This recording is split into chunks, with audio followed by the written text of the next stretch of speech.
in the courthouse where time stood still. Generations pass on the hill, prosecutors come and go, defense attorneys putting on a show. Old district attorney thought she was tight, came in to visit her tonight.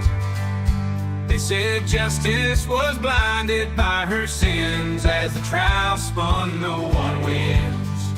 Endless trial like a river flows. Truth and lies, nobody knows. Corruption's grip tight as a vice. In this endless trial we pay the price.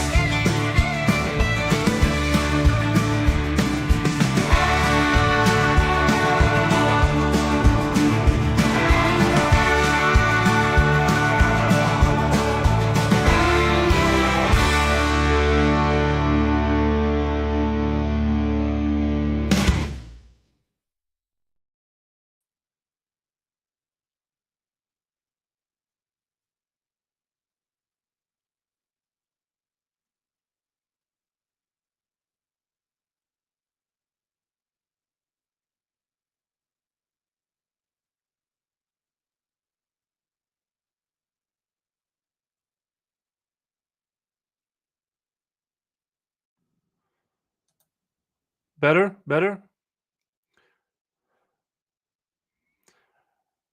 1, 2, 3, 1, 2, 3.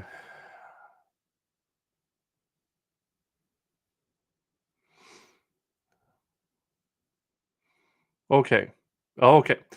Yeah, it's the cable to this damn microphone that seems to be unplugging itself all the damn time.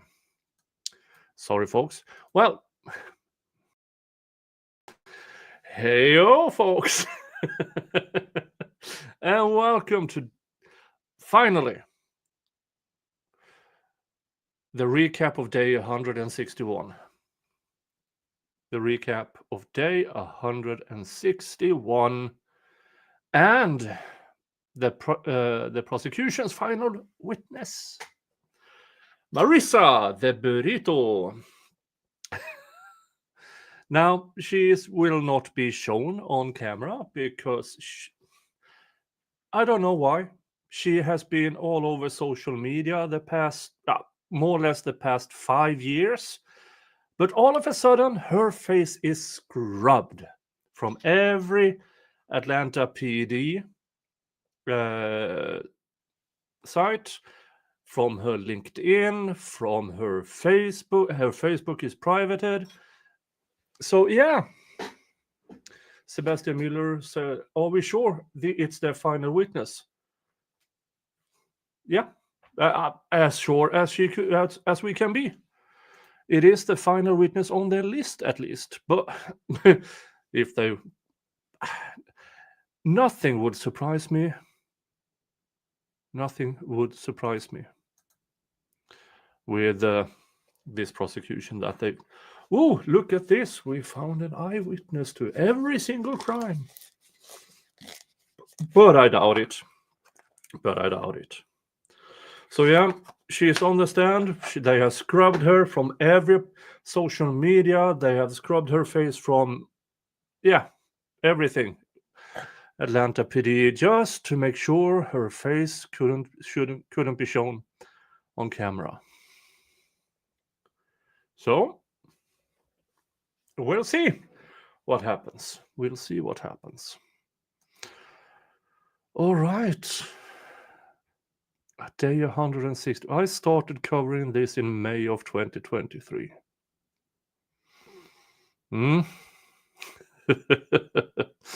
Yeah, it's been a long time. And I heard from,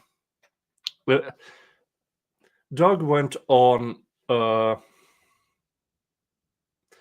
panel a few days ago and said he probably won't call any witnesses for his case in chief. Caught me by surprise. I would assume that at least maybe he leaves it to Max. I don't know. But his case in chief, probably no witnesses. At least that's what well, but I trust Doug. If he believes that is the best thing for his client, then I'm sure it is. Which only means it brings us closer to closing arguments. So, yeah. And all of a sudden, being done before Christmas, yeah, actually, that sounds reasonable. And the reason is if only Max puts up a dozen witnesses, then the only rebuttal from the state is to those witnesses.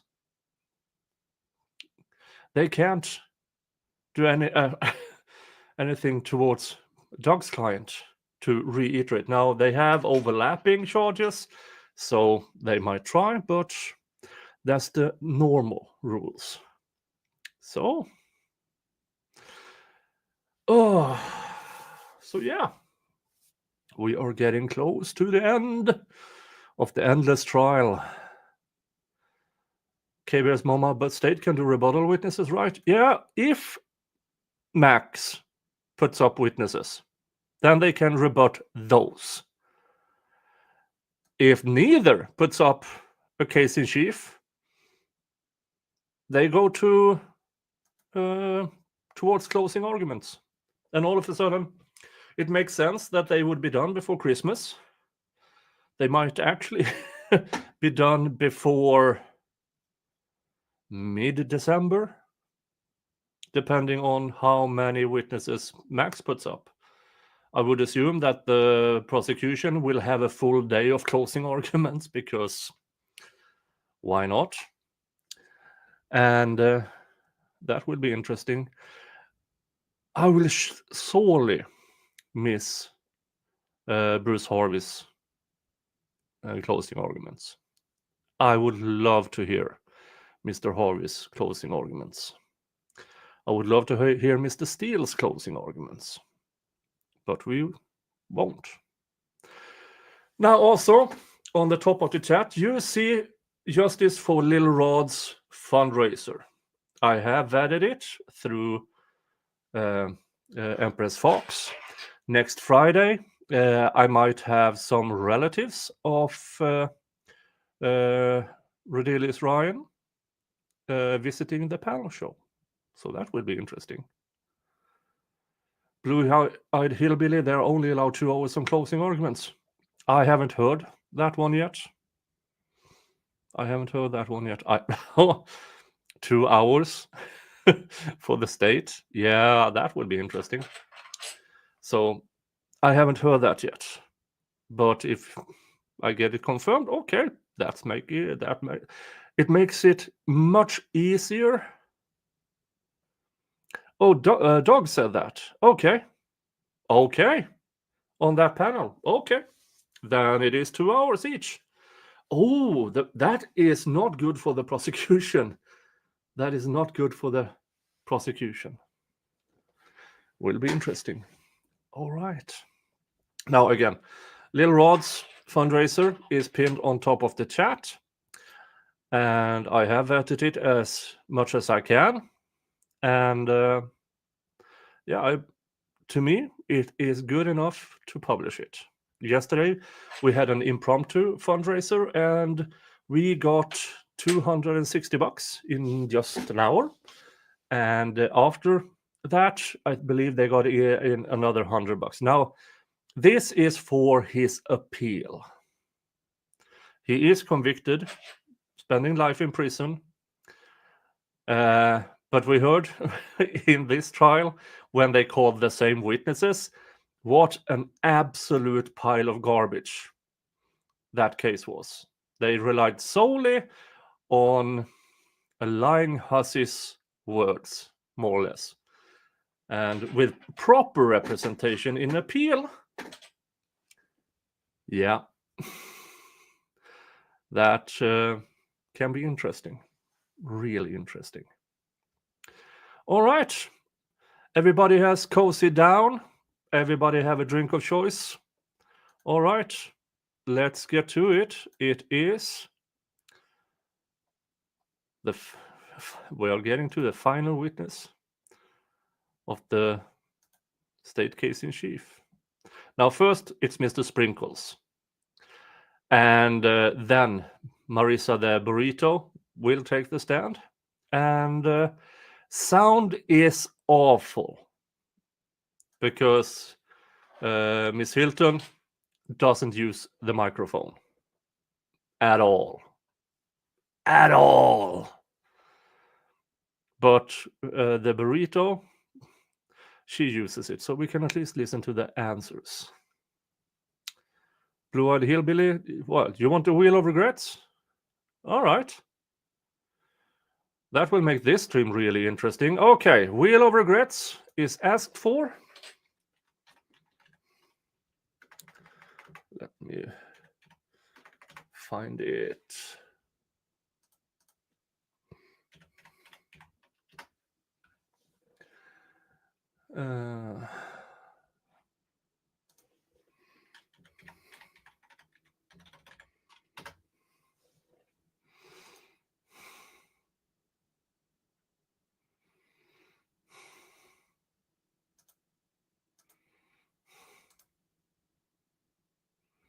Dun, dun, dun.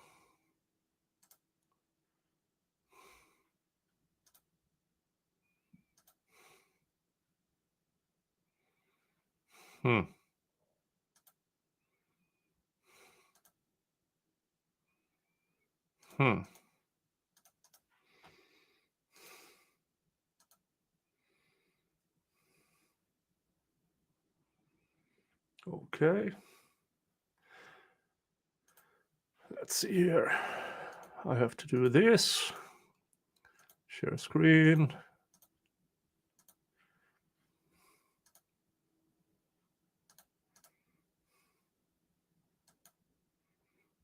Hold on. Dun, dun, dun.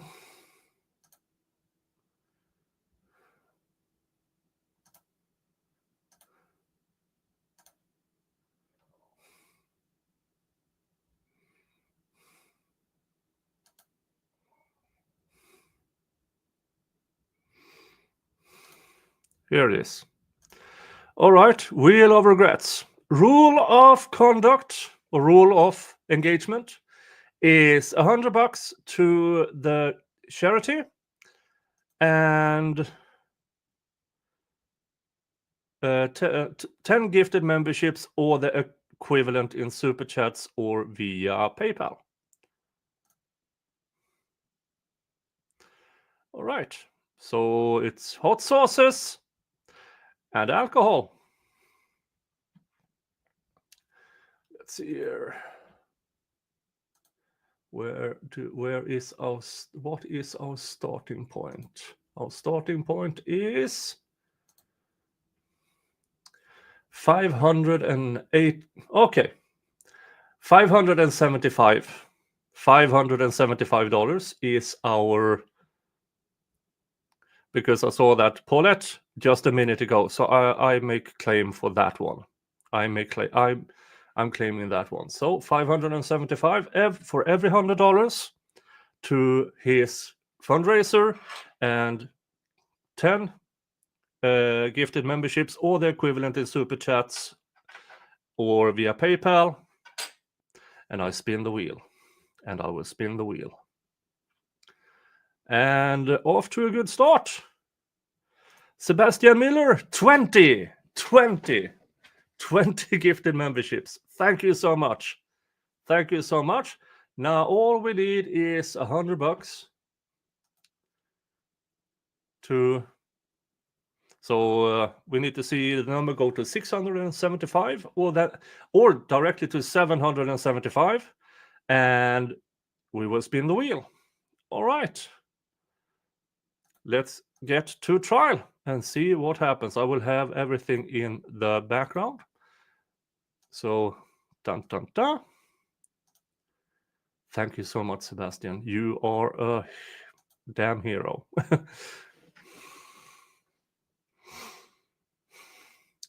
All right, Let's go.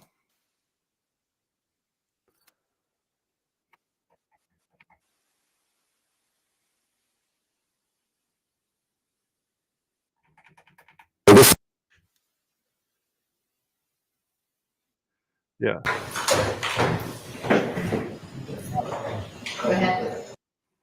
Not good. Your Honor, and I'm sorry, this has been a long trial, so I don't know the date. But when Investigator Vivorito, when we had the Daubert hearing related to her coming in as an expert, Oh, come on. we, the defense, have repeatedly requested the training materials and other materials that she generated for use. We need those in our cross-examination of her. At the time of the Daubert hearing, we were not provided with that. Mr. Harvey said, What do you mean by training materials? she testified that she develops a training course, and that in that course she trains other law enforcement on gang investigation. Thank you, Sebastian, but not to me. To the gives and go on the top of the chat. Oh, thank you so much. Oh, but all right. Oh, so that thank you, but oh, yes, that is the equivalent of $100, and let me just I will forward it. I will forward it.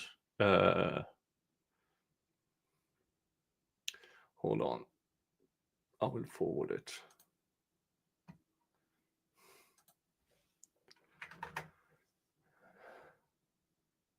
Because remember, YouTube takes 30%, but I will cover that. I will cover that.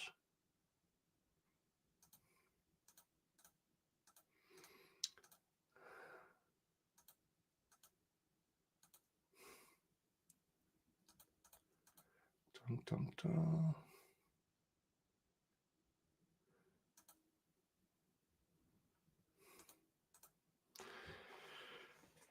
Where's my...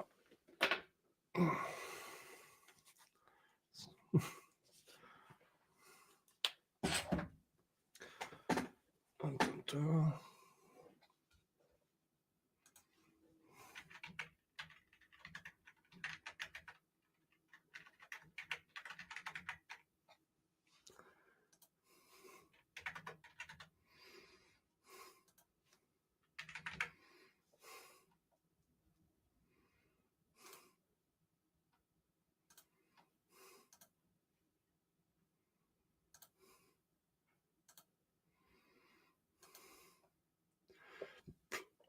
All right.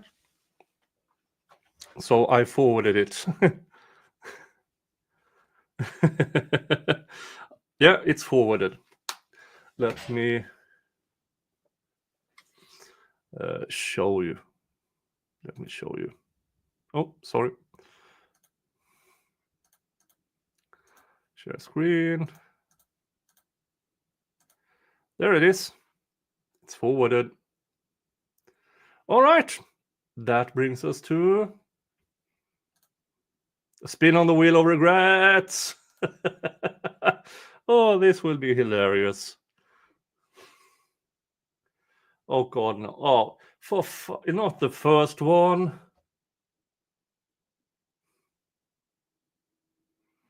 The first one. The picker wheel does not like me at all. It really does not like me at all. So where is it? Here it is.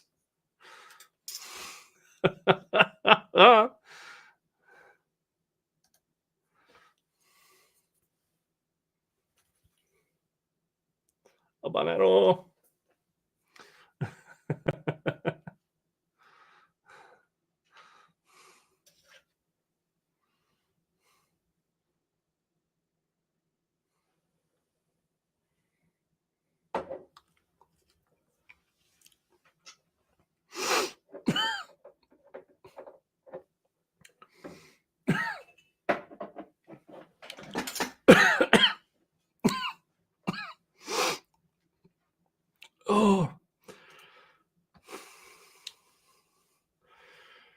Whew.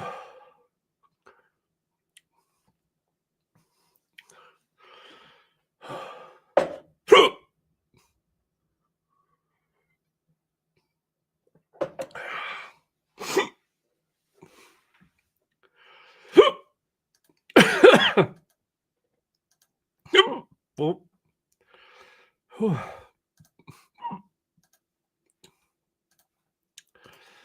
All right.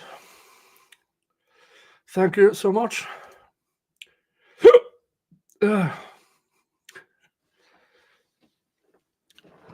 Yes, Sebastian, 20 gives 2 as long as it is another 100 to the gives and go. So we are $90 on the to the next spin on the wheel on Lil Rod's fundraiser gives and go, and it is pinned on the top of the chat.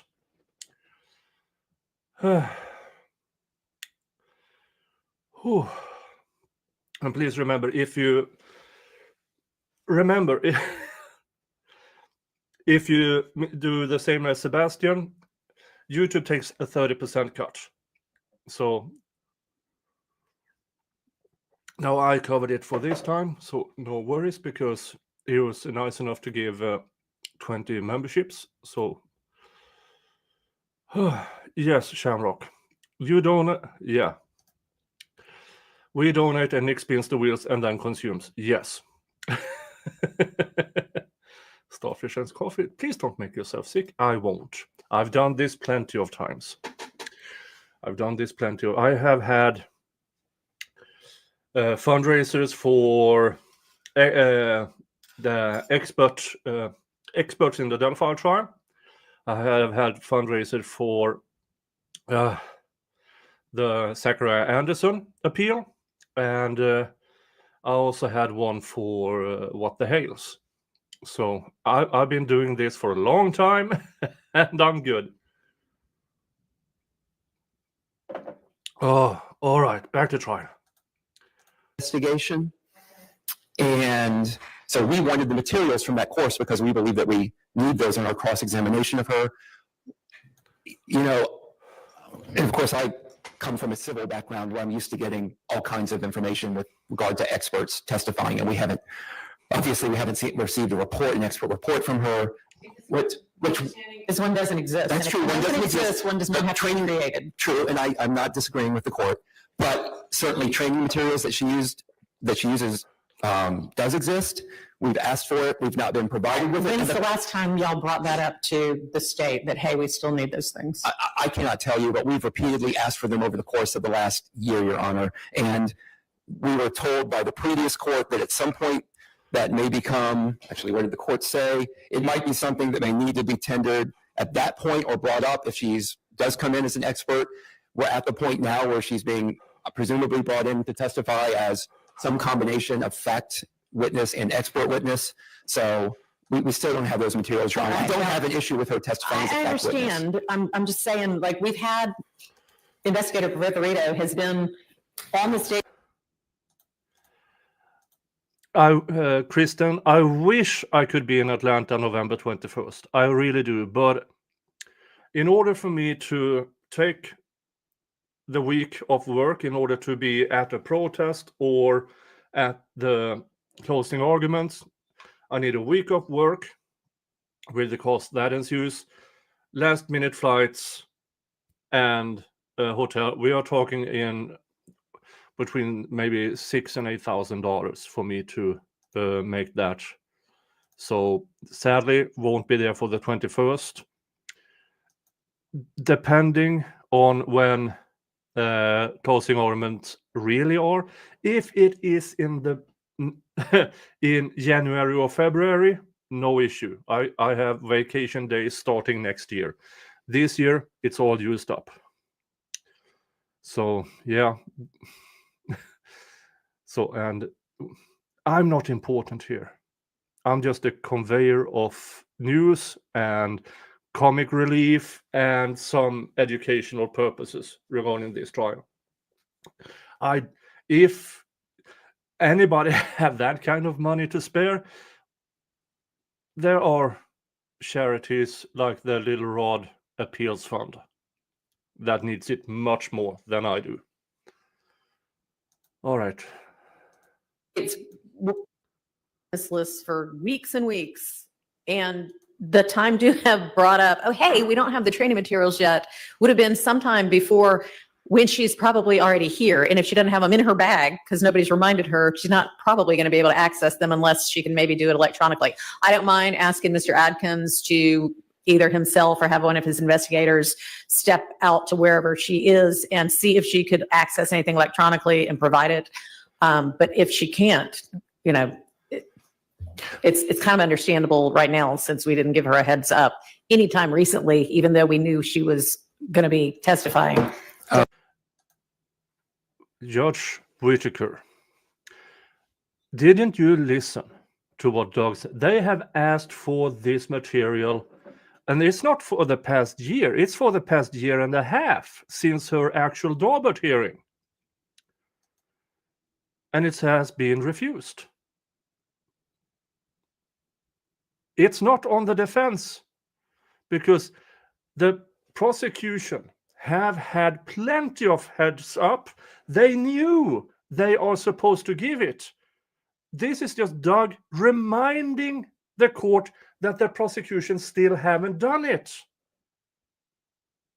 This is not on the defense. This is not a good time to chastise the defense. You are looking at the wrong direction. You are looking at the wrong direction, Judge Whitaker. This is on the prosecution and nobody else. Thank you to Paulette. Gifted 10 memberships. Thank you so much. Let's look at the Give, Send, Go. It is at $705. We need 70 more for another spin. And 170 for 2 spins. Because now with 30 gifted, I'm good for the next 2 spins. So the important thing, Little Rod's fundraiser, and it's pinned on the top of the chat. Search your files and find them. I understand, Your Honor. So if maybe they could do an additional request and maybe it will come up, maybe it won't. If she is allowed to testify as an expert, though, I would ask the court to follow the previous court's order that there's a bifurcation of her factual testimony from her expert testimony in order to prevent confusion to the jury. There was also an instruction that the previous court had come up with. I will endeavor to find it. That was to be read to the jury prior to her testifying. This is, by the way, not specific to her. It was all the witnesses that were in the duel. Okay, well, I'm not sure that it's 100% feasible to say, okay, for this set of questions, it's one thing, and for the next set, it's another. But I will instruct the state to instruct her, or in the way you ask your questions, make it clear to the jury. All right, at this point, I'm asking you your expert opinion about. For me, first of all, Benjamin Gray, thank you for becoming a member. And now we're up to 31 new members today. That is an amazing number. And you all have access to my members only stuff on this channel. Thank you so much. What Judge Whitaker is explaining here is something I believe is absolutely insane. That a person could be both a fact witness and an expert witness and can be both in the same direct examination.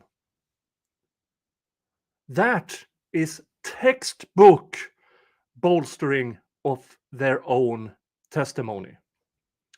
In my opinion, this is something for Supreme Court to absolutely strike down on. You are either a fact witness or you're an expert witness. There should be nationwide ban on being both. Nationwide.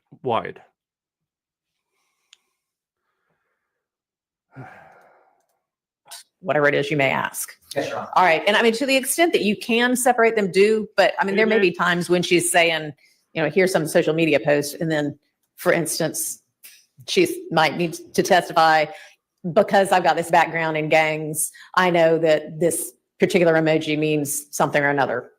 So is the previous court's order no longer in effect about the statement No, that I she am read? trying to say how it practically needs to be implemented. And if you want to provide me with whatever instruction you're talking about, I'll take a look and. Okay. And then again, I'm going to, because of what the court just said, that I 1,000% agree with the court that it's very difficult to handle this dual witness. And it is why I objected to witnesses in this dual role. There's plenty of case law that goes against it, but I'm going to maintain an objection to a witness testifying in the dual role as an expert and a fact witness, Your Honor. Just like a continuing objection on that. All right. Well, I think it happens fairly frequently. Just because it happens fairly frequently doesn't make it good. You fuck's sake.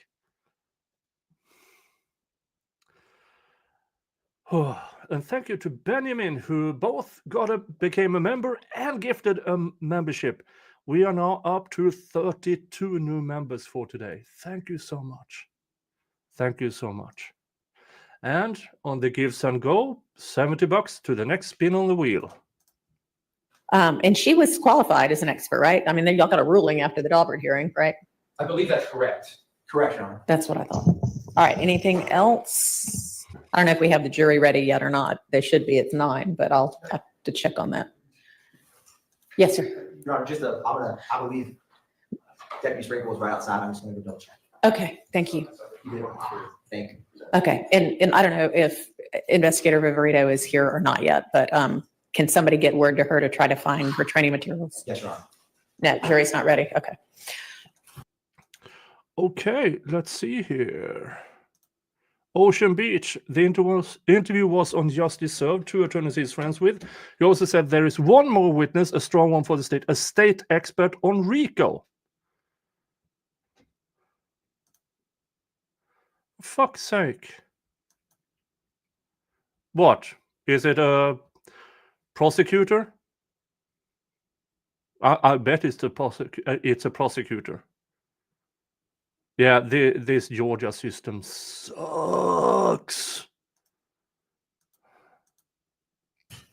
All right. Did y'all find out any additional information about those couple of items? You were going to try to either find out like who the people were, or there were a couple where you were going to try to find out the date it got posted. Do we know the answers to those things?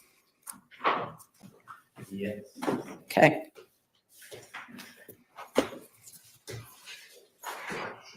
And Mr. Abate, did you get a chance to check the sound so that we at least believe it's going to be working right when Mr. Sprinkle?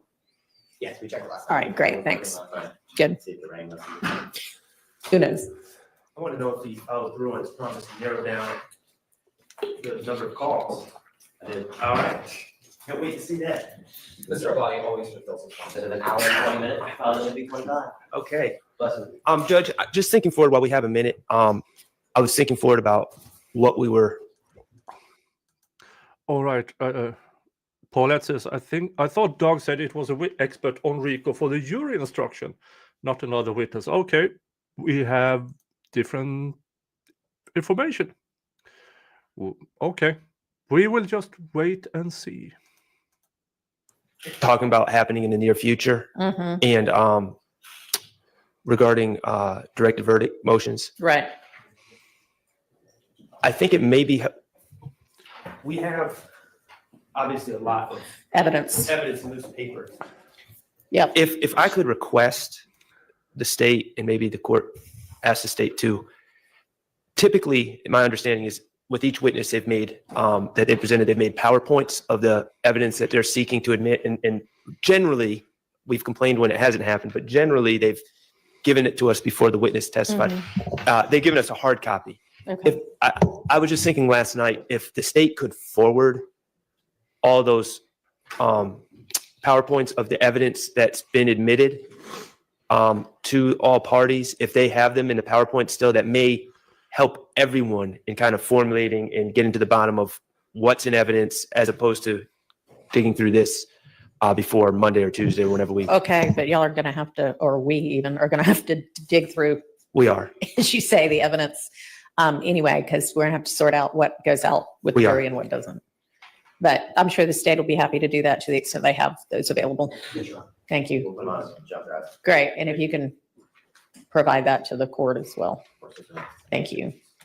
So, Judge, I believe, I'll let Mr. Sharp, Mr. Weinstein look through.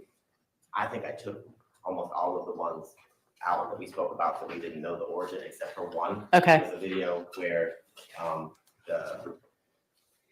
the name of the profile or the Instagram profile is Shell_Haiti44. And I did determine it was taken from speaking with Investigator Vivorito on April 1st of 2022. So during that time period, right after the Drinks murder. And but if she told me who it was, it's slipping my mind, and she's right outside, so I can go ask her about that and her training materials. But I will let them flip through this. All right. Frick's sake, why is it doing the World of Doom all of a sudden? I just barely started. I'm half an hour in.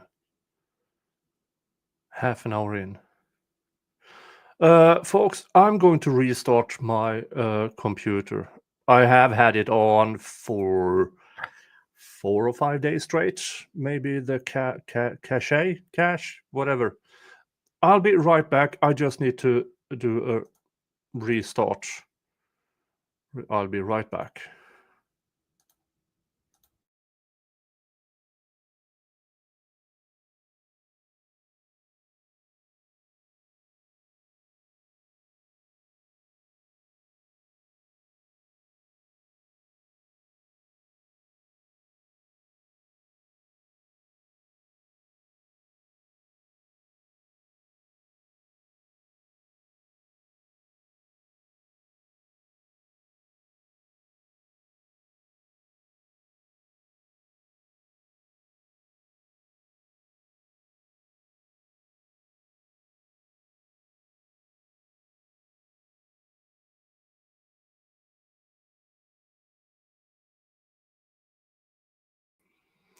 And I'm back. Oh.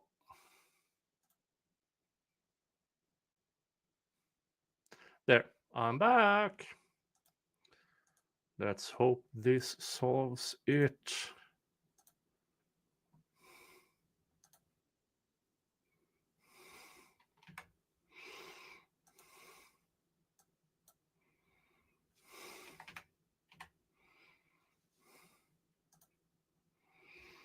Dun, dun, dun, dun, dun, dun. Ah, all right, we're back. And I asked the same series of questions. Have you had the opportunity to listen to jail calls of individuals who associate themselves with YFN? Yes, I helped investigate. No, that's not it. It jumped way too far ahead.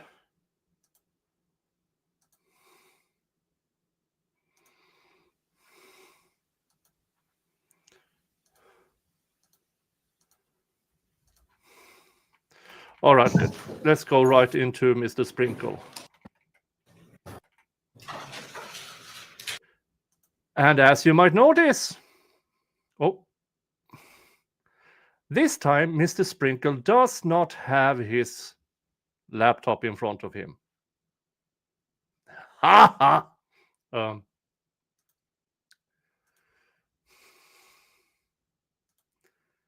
So, yeah.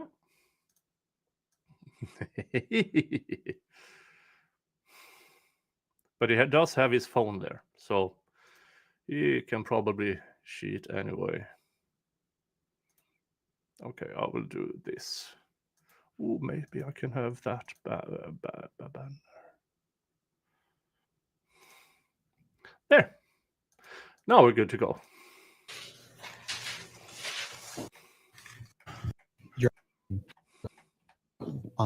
While the calls are playing, I'm just asking the court's permission ahead of time to remain seated so I can navigate. Thank you, Your Honor.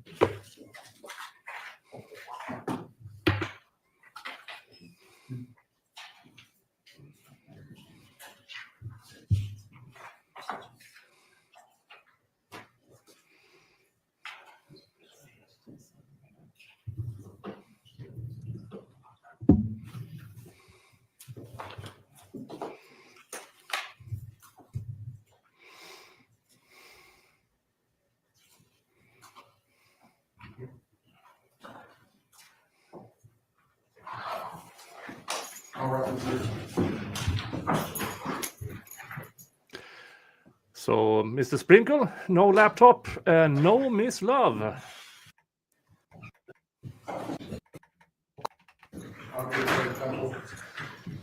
Good morning, ladies and gentlemen. Good morning, Mr. Sprinkle. You are still under oath. I'll just remind you of that. Thank you, Mr. Your Honor. Atkins, go ahead. Thank you, Your Honor. Welcome back, Deputy Sprinkle. Thank you. When you were here last, there was some jail calls that was State Exhibit 590 Yankee that you had reviewed and admitted. Do you recall that? I do. I wanted to play some of those calls that you pulled with you now. Was one of those calls an October 31st, 2015 call from defendant Shannon Stillwell? Yes. Your Honor, I'm going to play from 590 Yankee on that October 31st, 2015 call from 1 minute and 10 seconds to 2 minutes and 5 seconds for the record. All right.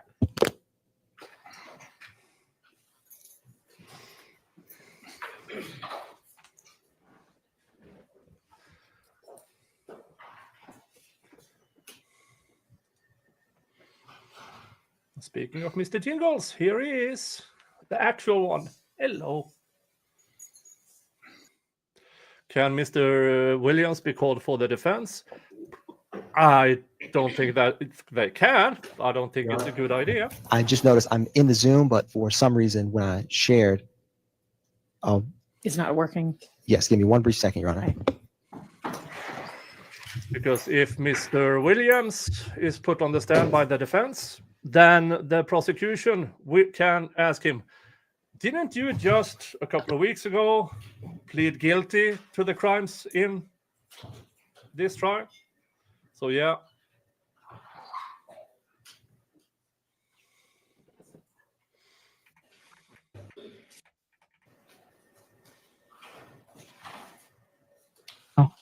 That lawyer, I had one talk to the lawyer. Oh, okay. Sleeping. And he just let him know he behind me, everything good. He said, go send him down there so I can interview him to see if I wanted him. I'm like, you feel like you handle the tape, then I want him. If you feel like you can't, then don't waste my time. Oh, okay. You want him? Well, he talking like he can handle it, like everything. He can handle everything. He said he's been working with all types of stars on all types of murder cases and all types of cases. Mm-hmm. Stopping at 205. Deputy Sprinkle, was another one of the calls that you pulled a November 13th, 2015 call from Shannon Stillwell or Shannon Jackson? Yes. Your Honor, for the record, I'm going to publish 11:25 to 14:30 of that November 13th, 2015 call. So what is he? 598. All right. And since this is a recap, I'm going to cross-examination.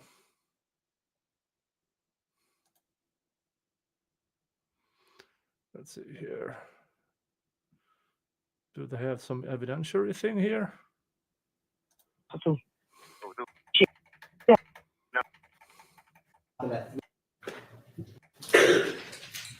Mr.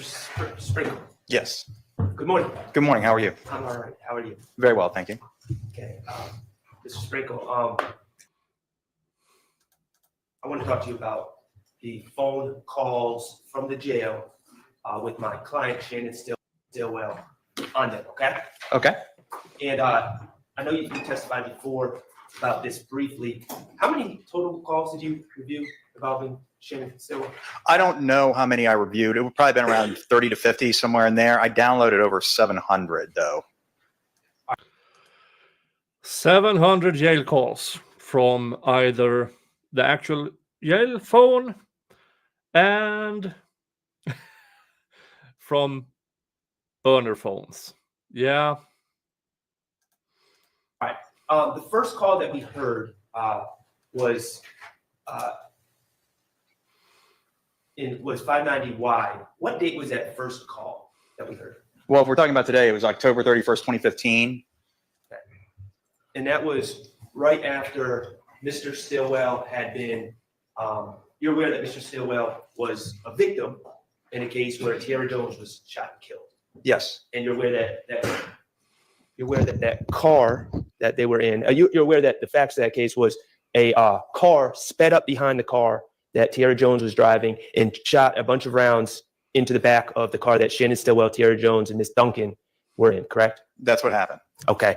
And Tiara Jones was tragically killed, Yes. and Shannon was severely injured from not from gunfire, but from the car flipping. That's And correct. he went to the hospital. Yes. Okay, so this call on October 31st, 2015 is within a day or two of Mr. Stillwell being released from the hospital. Well, let me back up. While at the hospital, he was served arrest warrants for the Donovan Thomas case. I believe he was at the hospital at the time. Yes. Okay, and so this call is right after Mr. Stillwell was released from the hospital and is now in Fulton County Jail on those charges. I don't know when he was released from the hospital, but given the timeline of when the Tiara Jones murder occurred and about when the arrest warrants were issued, I'll say that you're correct on that. Okay. That first call, you hear Shannon speaking to a young lady. Yes. All right. Do you know who that is? Betty Jean Jackson is what my notes state. Okay. Well, Betty Jean Jackson is Mr. Stillwell's grandmother. That Correct. didn't sound like his grandmother, did it? No, but that's the number that he called. Okay. That doesn't necessarily mean that's who he was speaking Okay. with, Could he have though. been speaking to Yvette Barron? Yes, that's very possible. He spoke with her very often. All right. And that was a female friend of his. Yes. Okay. Now, in that first call you heard Mr. Stillwell, they were discussing representation, who was going to represent him on this very serious case in 2015. Yes. And Mr. Stillwell said something to the effect of, Thug sent a lawyer to visit me. Yes. Okay. And then Mr. Stillwell talks about that lawyer said he's worked with all sorts of stars and media cases before. Yes. And Mr. Stillwell is trying to figure out if he wants to entrust his life in his lawyer's hands. Yes. Okay. Who was the lawyer that met with Mr. Stillwell just before October 31st, 2015? I don't recall. Well, you have If I ever knew, that is to say, if I ever knew to begin with, I may have, but I don't know now. you have the ability to look in the Odyssey system to see what lawyers visit clients on a daily basis, correct? Yes, but that's logged in the jail manager area, and in my experience, sometimes visits don't get logged. Okay. I don't. Well, I guess I can't say I don't know what's not logged, but there have been times when I either knew or suspected that an inmate received a visit, and I didn't see that it had been logged in Odyssey. But this visit may have been logged. I don't recall. If it was, it should still be in there. Could it have been a Michael Bixon? Yeah, that name sounds familiar. I think that you're right. Okay. In fact, you know that Michael Bixon filed your office, the district attorney's office, did not indict this Donovan Thomas case, the alleged murder. You did not indict this case for several years. That's right. Okay. And several of those years, Mr. Stillwell was in jail, unindicted, charged with the Donovan Thomas homicide. I don't know how long he was in jail, but it was certainly unindicted for a number of years. You know that Mr. Bixon, on behalf of Mr. Stillwell, filed a constitutional speedy trial demand. Objection, Your Honor, to the relevance to this. Okay. Are you aware that Michael Bixon filed objection, Your Honor. motions? Sustained. Do you have any evidence that I, Max Shard, went to visit Mr. Stillwell in October 31st of 2015? No, I don't believe it would have been you. Okay. You don't have any evidence that I ever spoke to Mr. Stillwell before he was arrested on this RICO indictment in 2022, correct? You have no evidence of that. I don't know who you were speaking with in October of 2022, or if you had spoken with him or you hadn't. I have no idea. Okay.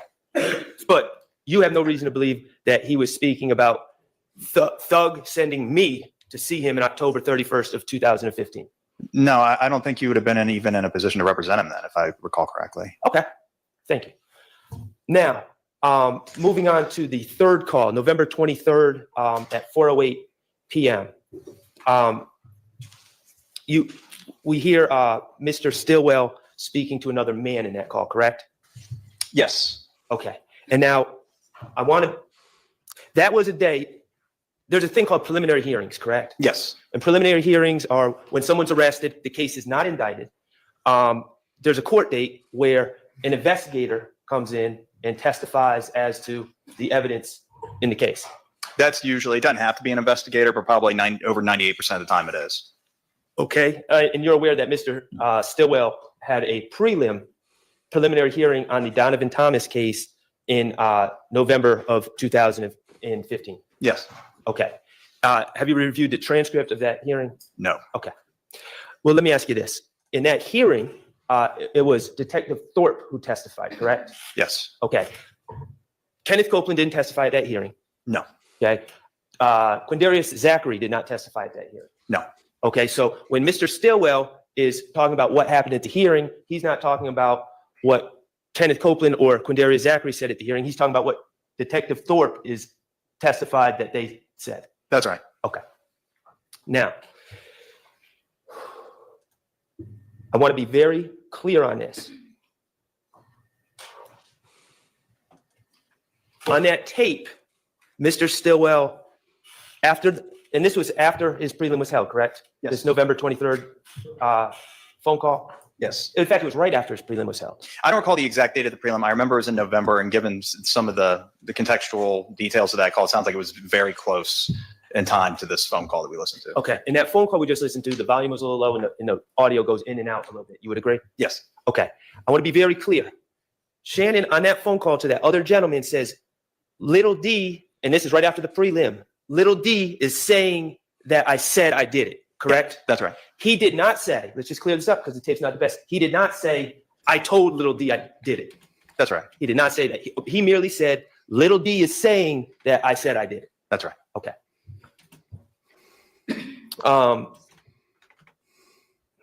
Also in that tape, you hear Mr. Stillwell and this other gentleman talking about what's going on, the predicament that Mr. Stillwell is in, correct? Yes. Okay. The other gentleman says N-words trying to free themselves, correct? That sounds right. Yes. They trying to get the heat off their ass. Yes, that was said. People trying to point fingers at others while not putting themselves at the scene. Yeah, I believe that's a verbatim quote. Yes. Okay. And trying to free themselves, trying to get the heat off their ass. This is after Mr. Copeland gave statements against Mr. Stillwell on June 1st of 2015, right? Yes. And in the context of that interview, he was facing federal charges. Mr. Copeland was, yes. He was facing gun charges. Yes. He was facing theft charges for stolen merchandise that were in the mother of his child's apartment. I don't recall that part. Okay. Computers, where he was claiming Lil Mike and Quez. I'm objecting to this. I don't know the relevance of that question. The relevance is that the police relied on a person who blamed some stuff on people that didn't exist. One of the star witnesses, the state called, now it wasn't a good star witness for the prosecution, but they still called him. Of course it's relevant. It goes to Mr. Sprinkle's judgment. You're not aware of, it's in evidence. All right, then overruled. You're not aware that Mr. Copeland tried to blame a Little Mike and Quez for stealing things? Do you want to hear it? Do I have it here? I don't, yeah. Crazy little mind, they be strolling through Atlanta streets. Crimes unfolding, but here's the twist. They're just a myth, ghosts in the night, they don't exist. Streets are buzzing, stories flying, legends living without denying. But in the shadows, truths resist. Quez and Lil Mike, just a twist. They're just illusions, they're closing the mist. Crimes and tales, but they don't exist. Walking down, doing all the crimes, staring stars in our ruthless rhymes.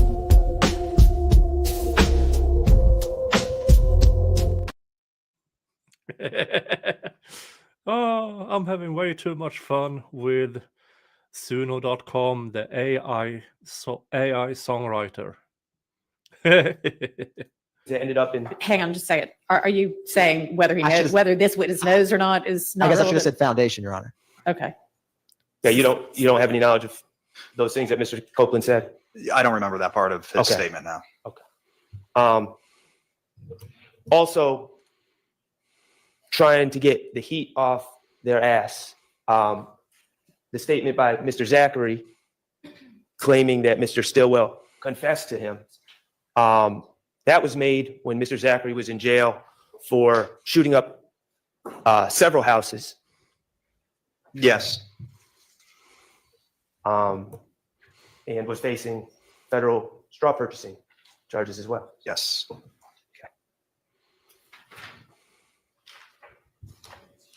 No further questions. Thank you. Ms. Weinstein? And here comes Mr. Weinstein.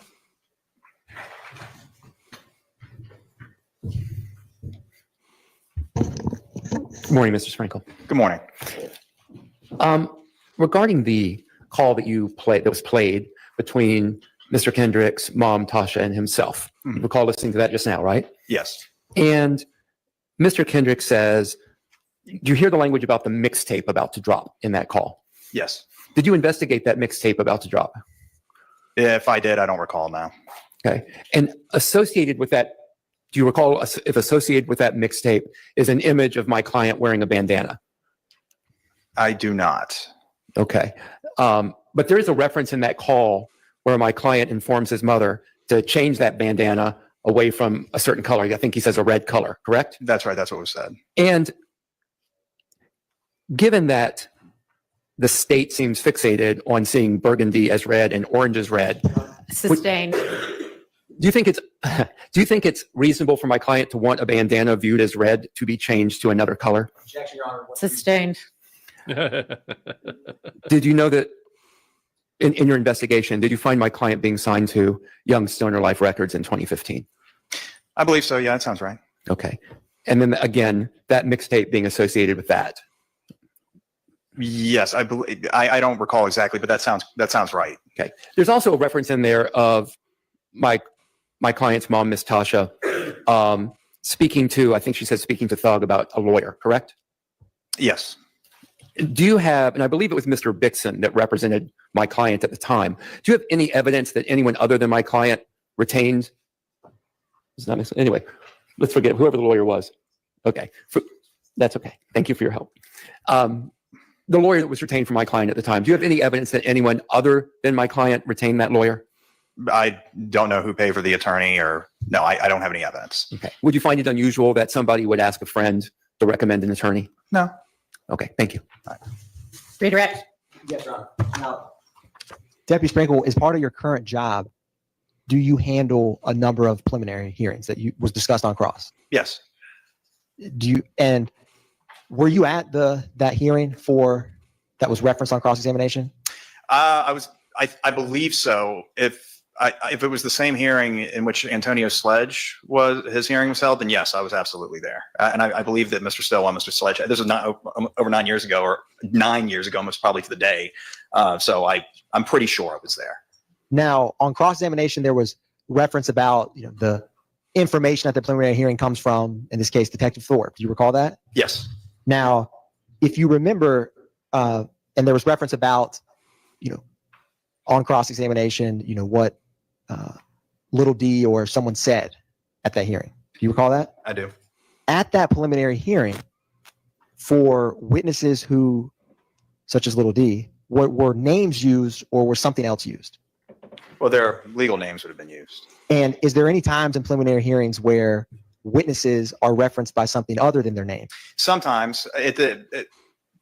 Yes, I'll often ask that the detective reference the witnesses by alphanumeric characters like A or 1, because there's a variety of reasons for it, but the basic reason is the case isn't indicted, and so we don't have to turn over the witness list yet, and we're still investigating, et cetera. And so the witness is not compelled or isn't required to recite the legal names or any name of a witness on the stand. Yes. And if it's the hearing that you are thinking of, you said Antonio Sledge would have also been present? Yes. No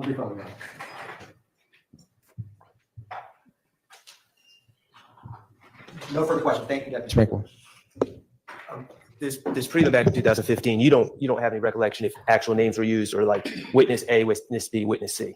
I do not know. Okay. And in the event that witness A, witness B, witness C were used, just hypothetically, the detective still testifies to the background of who these people are. such as, for instance, witness A, who we found receipts from a pawn shop showing that they purchased guns, said this, right? Or something of that nature. There's context behind these witness A, witness B, witness C. Right. I mean, if you're saying that even if their names aren't used, if the detective provides enough detail regarding the circumstances surrounding the interview that one who is familiar with the witness can infer their identity from the testimony, then yes, that can happen. You said that so much better than I did. I appreciate it. Thank you. Ms. Weinstein? All right. Thank you for your time, and you are excused, released. Yes, Mr. Sprinkle is full of himself. He is. But he does answer somewhat honest to the defense questions. Somewhat.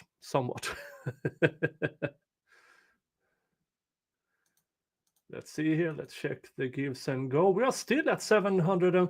We are still $70 away from another spin on the wheel on the Little Rod appeal fundraiser for So, and it is pinned on the top of the chat, and you also have it on the rolling banner down there. Justice for Little Rod. Released. All right, let's take a quick break before our next witness. So I think might be a longer one. Yeah, the next witness is Marissa the Burrito.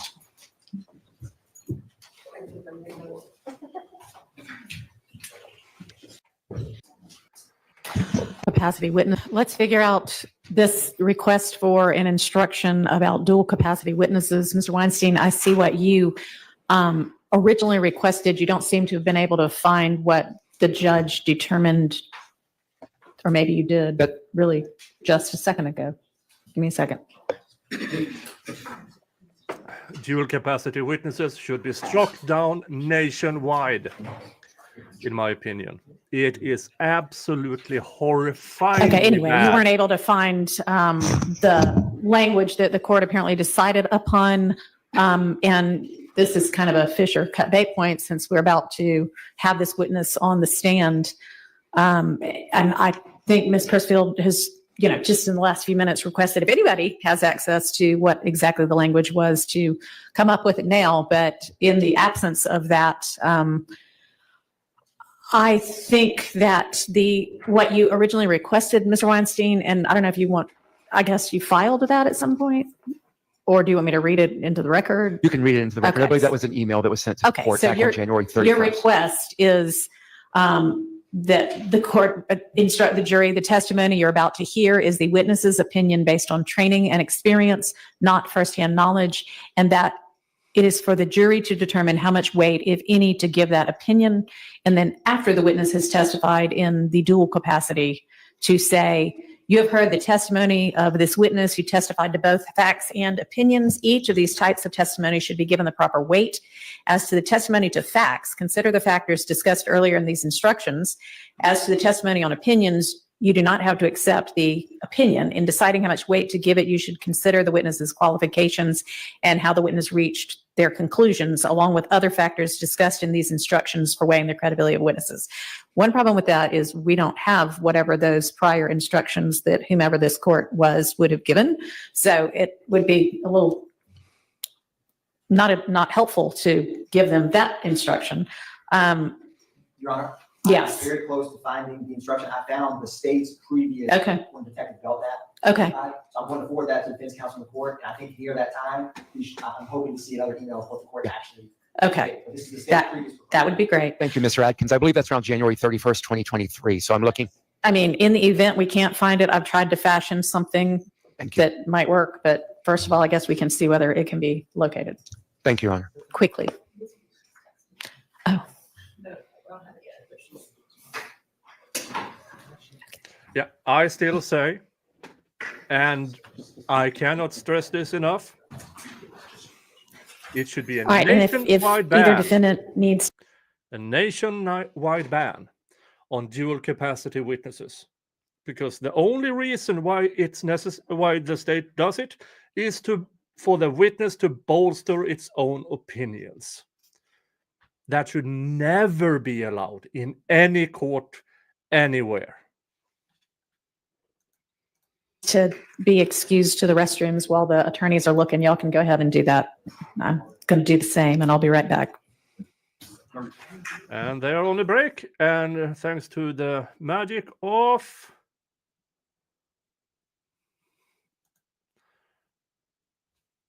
recapping.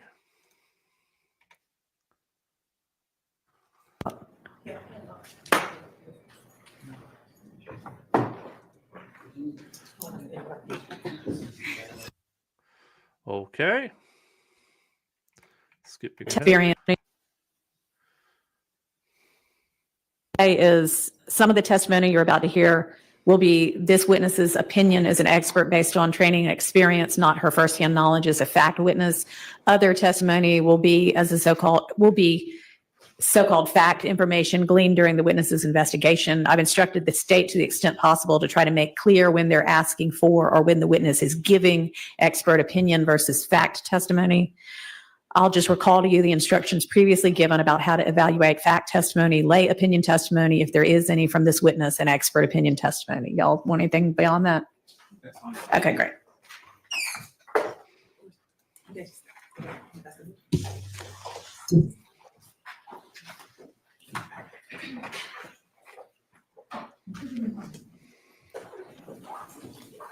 Are you ready for the jury?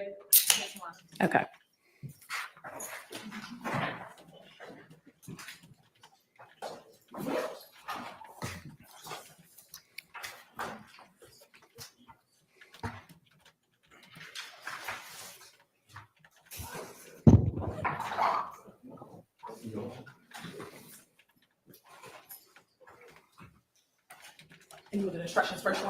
Yeah, I think as soon as they come out, I'll do that. You can tender, then we'll get the witness and I'll give those instructions and off we'll go.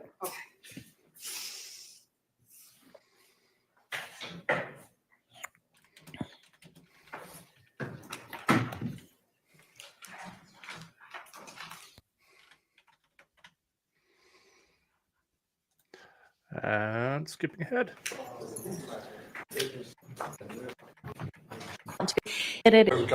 Thank you. All right, ladies and gentlemen.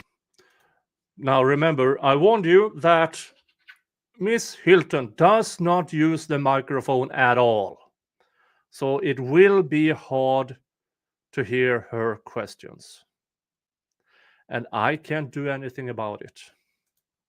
And a guilty plea conviction is about to be admitted in this case. A guilty plea conviction of Mr. Kendrick will be admitted for your consideration, and it may be considered by you only against Mr. Kendrick and only as to counts 1 and 63. And let me also take this opportunity to instruct you about the guilty plea convictions of Mr. Stillwell, which had already previously been admitted for your consideration. Those convictions may be considered by you only against Mr. Stillwell and only as to counts 1, 52, and 64. You may not use the conviction of Mr. Kendrick in your consideration or deliberations against Mr. Stillwell. They are not evidence of anything against Mr. Stillwell. And likewise, you may not use the convictions of Mr. Stillwell in your consideration or deliberations against Mr. Kendrick. They are not evidence of anything against Mr. Kendrick. Each defendant has a right to have his guilt or innocence determined solely on the basis of the evidence presented against him, not by what may have happened with regard to a criminal prosecution of someone else. And there were also guilty plea convictions of Mr. Nichols admitted previously. For the reasons that I just explained, those convictions would have been admissible only against Mr. Nichols and not any other defendant. And because Mr. Nichols is no longer a part of this prosecution and his convictions would have only been admissible against him, there is no longer a reason for them to be in evidence, and you are not to consider them for any reason in your deliberations and in reaching your verdict. And you also heard testimony about a guilty plea by Mr. Winfrey. Whether Mr. Winfrey pled guilty to something is also not to be considered against any of these defendants. This proposition is true about the guilty plea convictions of any co-defendant. And again, that's because each defendant has the right to have his guilt or innocence determined solely on the basis of the evidence presented against him and not by what may have happened with regard to a criminal prosecution of someone else. Thank you, Your Honor. And Your Honor, this time the state would like to tender State's Exhibit 438 VV pursuant to 24-9-902, which is a self-authenticating certified copy of conviction of Mr. Diamante Kendrick in indictment 15 SC 140116, where Mr. Kendrick pled guilty to participation in criminal street gang activity, conspiracy to commit a crime, possession of a firearm or knife during the commission of or attempt to commit certain felonies, theft by receiving stolen property, BGCSA for the purchase, possession of a controlled substance in Schedule 1 or Schedule 2, driving, fleeing, and attempting to elude, and possession of marijuana less than an ounce. All right, that is admitted. And you can call your next witness. Your Honor, the state calls Investigator M. Vivorito. All right. And while that investigator is making, Yeah. And she will not be shown, even though she has been in the newspaper, she has been featured on Atlanta PD's homepage. Everything seemed to be scrubbed. Her LinkedIn, scrubbed. Her Facebook, privated. And all the others. But yeah, we know who you are. We know who you are. Marissa Vivorito. Miss the Burrito. We know who you are. You're a lying liar who lies. her way to the stand, I'm going to give you another instruction. And this is kind of just a reminder instruction. So some of the testimony you're about to hear from this witness will be the witness's opinion as an expert based on training and experience, not her knowledge as a fact witness. But other testimony she's going to give will be so-called fact information gleaned during the witness's investigation. I've instructed this, go ahead. I've instructed the state to the extent possible to try to make it clear when they're asking for or when the witness is giving expert opinion versus fact testimony. And I'll just recall to you the instructions that were previously given before another expert's testimony that was going to testify in a dual capacity about how to evaluate fact testimony, lay opinion testimony, if there is going to be any from this witness, and then expert opinion testimony. All right, thank you. And if you can swear the witness. Raise your right hand. You swear first testimony to give the truth, the whole truth, nothing but the truth? I do. State, explain the first and last name for the court. I'm sorry, who? First initial, last name for the court, okay? Sure. It would be M. Vivorito, Viverito. And good morning, Investigator Vivorito. How are you? Good morning, I'm well. Where do you work? The City of Atlanta Police Department. And how long have you worked for the City of Atlanta Police Department? Folks, you are about to hear the most ridiculous description any cop has ever given of themselves. When I heard this the first time, I could not believe my ears. Department. Since February of 2023. And what are your current job duties and responsibilities with the City of Atlanta Police Department? Currently, I hold the rank of investigator, and my position is unique. It's the first of its kind for the Atlanta Police Department. It's a move towards intelligence-led investigations. So my official title is an investigative gang analyst. Oh, they created a position just for me. Ah! That position was created for one reason only, so you could say it here in court, bolstering your own testimony.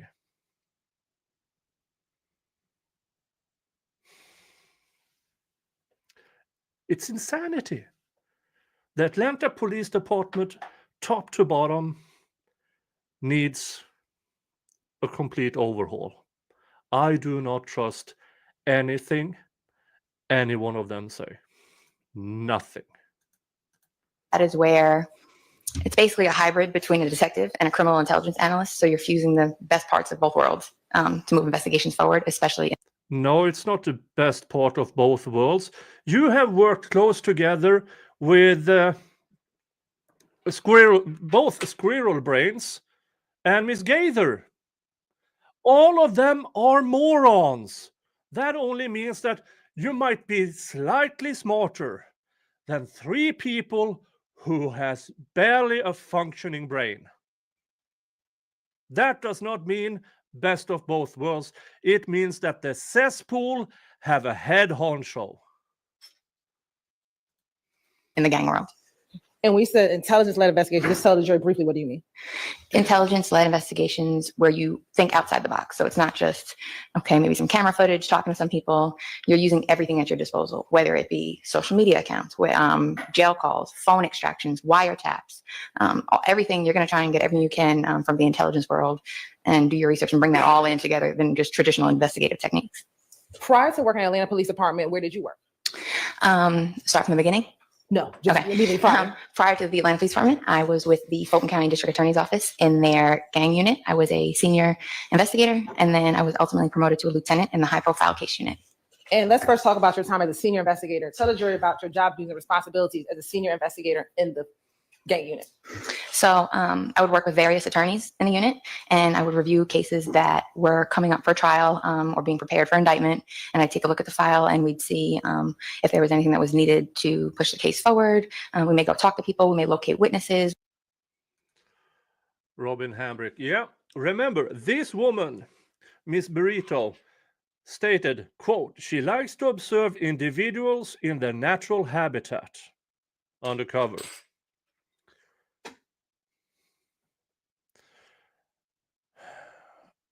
For her, that's a zoo. She's hiding in the bushes, in her own mind, watching the human zoo. That's what she does.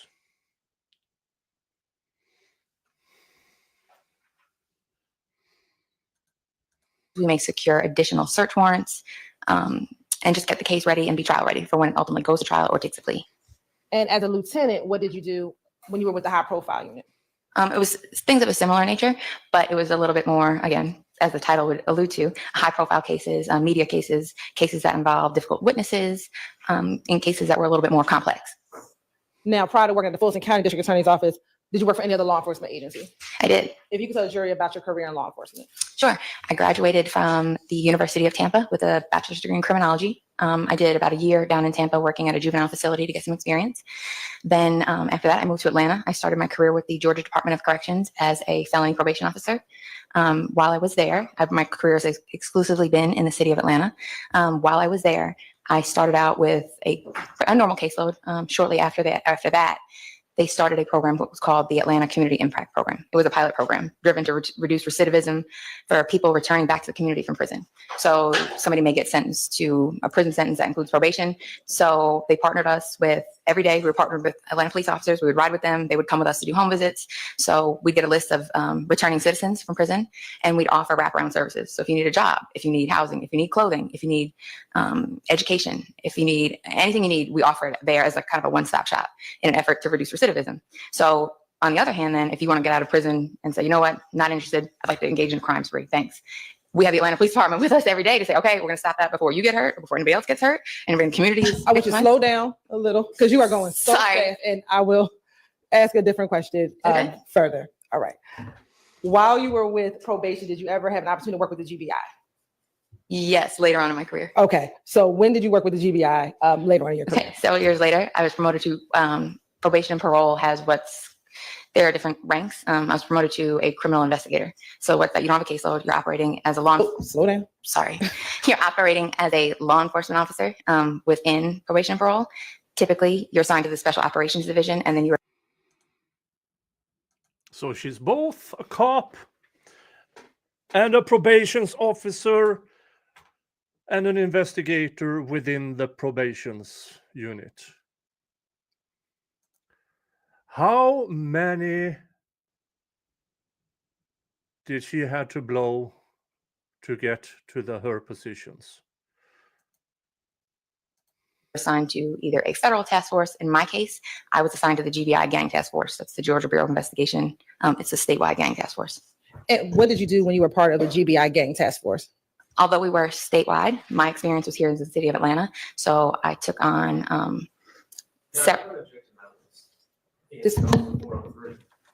You're right. This is her training to qualify her as an expert in gang. You want to stipulate to it? To her expertise? I mean, you may. Remember when this started, Miss Hilton didn't say we are going to start with this, so qualifying her as an expert witness. That was her excuse once the 403 showed up.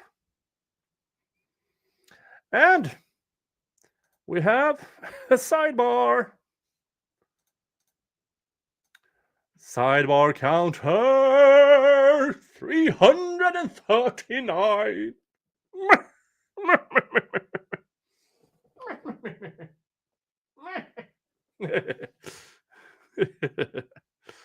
All right, let's continue.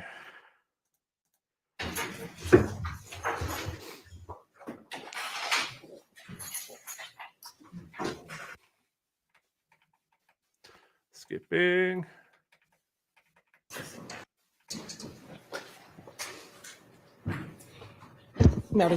Okay, so specifically going into what you were doing with the GBI Gang Task Force. You can continue. Okay. So we had agents that some agents like to work in North Georgia, some South Georgia. I was familiar with the city of Atlanta. So during my time there, I investigated several complex multi-defendant gang cases that were focused on violence within the city of Atlanta.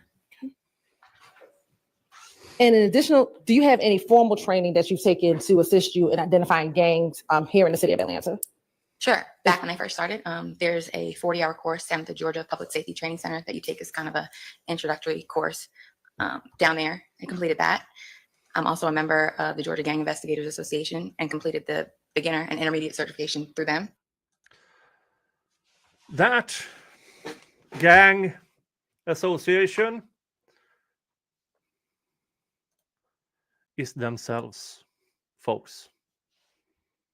The members of that Georgia blah blah blah gang investigators, it's themselves.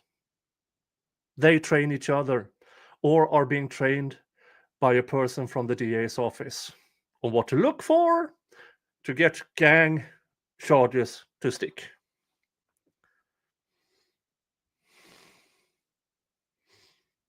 It's themselves, but it sounds good. Oh, there's a Georgia blah blah blah association. It's themselves.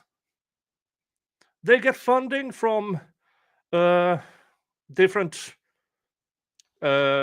counties, so they get paid as law enforcement, and then they pop off to some seminars somewhere and claim they have had big courses and trainings. And here she is bolstering about them again. Where's the material? My bet is that material doesn't exist. That's my bet.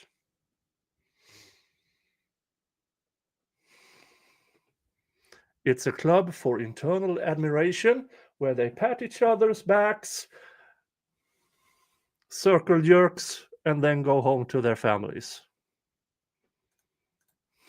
I attend there. They have a biannual conference, a summer to winter typically, where it's a week full of just training. Every year the topics vary. They bring people in from all over the country to teach. I attend both of those. I attend various trainings throughout the year and just keeping myself abreast of the topics and trends in the gang world.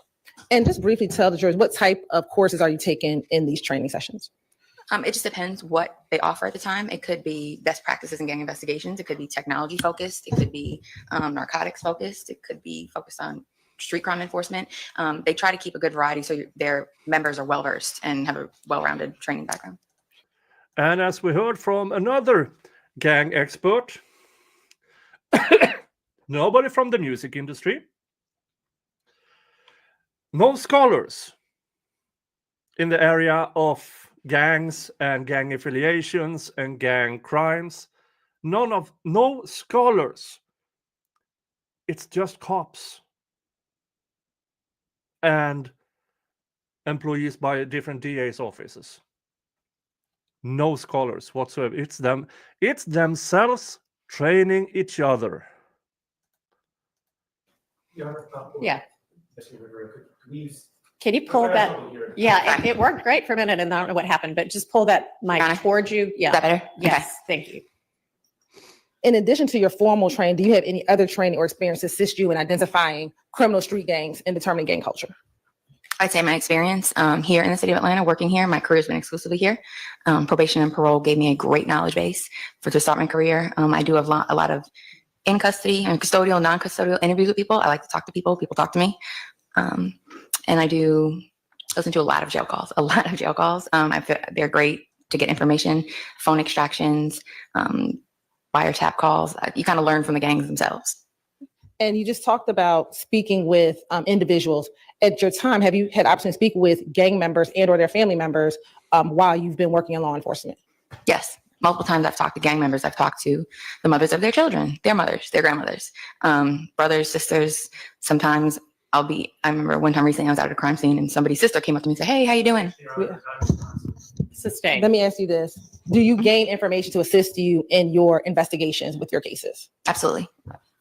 And then you talked about jail calls and wiretaps, and listening to those jail calls and information you get from the wiretaps or intercepted calls. Does that help provide you information to assist you with your knowledge of gangs and gang investigation? It does.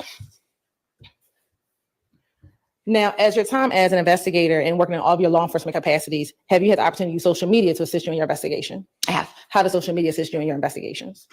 So typically in the past with gangs, graffiti used to kind of be the newspaper for the gang. You go to neighborhoods and you look at graffiti and see who's been dead or who they're disrespecting, who's claiming the territory. Now, modern day, that's all basically shifted to social media. It allows you to still do that and not assume much of the risk that you have standing out there doing those kind of things. Gangs love social media, and it's probably one of the most important things you need to pay attention to in gang investigations.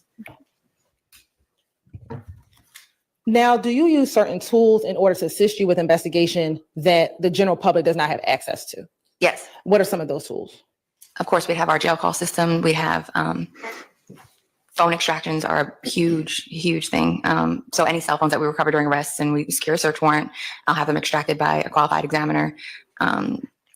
Interviews that wouldn't be available to the general public, the access to certain people. There's a lot of people that I've talked to that not everybody has access to talk to. So there's several things. As a gang detective with Atlanta Police Department, were you trained in the method and protocol of the Atlanta Police Department in determining whether or not a person is in either associated or a member of a criminal street gang? Yes. Now, when you were with the other agencies, were you trained in other methods or protocols to determine whether or not a person is either associated with or a member of a criminal street gang? Yes, the different agencies have their different methods, but yes. As an investigator, have you had the opportunity through your work in Atlanta to interact with persons who claimed association with a gang called Young Slime Life? Yes. Can you just tell the jury generally about your interactions with individuals regarding the Young Slime Life gang? Objection, Your Honor. Hearsay. Let me just ask generally, then I'll go specifically. Have you had conversations with individuals who are a member of Young Slime Life? Yes. Have you had the opportunity or occasion to view social media accounts of individuals who claim affiliation with Young Slime Life? Yes. Have you had the opportunity to listen to jail calls of individuals who associate themselves with Young Slime Life? Yes. And have you had the opportunity to intercept phone calls with individuals who associate themselves with Young Slime Life? Yes. Now, I want to ask you, through your work as well in Atlanta, have you had the opportunity to interact with individuals who claimed association with a gang called YFN? Yes, I have. And I'll ask the same series of questions. Have you had the opportunity to listen to jail calls of individuals who associate themselves with YFN? Yes, I helped investigate and was part of the team for the YFN RICO indictment, and jail calls were an integral part of our investigation. And we're going to talk about that indictment in a moment. Have you had the opportunity to look at social media of individuals who claim affiliation with YFN? Yes. Social media. Here we go again. And what about interception Here we go of again. cellular phone calls? Have you had that opportunity with individuals associated with YFN? Not as YFN as the target, but Cindy White, member for a whole month. Hey, thank you for your continued support, Cindy White. Thank you so much. Yeah. Here, I mean, you can't tell when they are switching between expert witness and fact witness, because in my understanding from previous testimony, it depends on the objection. If they object to that's not blah blah blah, well, she's testifying now as an expert witness, and the judge will say you need to clarify that to the to the jury. Yes, hello, jury. I'm now asking questions to her as an expert or a fact. And then they keep going. It's insanity that this is even remotely allowed to be done in a court of law. It's happened with other cases. And we say not with YFN as a target, what do you mean? When you intercept phone calls, you have a target phone number that you're intercepting the calls from. I haven't had a wiretap case. I've done a few of them. I haven't had one where a YFN person was a target. Now, through your working with YSL and YFN, have you had the occasion to learn about alliances with both YFN and YSL? Yes.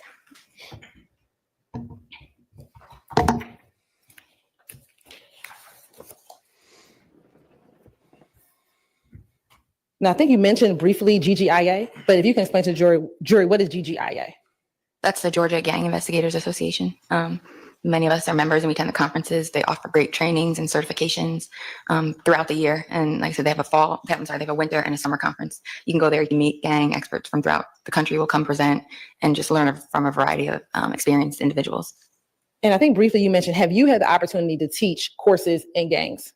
I have. What type of courses have you taught? I serve as an adjunct instructor for the Georgia Gang Investigators Association. Adjunct instructor for the Club for Internal Admiration, where they train each other on how to bullshit in trials to make it easier for the prosecution to get a conviction. I doubt that is what she will answer, but that is, in my opinion, what they are doing. Typically, I teach social media investigations and advanced investigative techniques. So she is the one who taught the squirrel brains how to look at social media. It's so stupid. It's so stupid. Denise says, Nick, during your panel talks, have you asked if this dual role testimony is usual in Georgia cases? Actually, I haven't.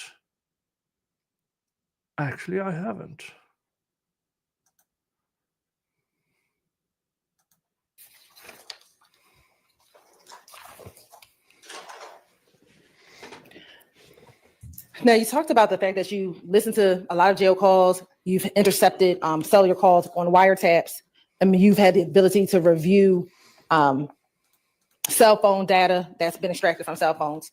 Did those interactions with technology and communication with gang members, looking at jail calls and those items, did that help you gain any knowledge into coded languages that gang members may use? Absolutely. Have you had any training on gangs and music? I've had at the Georgia Gang Investigators Association, I believe a few years ago, they had some blocks on music and gangs. And have you had the occasion in your experience to investigate gangs with people who have ties to the music industry? I have in Atlanta, and it's very common. And is YSL and YFN both of those gangs that you've been able to investigate? Yes. And have you listened to music of individuals associated with both those gangs, both YSL and YFN? I have.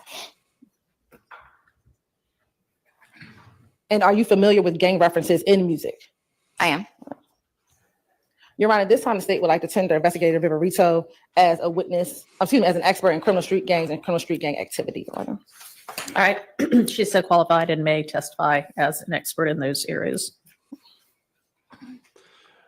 Yeah. Now, while you've either been at Atlanta Police Department or the Fulton County District Attorney's Office, have you had the opportunity to lead any gang investigations?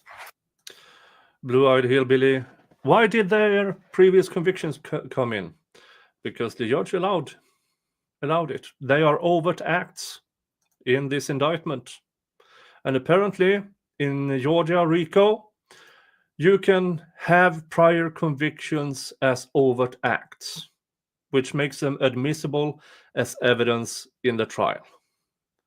Absolute insanity. How the Georgia RICO Act circumvents the Constitution. How it circumvents rules, basic trial rules.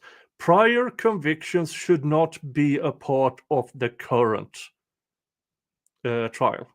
Prior bad acts should not be, but not in Georgia RICO. Then it all of a sudden it's fine.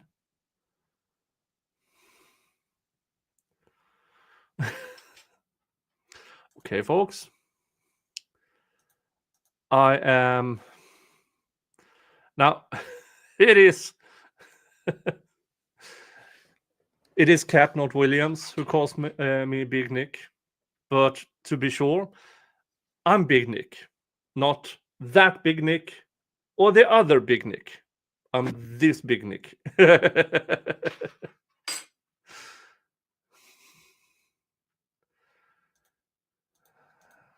I have.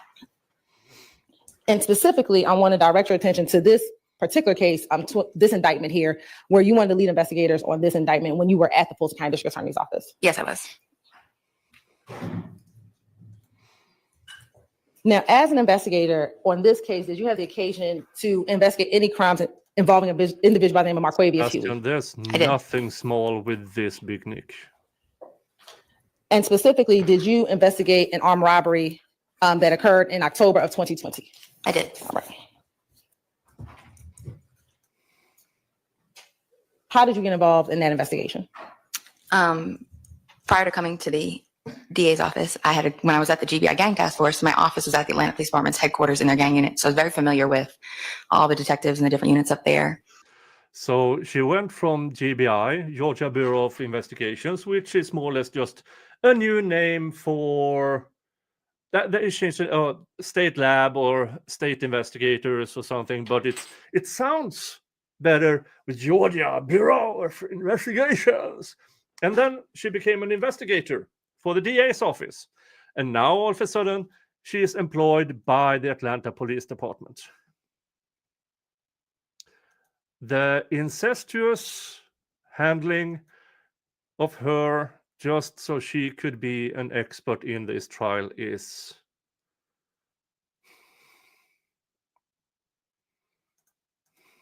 I was approached by a detective, Jeffrey Henderson, from the robbery unit regarding a robbery case involving Mr. Huey that he had. And when he approached you, what, if any, steps did you assist him when he approached you? I did. What steps did you take to assist him with that investigation? Just identifying Mr. Huey's gang involvement, who he was affiliated with, who he would have had alliances with, who he would have had rivalries with, things of that nature. And how did you go about assisting to identify Huey's relationships with any gang involvement? Well, the first thing I did was review Mr. Huey's social media accounts. The name has changed a few times, but when I reviewed it, it was Mr. Huey's very proud of his affiliation with Young Slime Life. Yep. Sustained. Don't provide commentary like that, okay? Just if you're testifying to facts, just give us the facts. Yeah. Again, they can't help themselves. Any of the witnesses, they can't help themselves. They have to put in extra because they can't help themselves. This is, for frick's sake, Judge Whitaker, put an end to it. Disregard that last comment. So just, what were some of his names? JBS Quay for Jonesboro South Quay. I can't remember the rest of them off the top of my head, but it changed a few times.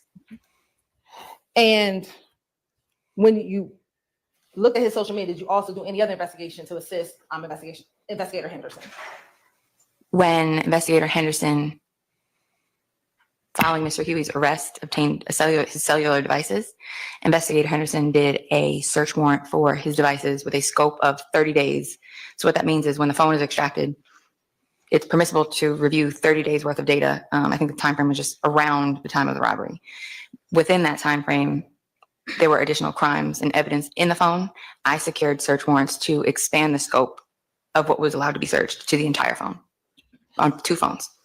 And once you were able to secure a search warrant, did you then look into the phone, the expanded phone? I did.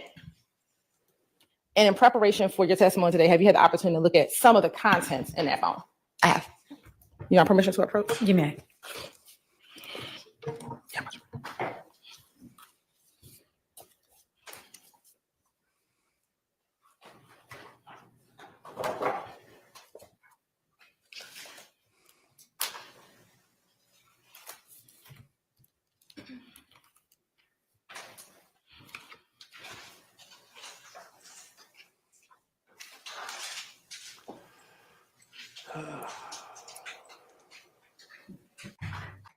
You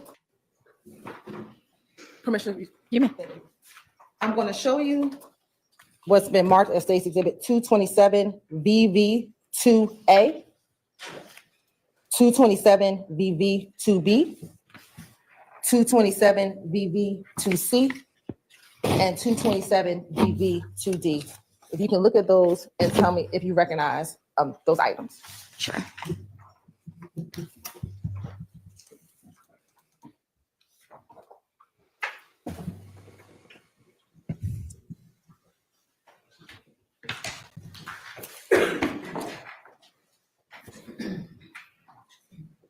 Yes, I recognize them. And how do you recognize them? They are text messages that were extracted from Mr. Huey's phone, his phones, as well as 2 contacts that were stored in the phone. Okay. And those appear to be accurate depictions of text messages and the contacts that were in the phone that you reviewed back in 2020. They do. Right. Your Honor, this time the state would like to admit State's Exhibit 227 VV2A, 227 VV2B, 227 VV2C, and 227 VV2D into evidence.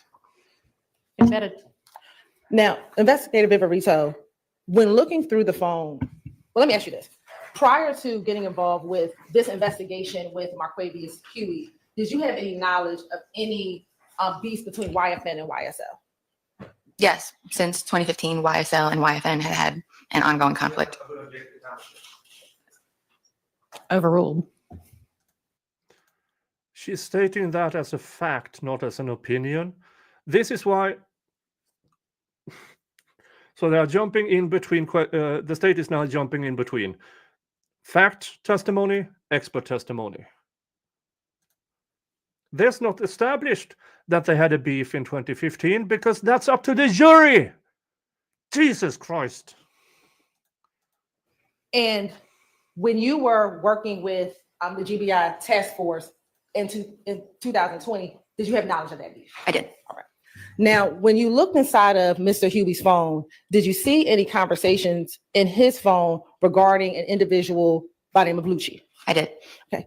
And generally, what information was in the phone that you saw about an individual Lucci? What did you see in the phone? I would see that when Lucci or Mr. Rayshawn Bennett, when Mr. Bennett would have, there was a handful of performances or appearances within the city of Atlanta. The flyer would be shared either by Mr. Williams or Mr. Huey. And Mr. Huey would talk about going to handle that and would be told or asked to go handle that. And you said he'd be talking to Mr. Williams. How did you know, when you're saying Mr. Williams, who are you referring to? Jeffrey Williams, also known as Young Thug. How did you know he was speaking with Jeffrey Williams? Based on the phone numbers that he was in communication with, as well as how they were named in the phone, but the phone numbers themselves. I'm going to first show you what's been admitted as 227 VV2C. Okay. And it should come up on your screen in a moment.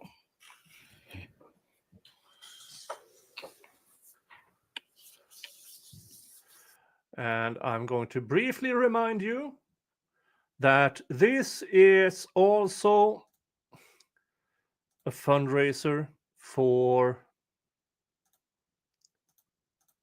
Little Rod. Little Rod is convicted of homicide. He's serving life in prison. And when those witnesses for that one testified in this trial, it became obvious that it was complete. He was railroaded, completely railroaded. And the person who was co-defendant is the person that Mr. Steele was representing the other week in the Georgia Supreme Court. And in my opinion, he made a clear, good case that that conviction should be overturned. Now, Lil Rod doesn't have the resources. So what I'm doing today is trying to help out.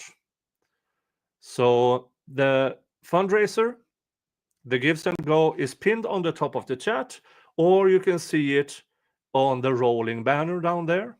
It is givesandgo.com/justice for little rod 4 with the number 4.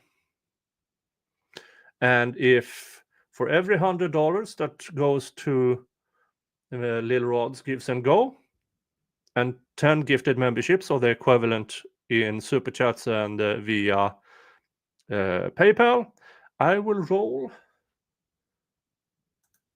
the Wheel of Regrets. We are currently $70 from a new spin on the wheel. I already spun it once. No, YouTube does not take 30% of the fundraiser. What happened was Sebastian Miller gifted $100 to me instead of the fundraiser. So I forwarded it to the fundraiser.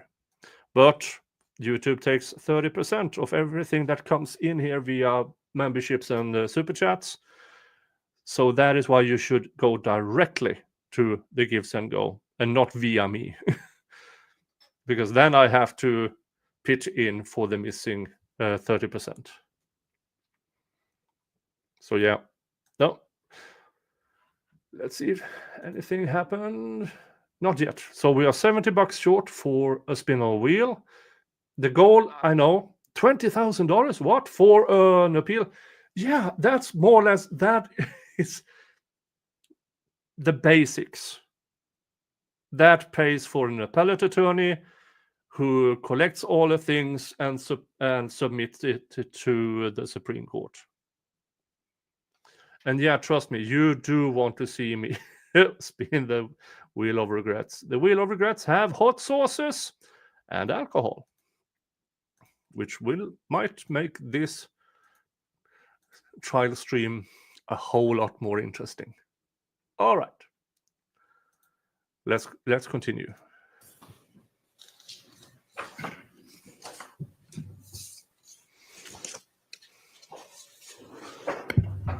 Now, first, looking at 227 VB2C, what is the jury looking at? You're looking at when you extract a phone. If you go to your address book in your phone, you'll pull up contacts or a contact card. This is what it looks like when the phone is extracted. When you receive it back on a hard drive and you're going through the phone, this is what it's going to appear as. So you may have mom, a phone number, and that information. This is how it appears in a forensic phone extraction. And for 227 VB2C, do you see a name associated with this contact? Yes. And what is the name? It's named Slime, and it has some emojis with the name. And are you able to tell what the emojis are? It looks like a snake emoji, and I don't know if you guys can see. It should be like the iPhone emoji. And then in this phone, when it says deleted, do you know what that means? I would assume that they kind of don't see it on my copy where it says deleted.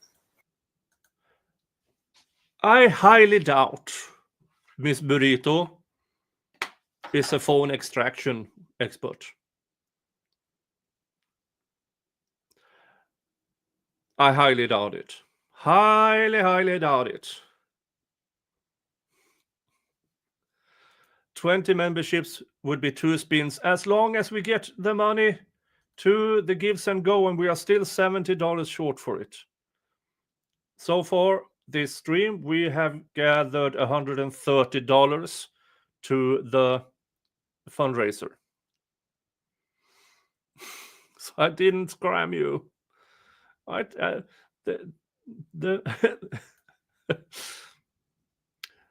$100 to Lil Rod, 10 gifted memberships to me gets you a spin on the wheel. So we need another $70 for the Lil Rod fundraiser. Then I will spin the wheel again. I actually have enough for 2 spins as long as Lil Rod's fundraiser keeps getting the monies. Oh, you were joking. Okay.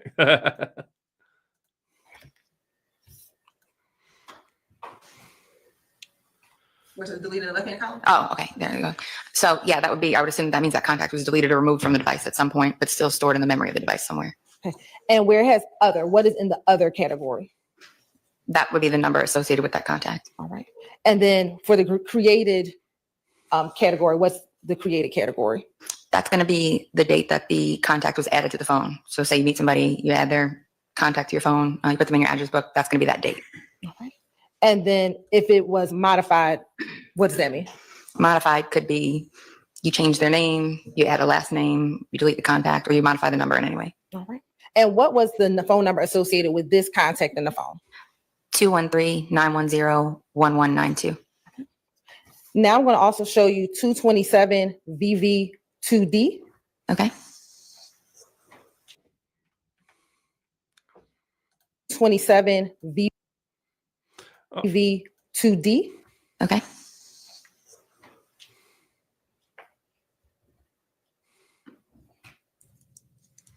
Yeah, Lil Rod has been in custody, jail, or prison since he was 15. And First, I want to start with the other. What is the... And the reason is that some chick who should be charged with statutory rape testified that he done it. I wonder if she got a deal. Not this witness. Not this witness. The witness that testified in this trial against Lil Rod. That girl was, I believe, 18 or 19 when she hung around boys aged 14, 15, and 16. Yeah. So they believed SAer of minors to get Lil Rod convicted. Phone number associated with this contact? 213-910-1192. And is that the same phone number from 227 VV2C? It is. And when you look at the name, what is in the name section? So here, it's going to appear as almost like a bug type emoji, but I had a chance to review the physical device. It is a spider emoji. That's just how it translates to, I don't know if you have friends, if you have an iPhone, your friends, the Android, sometimes the emojis don't translate correctly. When you extract the phone, that's what happens here. So when you look at the physical device, it's going to be a spider. And then what was the created and modified date on 227 VV2D? March 1st of 2019, it's created and modified November 22nd of 2020. And through your investigation, did you associate this contact with an individual? I did. And who was that? Jeffrey Williams. All right. Now I'm going to publish 227 VV2A.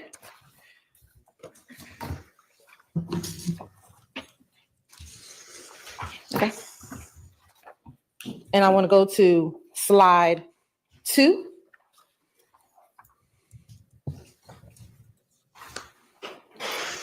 What's being depicted in slide 2? And if we can zoom in, because I know it's pretty tiny.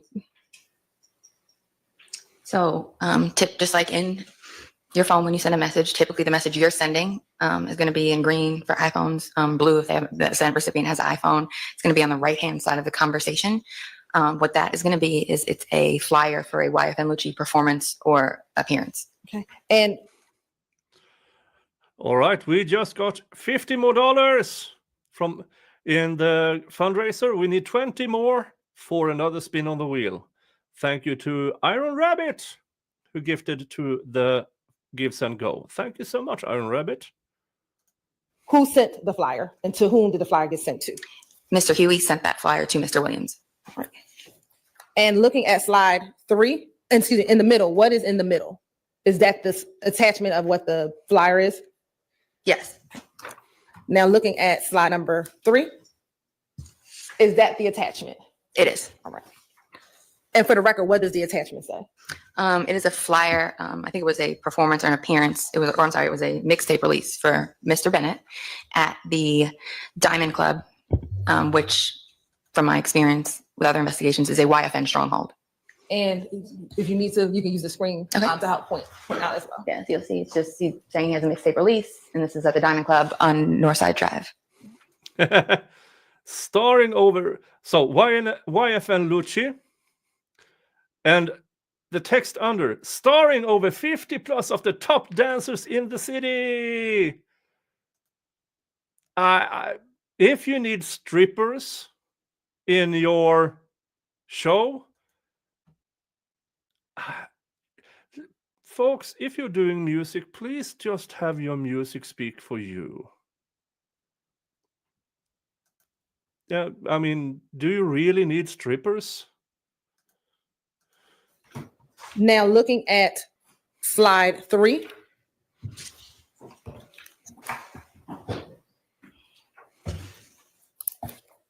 Okay. Slide 4, excuse me. Starting at slide 4. And if you can either read from the screen behind you or from your paper, or read from the screen behind you, and so we can show the jury, tell the jurors about the conversation that is happening as a result of this flyer. So it's a little confusing, but at the time, if you look at the time and dates these messages are sent, the flyer and the initial conversation is started on Mr. Williams' phone that has a 213 area code or a Los Angeles area code. Once the flyer is sent by Mr. Huey, Mr. Williams switches to his Atlanta phone number and they engage in conversation to where Mr. Williams tells him, handle that tonight, and follows it up with slat. And then Mr. Huey responds, slat. And you said that this was Mr. Williams' Atlanta number. On the left-hand side, it says slime. Would that be the contact, how the contact is saved in Mr. Huey's phone? Yes, that's how it would appear in the phone. Okay. And what is the Atlanta phone number? It is 404-789-1371. And what is the date, roughly the date and times of these text messages? January. Shouldn't this witness be a phone extraction expert? Is that required in this state? I'm not sure how that works. Just always hear testimony from people who are trained in the program. I agree, Rachel. It should be that way. But not here. That was a witness before Thursday. He was just in, I did all the extractions, but I didn't actually look at it. And then here is Miss Burrito, who I assume have never seen these before, but she was refreshed before getting her testimony, doing her testimony. I would assume that, as LTO says, they litigated that and the judge approved it. I assume that Miss Burrito had zero knowledge about this until she got it from the prosecution. But here she is testifying about it. February 19th, 2020.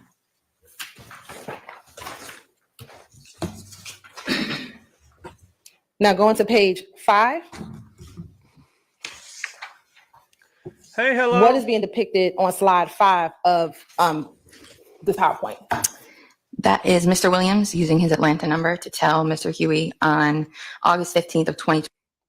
Here's the thing. At that date, there's no saying if he actually used that phone.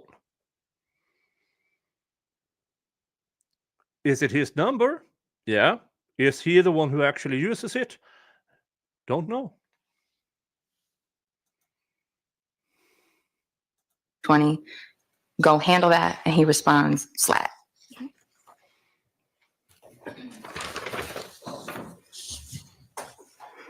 Now, looking at page 6, or slide 6, excuse me. Hi, Derek. Now, is this September 2nd, 2020? It is. Okay. And what is occurring in this text message conversation beginning on September 2nd, 2020? Okay, so several months later, Mr. Huey is going to send another flyer for a YSL-Trial appearance or performance. And Mr. Williams responds, where's that at? Mr. Huey tells him, Claremont. Mr. Williams responds and says, slatty handle, stay very low. And Mr. Huey says, slat, for sure, I've been out the way. And looking at the next slide, is this a copy of that flyer? Yes, it is. And when is the date of the appearance that Mr. Bennett is advertising? September 6th. Now going to the next slide. Does that conversation continue? It does. Okay. And if you could say for the record what the conversation is as it continues. Mr. Huey tells Mr. Williams, I appreciate you for everything, my brother. Never about money with me. I'm built on loyalty. He sends the 100 emoji, which kind of means like, I'm for real about it. Mr. Williams says, slat, handle that. I got you. Mr. Huey responds, slat.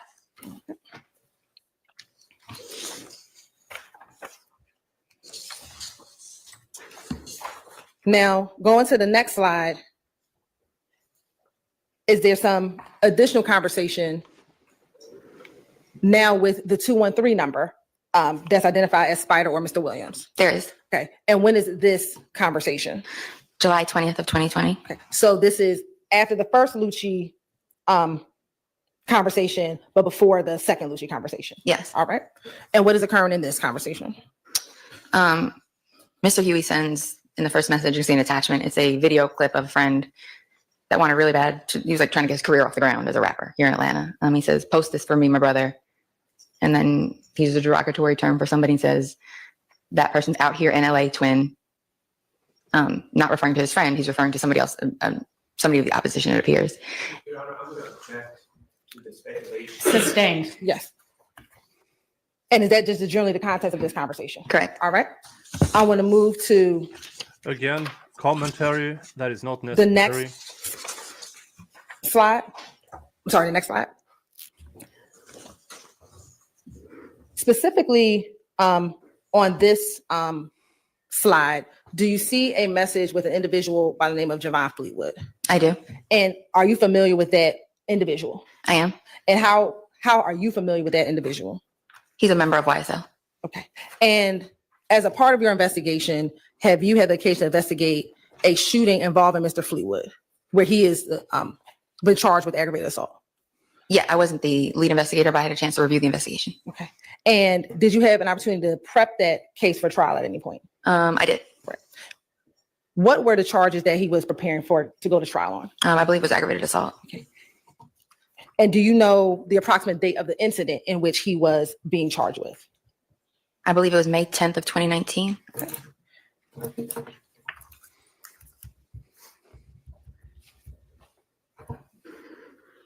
And in that May 10th, 2019, was there a vehicle associated with that ag assault? There was. Well, we haven't heard it yet, but avoid hearsay. Yes. As a Ocean Beach. Okay, so the state might actually have another witness. John Floyd is state expert on RICO.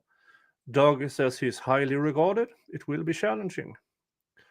I got this from transcript of the Justice Served YouTube channel. Okay. So they are finishing off with the state RICO expert. In my opinion, pure bolstering. Oh yeah, look at our RICO Act. Look at how good we are at recharging people. But that's the law in Georgia. Of course, it will be challenging when the state itself can avoid double jeopardy, get prior bad acts admitted as overt acts. Yeah, of course it gets easier and it gets harder for the defense to defend their clients. part of your investigation when you were investigating that case for trial? I'm going to get your say. Don't elicit hearsay, I want to listen hearsay. because right now it sounds like she's testifying as a fact witness, right? Yes, Your Honor. Okay. Did you get? Yeah, Judge Whitaker, this is the whole issue that you're completely missing.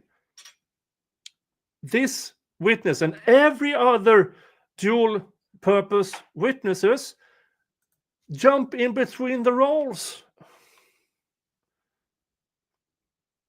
And you allow it. Social media account for Mr. Fleetwood I didn't obtain records for it, but I reviewed some posts from his account. from his public account? Correct. And have you had the opportunity to view those posts prior to your testimony today? I have. Right.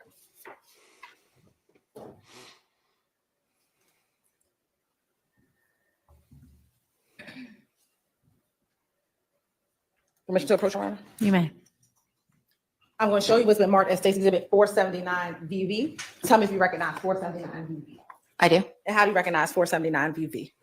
That's a photo of Mr. Javon Fleetwood from his Instagram account. And is that from his public Instagram account? It is. Right. And was that pulled in preparation for this indictment here that we are referencing, 22 SC 183572? It was. Right. Your Honor, this time the state would like to tender and admit 478 VV into evidence. Okay. Admitted. Oh, excuse me, 479 VV. All right. Admitted.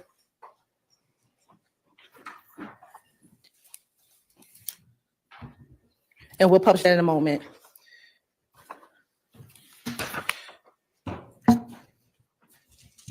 Based on your investigation, do you know if Mr. Huey and Mr. Fleetwood had a friendship?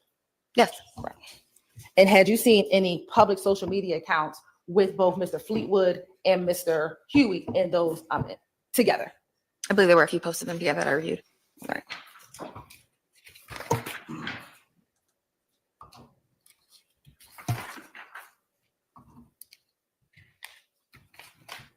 Now I want to go to, I think, slide 10.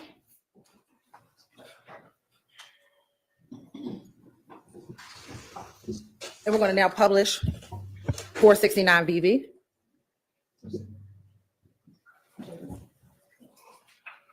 Four 471, 479 VV.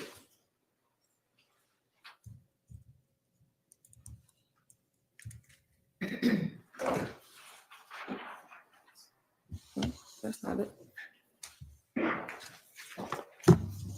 And is that Mr. Fleetwood? That is. Okay. And what was his Instagram name? _TV World. And I want to zoom into his face. Do you see any tattoos?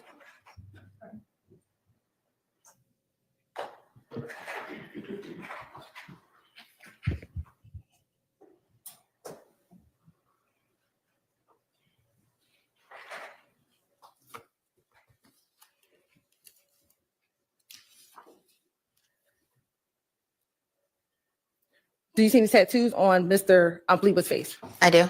And specifically, do you see the tattoo with the star? I do. What is the tattoo next to the tattoo with the star? So down the right side of his face by his temple, you'll see he has YSL tattooed on the right side of his face.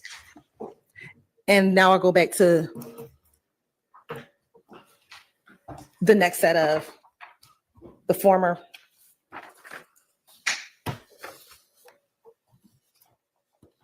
State's Exhibit 227 VV2A.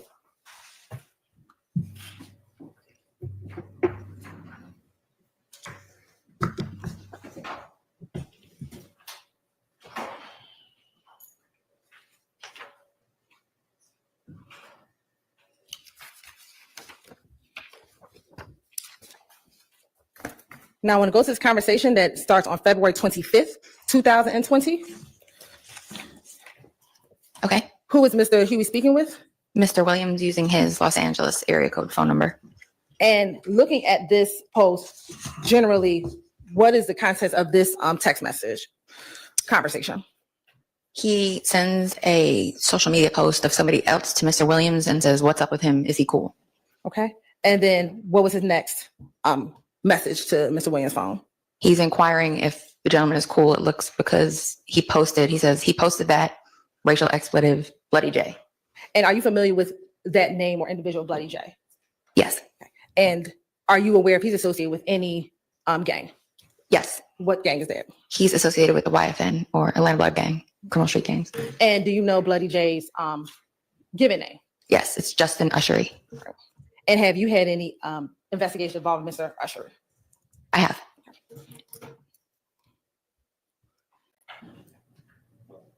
And then did Mr. Williams respond to his to Mr. Hugh's inquiry? He says, "Who is that?" To which Mr. Huey responds, "Duct Tape Dave." And are you familiar with the individual by the name of Duct Tape Dave? Yes. How are you familiar with that name? He's a pretty prominent guy within the duct tape criminal street gang. There's a duct tape criminal street gang.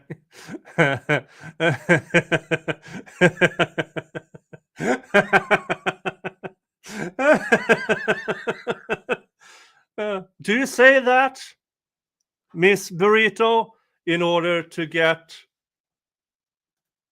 the accusations to stick? Jesus Christ. And then was there a response to that? It was. Oh, and what was that? Mr. Williams says he's a buster too, to which Mr. Huey responds, slat. And he tells Mr. Williams, I told him, fuck them, racial expletive. He hit me back laughing and shit.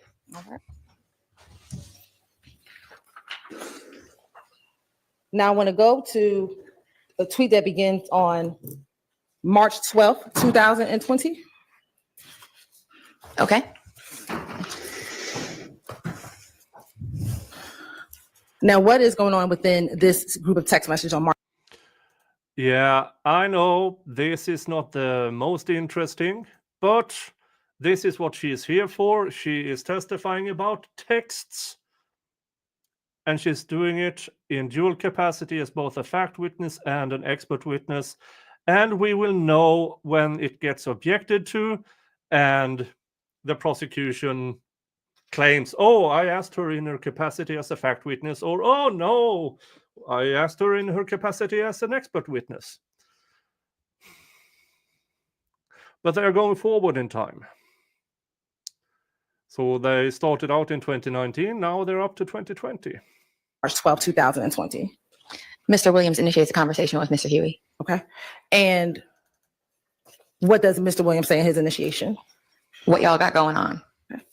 And then is there a response? He says, them, racial expletive, no, I ain't play no part in that slime.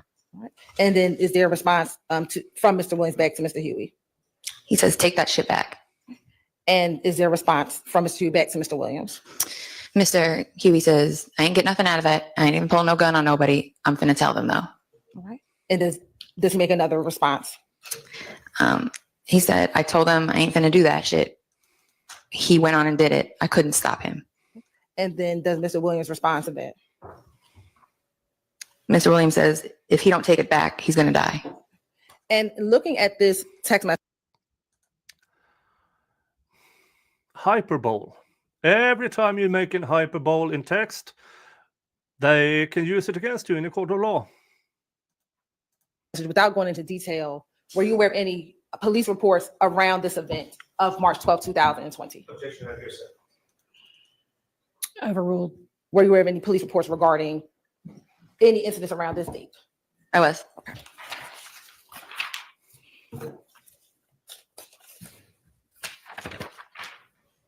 Now I want to go to 227 VV 2B.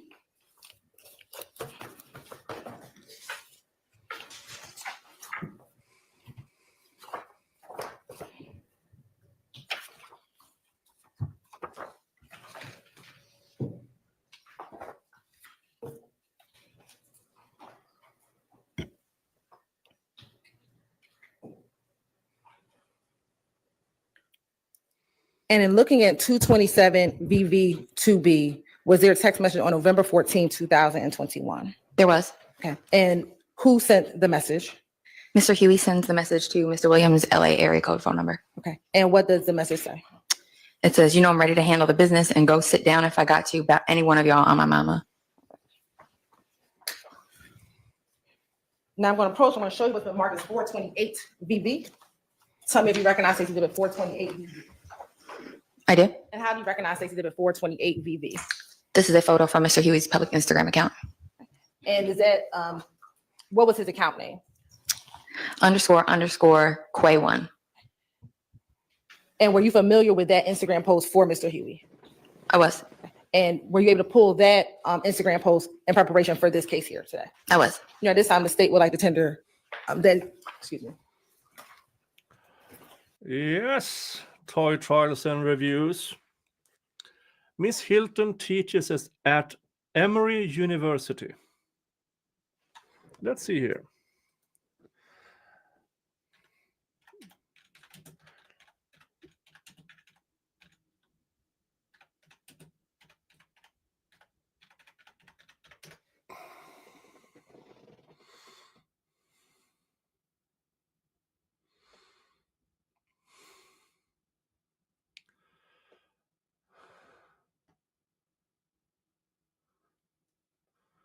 Dun, dun, dun. Emory.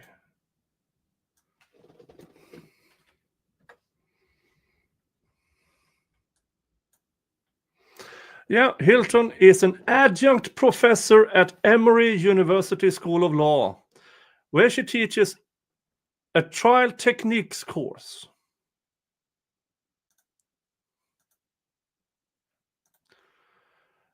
What you see here in court is how the next generation of lawyers are trained.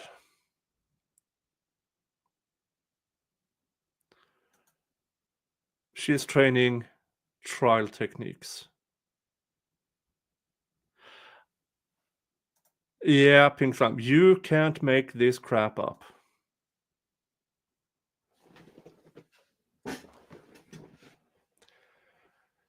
Emory University, you should be ashamed of yourselves. And for you who, if anybody is watching who is currently a student at Emory and have taken her course, ask for a money back, ask for refunds. Yeah, that's where Thug and Steel just had a seminar at the same university where Simone Hilton is an adjunct professor. Tender 428 VV into evidence. I'm sorry, 28, 428 VV. Okay. Admitted. And permission to You publish. may.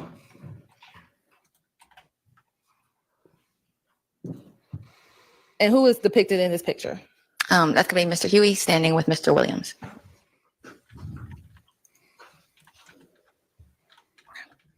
And is there a caption? There is. What's the caption? It reads, "From lockdown to a jet, slat is." And is there a date to that post? September 4th. Now, in looking at Okay, I also have her on a seminar of judicial behavior. Hate speech is one of the instructors.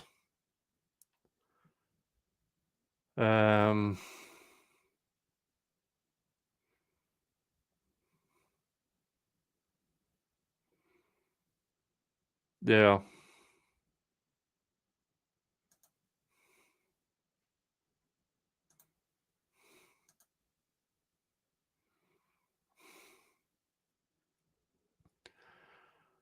Dun, dun, dun.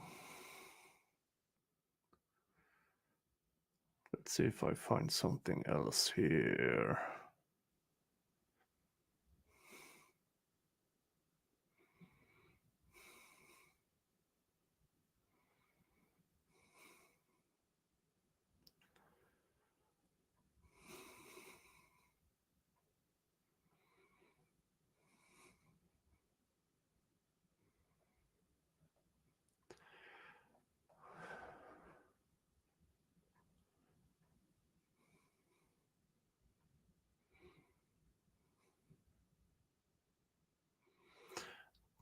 Yeah, let's keep listening while I search. Mr. Huey's phone, we talked about there being this ongoing beef with YFN since about 2015. And in Mr. Huey's phone, there is information about Mr. Huey going to go handle business and sending those flyers. Correct. Between 2019 and 2020, was there any ongoing conflict or continuous ongoing conflict between YFN and YSL? Yes. And through your investigation, were you made aware of incidents that occurred between 2019 and 2020 between those two groups? Yes, several.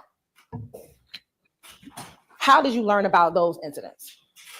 In 2019, when I was working, at that time, I wasn't yet promoted to the gang task force. So I was assigned to the Atlanta Police Department's gang unit as a probation officer with a gang caseload.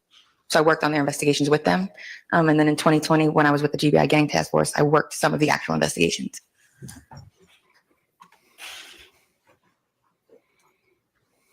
Specifically, did you ever work an investigation regarding a May 2019 incident involving YFN Lucio, Mr. Rayshawn Bennett? I was aware of the incident, but I was not an investigator on it. Okay.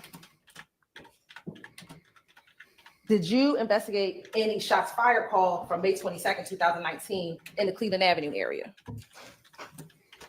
Yes. How were you involved in that investigation? Can I refer to the timeline? Yes.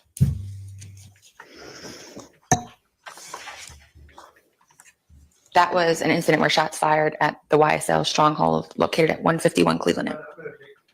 It sounds like we're reading off the report, and I'm going to ask you. Sustained. Are you familiar with 151 Cleveland Avenue? I am. How are you familiar with 151 Cleveland Avenue? That's a known location where YSL members hang out, sell narcotics, congregate. And have you had your own opportunity to investigate crimes that occurred in that area of 151 Cleveland? I have.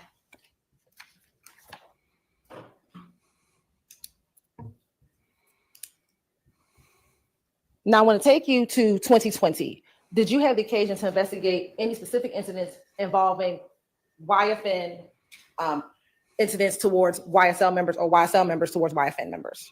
I did. In 2020, how many such incidents did you yourself were part of the investigation? There were numerous incidents that we worked on as a team. And in 2020, were there a lot of back and forth shootings between those two groups or associates?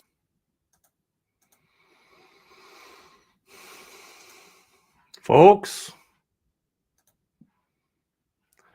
we have reached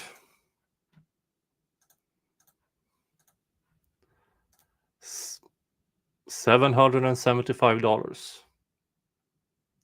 which means, from Ocean Beach, thank you. It means it's a spin on the wheel. The wheel of regrets.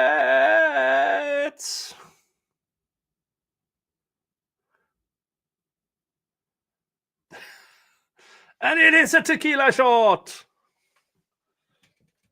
It is a tequila shot. And of course,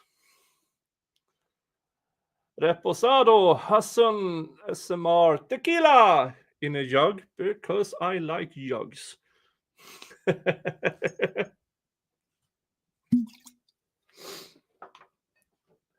And it's going to be in my Georgia shot glass.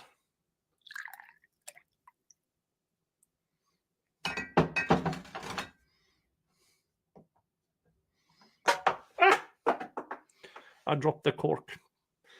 Cheers, folks, and thank you. That means another $200 has been gifted to Lil Rod's Gives and Go. Thank you, guys. Whew. Whew. Now, that tequila is surprisingly smooth. Where did my cork go? All the way back there? Oh. I will take the lid of that one and put on top until I get to. So thank you. Thank you so much for donating to Little Rod's Gives and Go. Thank you guys so much. That means we are now $100 from the next spin on the wheel, $100 to Lil Rod's Gives and Go. You have it pinned on the top of the chat, and it's givesandgo.com/justice for Lil Rod. 4 as the number 4. Thank you so much, guys. Thank you so much. All right, let's get back to trial.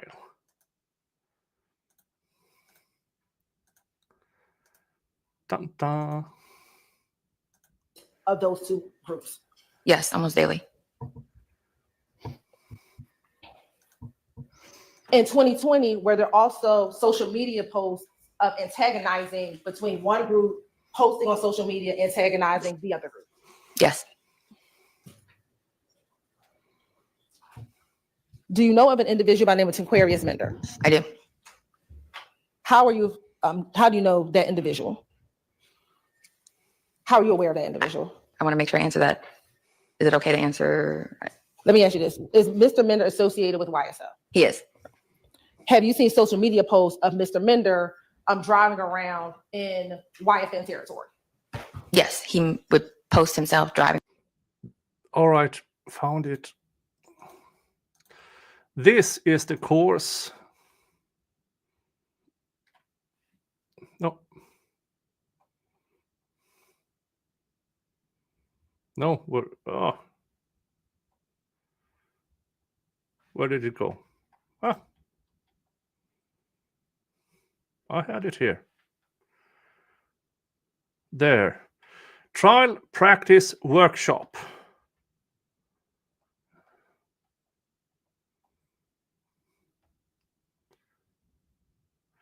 Two sections, class number 5112, class number 5113, mock trial section. Credits 2 hours. Instructors, Professor Norman, Justin Norman, Professor Ronnie Lott, AD Gardner, Lindsay Gardner. Okay, so that schmuck is there as well. And ADA Simone Hilton. So, okay.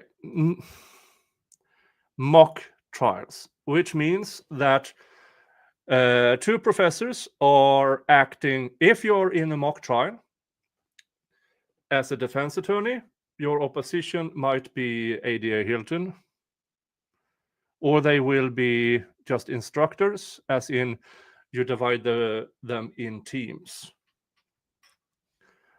in which you are evaluated by Gardner and Hilton.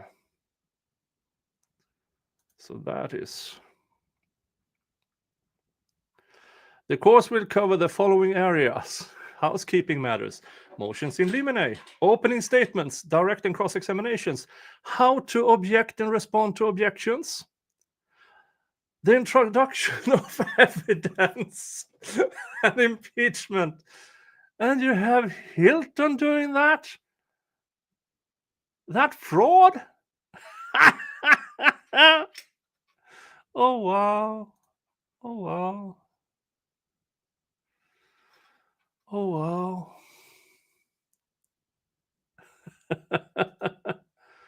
Oh, wow. But maybe it is because she missed all the misconduct in this trial. Once she teaches, she knows what to look for. Around, and he would tag, in case you didn't recognize it from sight, he would tag Summerhill. And why would that be considered antagonizing for Mr. Mender to be driving around in Summerhill? Because Mr. Member was also a member of YSL. In 2020, did you have the occasion to investigate a case involving Mr. Mender and Mr. Diamante Thomas at Greenbrier Mall? Yes, but I think it was Dontavius Thomas. Dontavius Thomas. Are you aware if Dontavius Thomas is related to Donovan Thomas? Yes. How are they related? I believe it's his brother. How were you involved in the investigation regarding Mr. Mender and Dontavius Thomas? At that time, like I said, there was a conflict. The conflict had reignited to almost. Yeah. Chloe Albert's revenge. Well, you know, they read the Brady pages right out of the book. Yeah, apparently Brady, she is not part of that course. Daily, every day we had incidents happening. I remember that day we were at work, we got a call about a vehicle that was fired upon while it was driving on the highway, and it had flipped over, had 2 victims inside the vehicle. Myself and Investigator Storno of the Atlanta Police Department's gang unit began to look deeper into that case and realized that the victims on the case were Dontavius Thomas and Reginald Carter, the brother and cousin of Donovan Thomas. And you said you began to dig deeper. What else did you do as a part of that investigation? Once we got into the investigation, we located a suspect vehicle that I knew to be associated with Mr. Mender and his cousin, Wayne Alford. And what else did you do as a part of the investigation? We would pull phone records, we got video, we spoke to witnesses, and ultimately were able to charge that case appropriately. Did you talk to witnesses the way Detective Vasquez talked to witnesses? Remember Detective Vasquez, one of the first witnesses in this trial, well, within the first 20 at least, that testified under oath on the stand that if he didn't believe the witness, he deleted his recording or asked them for another story.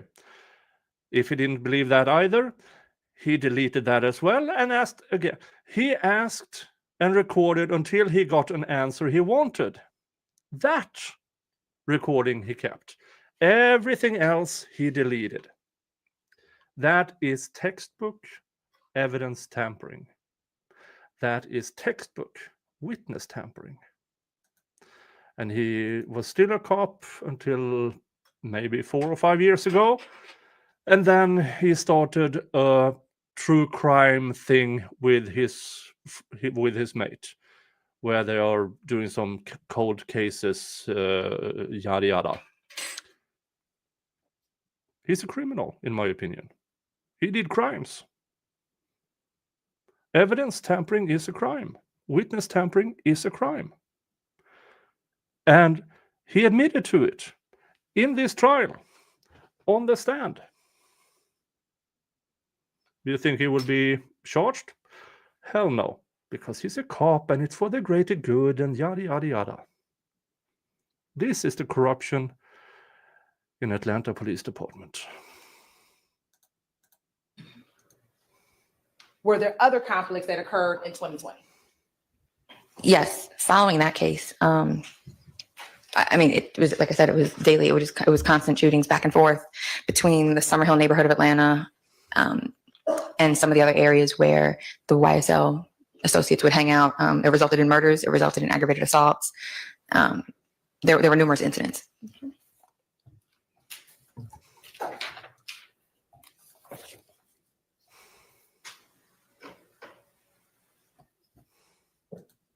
Now, in 2021, did you learn of the arrest of Rayshawn Bennett?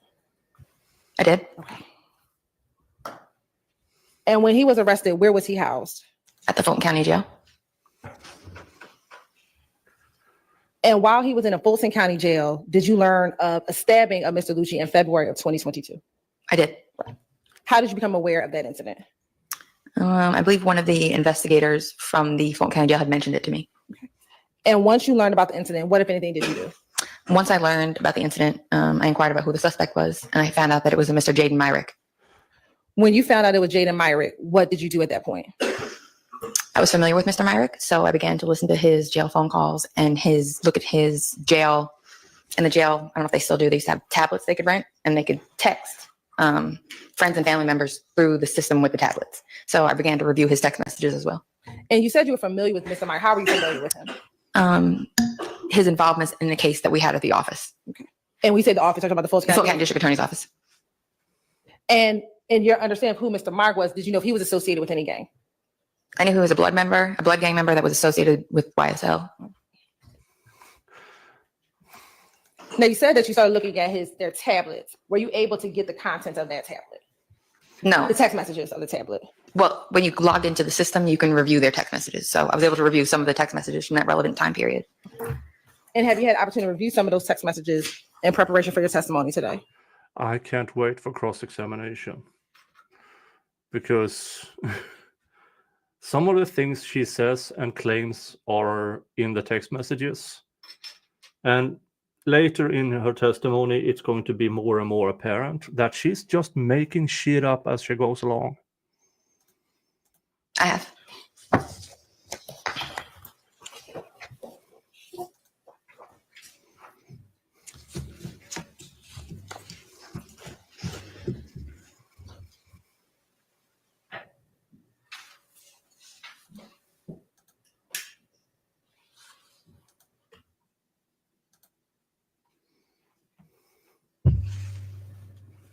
That Jaden Myrick was the person who stabbed him.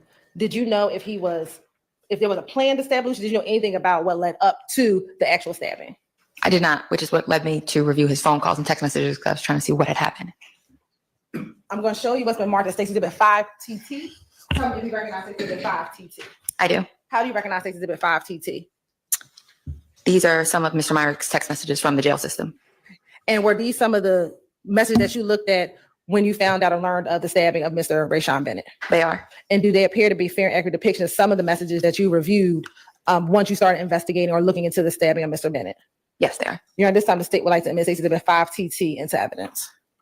Admitted. Once you started looking at these messages, what, if anything, did you learn or glean from these messages? It appeared to me that Mr. Myrick's girlfriend, Ashley Ellison, was acting as a third party for communication with somebody else. And once you started looking at determining Ms. Ellison might be serving as a third party, what did you do at that point? I began to try and identify the third party and the phone number associated with that party. And how did you go about doing that? There were context clues from the text messages. On a text message from February 6th, she says, your folks, this message is from your folks, 706, which is an area code that I know. So I think, okay, maybe that's a clue. Maybe that's the person has a 706 area code. Okay. And what did the text say? It does. So Ms. Ellison. So now all of a sudden, she's a fact witness again. She jumps between fact witness and expert witness all the time. And that is why I believe there should never be anything like a dual purpose witness. Never. Never. That is pure bolstering of themselves. Ellison is conveying the message from the 706 area code to Mr. Myrick. And she says, and the person is telling her to tell him, tell Lil Bro, I talked to the biggest, just now waiting on the news. He thinks we're flexing. I talked to the biggest. He thinks we're playing because the racial expletive in the same house and it ain't handled. I done put the food on the table. Make me proud. My name is on the line on this one, so don't make me look bad. And what was the date and time of that message? February 9th, 2020 at 11:32 p.m. Is it 2020? I'm sorry, 2022. Okay. And in reading that, did you have an understanding of what they were even talking about? A basic understanding, yes. What was your understanding of it? That they were waiting for confirmation that the act had happened, saying that we think we're flexing. He thinks we're trying to get one over on them. And they think that they were kidding because I guess they've been housed together for a little while and nothing had happened up until that point. He tells them he put the food on the table, like he gave him the opportunity and make me proud. And once you saw that message, how did you go about determining if 706 was a phone number or what 706 was? I reviewed Mr. Myrick's jail calls. You can pull jail calls by the inmate themselves. And I looked at his jail calls to see if there are any phone numbers that he had called with a 706 area code. And were there any phone numbers he had called with the 706 area code? Yes, there was one. Now, once you saw the phone number that he had called, what, if anything, did you do about the phone number? I requested the records for the phone number. I learned that it was a Verizon phone number. When you have Verizon, they retain what is called text message data. As long as it's not an iPhone, if you have an iPhone, as long as it's not iMessage and it's Android to Android or iPhone to Android, for 7 days, they will retain the contents of those text messages. So I secured a search warrant and requested the call records as well as the text message content for that phone number from Verizon. And were you able to get that information? I was. And once you received the information, what, if anything, did you do? I tried to, it just comes in as a big spreadsheet. So I went through and sorted and identified the calls. The texts and read through them. And when you said you sorted, how did you go about sorting and identifying the text messages? To make it comprehensible and able to be read, I color coded the messages from each person so people could kind of track and follow along with what was being said. She color coded. So what she does is that she takes that from that phone number, that phone number, that phone number, and then claims through waving her boyfriend's magic wand, I don't care, she can determine what these means in reference to each other. And have you had opportunity to review a copy of a demonstrative showing how you kind of color coded those text messages to help determine what people were talking? I have. So if she does the color coding, why do you, Miss Hilton, ask her if she has reviewed a demonstrative that you have color coded? If she already done it? showing you what's been marked as State Exhibit 1 TTB. Do you recognize State Exhibit 1 TTB? I do. And how do you recognize State Exhibit 1 TTB? This is the color-coded version of the spreadsheet that I had made.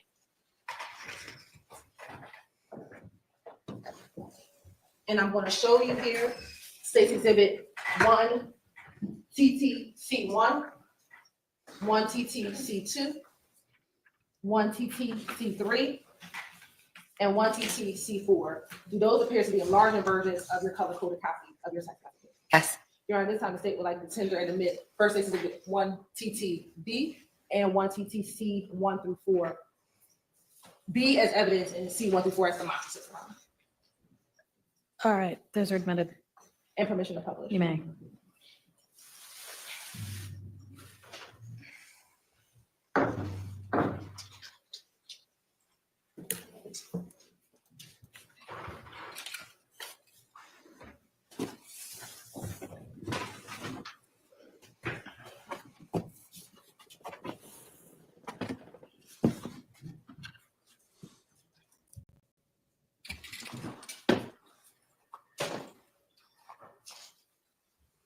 And permission for the witness to step down. Yes, you may. Pay close attention. If what she claims is actually what is written on the page.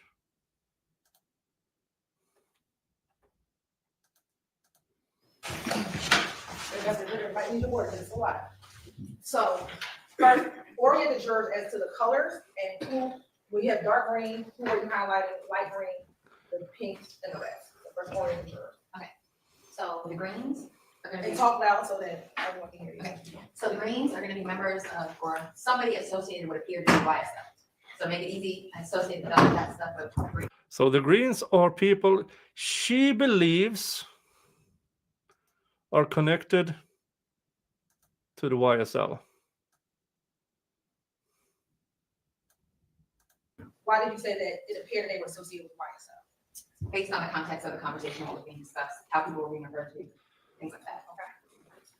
The red is going to be a conversation with Ashley Ellison. That's Mr. Myrick's girlfriend.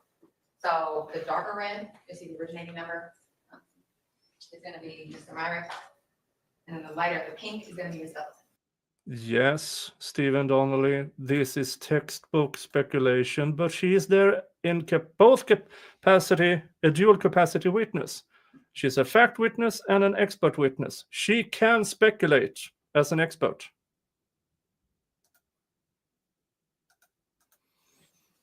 And then the yellow was an unknown number that was inserted into the conversation. It was still developing. And when you went back and started investigating the case, what do you call a date of status of her? February 9th. So when you went back, why did you start at February 6th, 2022? Because that's what the jail text messages, that's kind of when they had started. So I wanted to go back and get. So now they are up to February 6th, 2022. Usually where crime happens sometimes, sometimes it's not. But I wanted to catch the planning phase if there wasn't planning phase. And did you ever associate any of the other phone numbers, for example, this 404-293-3244? And I wonder if there is a whole lot more text messages than the ones shown here.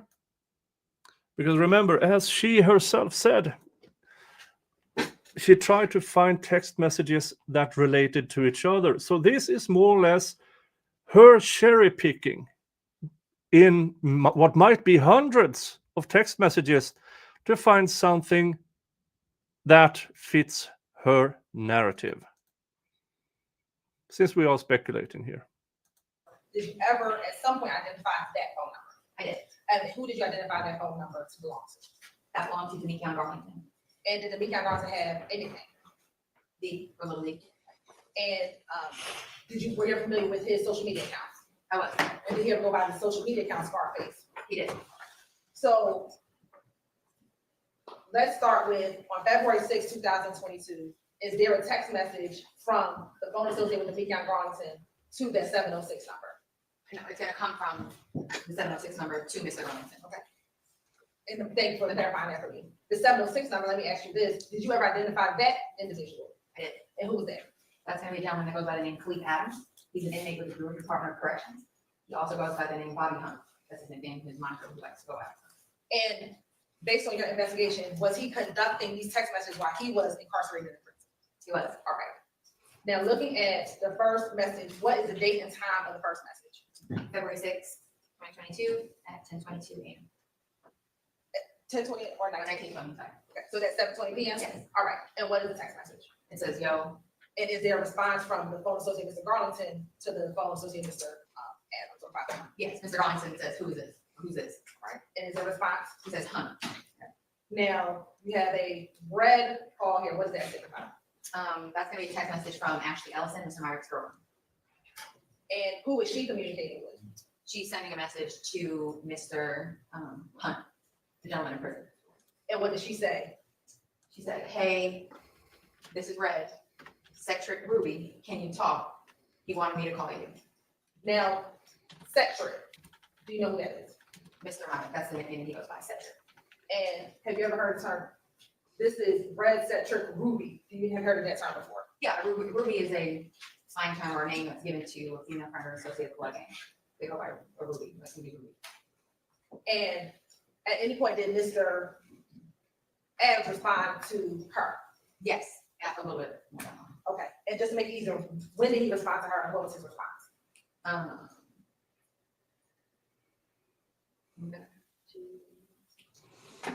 Want me to call you? It might have gone through the jail messages, it's hard to read. Okay, so then next, on February 6th, 2022 at 1951, is there a conversation between Mr. Adams' phone and Mr. Garland's phone? Yes. Okay, and just go through that conversation, the next set of conversation. So Mr. Garlington says, what it do, twin?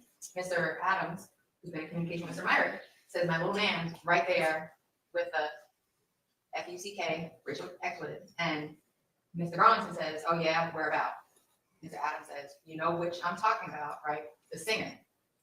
And Mr. Garlington says, who's locked up? And Mr. Adams says, 650. To which I know that to be a nickname from Mr. Bennett. He will wear a 650 chain. He goes by 650 Luke. He has music. He has a Maybach, 650 Maybach. That's where it comes from. So Mr. Garlington responds, oh yeah, need him.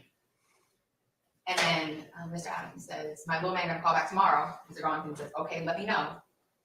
Mr. Adams, attempting to use coded language, says, I'm gonna let you know. He's been ready to get an autograph for the game. And then Mr. Garlington says, okay, let me know ASAP. To which Mr. Adams responds, red. And when you said he's using coded language, what do you mean? Instead of saying, my buddy's ready to kill him, my buddy's ready to attack him, I could be his contraband.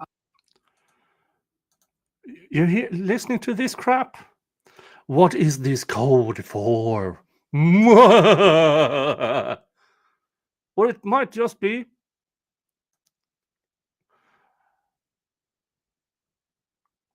he's looking for an autograph. Gets. Say it again. Right, okay, this was not, if the calls were getting intercepted, when phones get taken, it's an attempt to conceal the activity to the person that receives it. So they're not really trying to get an actual signature autograph for the guy? No, I'm not trying to get autograph. Okay. Now, after that conversation, is there some conversation between Ms. Ellison's phone and Mr. Adams' phone? Yes. Okay. When does that conversation begin and take the jury through that set of conversation?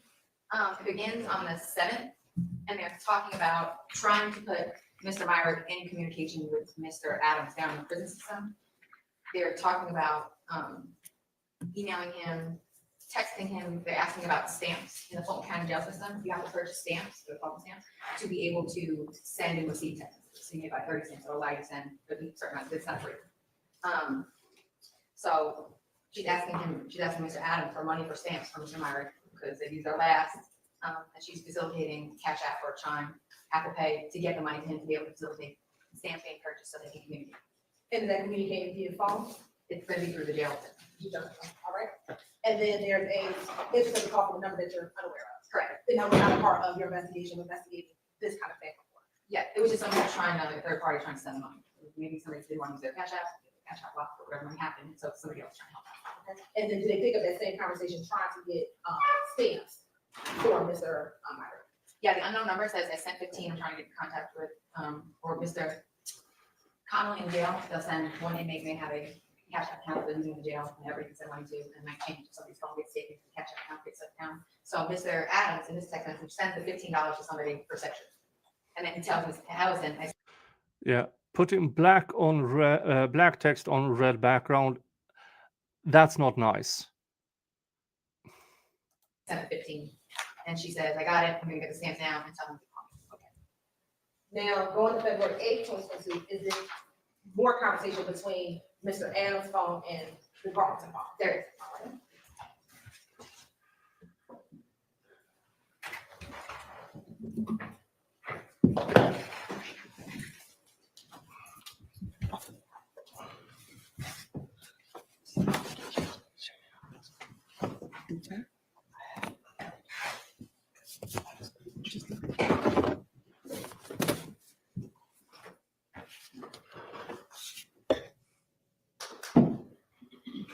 Now showing you what's been admitted as 1CTC2.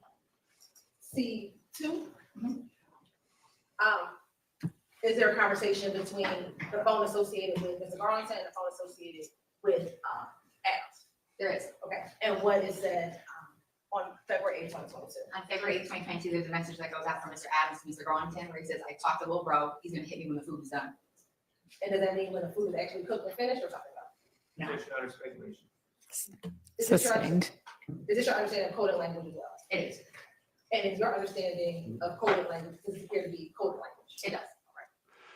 Again, jumping in between as a fact witness and an expert witness.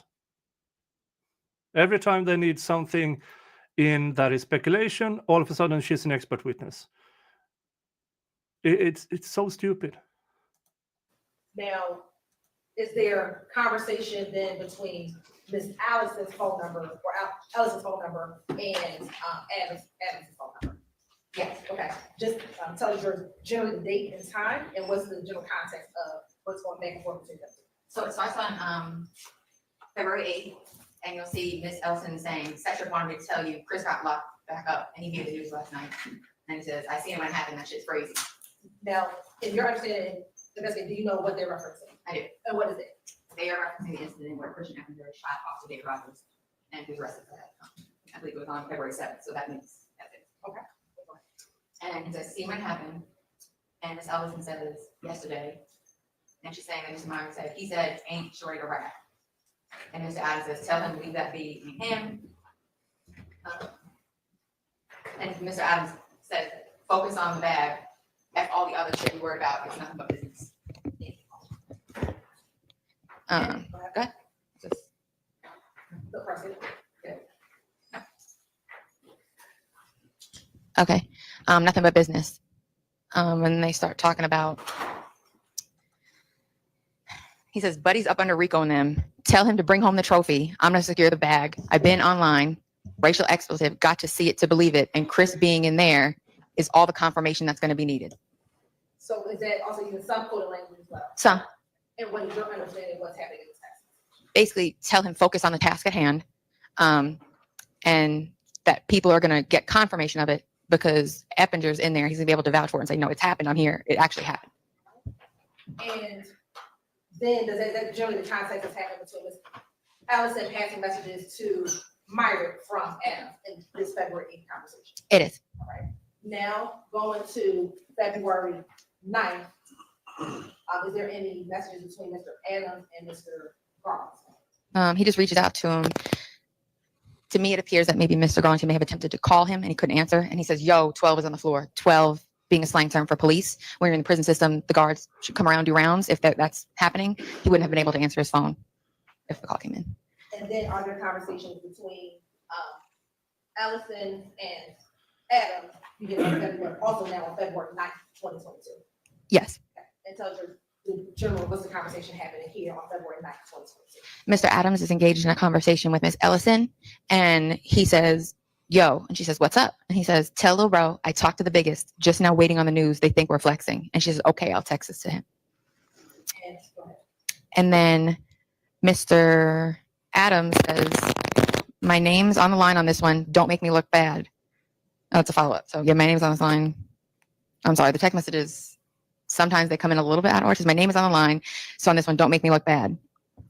He said, I talked to the biggest. He thinks we're playing because the racial expletive is in the same house and it ain't handled. I done put the food on the table. Make me proud. Now, is this similar to the same text message that you saw in the JK system when you were first just trying to pull the case? Is that same text message in the JK system? Yes. And is that the same text message you read a few months ago? Yes. All right. And is there any further conversation between Ellison and Adams and her passing that information on somebody? It looks like there was based on the context, there was I think, and there's a phone call that happens where there's a three-way call that's attempting to happen. Isn't great service in most of these prisons. So he wasn't able to hear him. So they're trying to get the message across about what happened in the payment and things like that. And you'll even see he texted this yellow number. He says nothing, just trying to get confirmation of this thing. And is that confirmation, is your understanding that's a confirmation of the stamping? Correct. And what date does the stamping occur? May 9th. May 9th? I'm sorry, February 9th. So this is so far maybe 40 text messages in a 3-day period where we don't know what other text messages have been sent in between. We don't know what context is missing, but it's allowed in because she's an expert and she can speculate.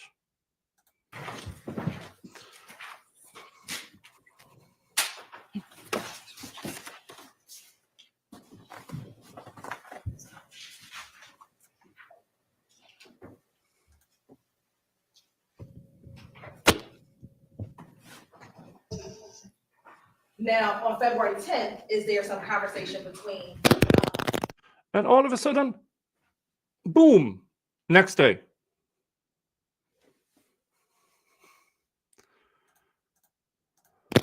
Allison's phone and Adam's phone? There is. Okay, if you can give the general context of what is now occurring on February 10th, and is it the day after the stabbing? Yes. All right, what is happening on the day after the stabbing? Mr. Myrick, coupled with phone calls, Mr. Myrick is eager to be paid for what he did for stabbing Mr. Bennett. So Ms. Ellison is texting. Yeah, I mean, I already instructed you once to not include your commentary and just provide the facts. Can I lay some foundation? That's twice. The state's witnesses, they can't help themselves. And this is, again, a dual fact and expert witness who has a lot of leeway. And she still can't help herself. That is twice. In my opinion, there should never be a third time. If she does it again, foot in ours, thank you, stricken, move on. Okay, so listen to the jail calls yourself. I was. And were you able to pick up tone and manner and demeanor in the calls that you were listening to? Yes. All right. And so that would be your lay opinion that he, okay. Yeah. And based on that, Yeah, jumping between expert and lay witness. or is that how you were determining that he was eager to get paid for what he did to Mr. Bennett? Correct. That was the purpose of his phone calls, were to seek payment for what he had done. And were there multiple phone calls for him seeking payment for what he done? Yes. And with that, Your Honor, with that. All right. Thank you, Your Honor. Okay, looking at February 10th, 2022, just go through what that conversation was on February 10th, 2022. She said, do you need the bros to verify?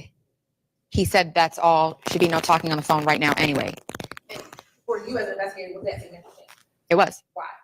Because he was seeking payment and talking about, does it need to be verified to secure payment? And they were talking about not talking on the phone right now because of what had just happened. It being the stabbing and the thing. Correct. All right. And we say not talking on the phone, then not talking on the jail phones? Correct. Okay. All right, continue. He's asking, Ms. Ellison said, Mr. Myrick is asking to get something to eat now. He's hungry. And then he again utilizes an outside person to send like $80 to Mr. Myrick. And that's generally the conversation here, they were just trying to get this money, get paid. Correct. All right. Now skipping down to February 10th, is there now some conversation between Garlington and Adams? Correct. All right. Tell us about what's happening between Garlington and Adams. And all of a sudden, they're skipping in an already cherry-picked demonstrative. They're skipping.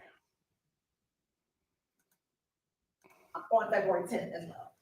Mr. Adams is reaching out to Mr. Garlington regarding what appears to possibly be payment for Mr. Myrick for the stabbing. And just go through the text. Okay.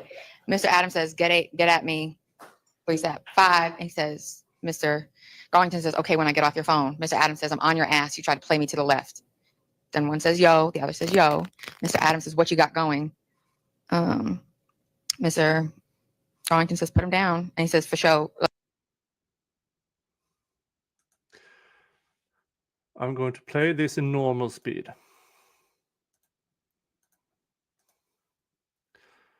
She said, what you got going? And then listen, what is she quoting the actual text or not? Mr. Garlington says, put him down. And he says, for No, he said, shit in the car with my cousin. I called somebody who be with bra. He said he, and then something else. We will see it later. But she's skipping all of that context to get to put him down. Even in cherry-picked text messaging, they can't help themselves. They still have. I mean, this is in front of the jury, and they still can't help themselves. show, like, did he put him down? And he says, are you for sure, Simon? Yo, twin. And again, Mr. Adams reaches out and says, look, just keep me posted so I can make sure little bro gets something because he's on my top bad. And I told him I was going to get him the back end for his show. Got to pay him a couple racks myself to. See again here. Hit in the car with my cousin. I called somebody who be with bra. He said he was going to call him and put him down. That is the entirety of that text. It's not what you're doing. He was going to put them down. That's not true. I believe they are not objecting to this because they want this at cross-examination. Every time she skips, this will be in cross-examination. Every time she skips something. That's not true, is it, Miss Burrito? This is the actual text. Why did you tell the jury why you decided to skip this part of the text? Or something of the sort. Make sure he's in gang. I recognize when they say Jeezy typically means good. I ain't looking for nothing for me. I'm just invested in my artist. Smell me. I need me and mines. Looks like gone. Go and get it done for sure. I slat. Go. Look, and here the next line here. Look, you just keep me posted so I can make sure little bra get some cause he is on my top bad, and I told him I was going to get him the back end for. She's skipping a lot of things I'm here. out here, hit me gang. And she goes all the way down here. Get it done. I'm here, hit me gang. She skips a lot of things. And then Mr. Garlington responds, it's hard to get in touch with him. I just be seeing him when I go up there to the yo. You know, I understand that shit, gang. I'm with you, slat. And then she skipped another full line. Even when they cherry pick texts, they can't help themselves. They have to skip over because they don't want things in context. They want it to sound as bad as possible.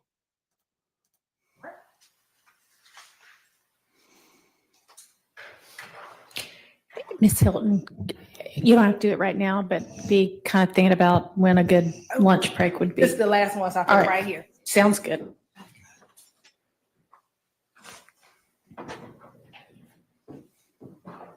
All right. And while we're wrapping this up, we'll go to lunch. So what is this still on the February 10th, 2022? Yes, it's a continuation. Okay, and just go through the last bit of that conversation between Mr. Garlington and Mr. Adams on February 10th. Mr. Garlington says, okay. And Mr. Adams says, for sure. I know it's going to take time.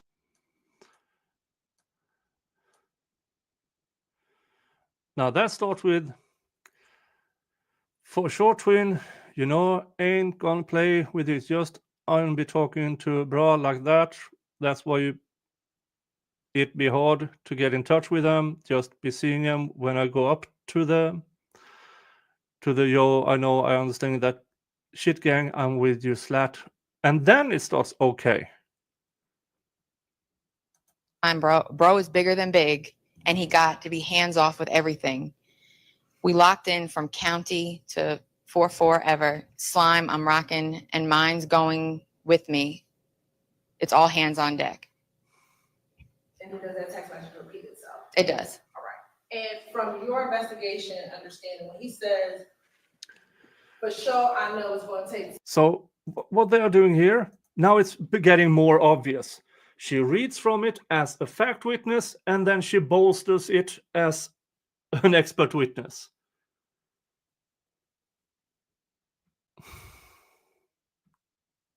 It is insanity that they can do this in the same direction. Just the fact that she's a dual witness, but she jumps between roles to bolster herself and her opinion of what it means. Time, bruh, bigger than big, and got to be hands off with everything. We locked in from county to forever slime. Who did you understand they were talking about, given your investigation and content of this text message? From my investigation and my knowledge, it sounded like somebody in a leadership role with YSL. Did you know specifically who? It appeared to be Mr. Williams. Objection, Your Honor, speculation. Sustained. And a motion strike, moving strike. Can I lay some down? You can try. Okay. How long have you been working back and forth with the YSL gang? Since 2019, at least, if not 2017. And when you were working with these cases, did you ever have any other evidence in which individuals from YSL, from your own investigation, attempted to conceal Mr. Williams' identity? Yes. How is this foundation? This is more speculation. And how have you seen that occur? With the use of FaceTime to conceal his identity, so text messages or phone calls go undetected. Okay. Have you ever seen in your investigation or listened to jail calls that individual YSL will try not to use his name? Correct. Okay. Have you ever seen? Maybe they never used his name because he wasn't involved. Think of that, Miss Burrito. Through social media, where individuals will try to conceal and say, don't say his name, say a different name. Correct. Right.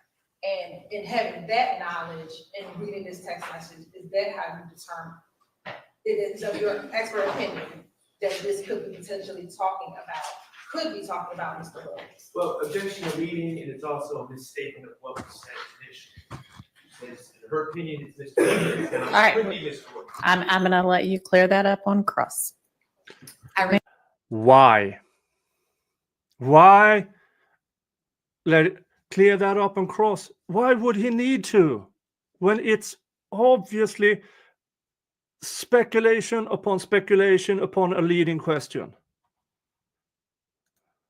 I said somebody with a leadership role. I can't definitively say Mr. Williams. I said somebody within a leadership role. So that's who is in the highest leadership role. So. All right. I think this would be a good time. Okay.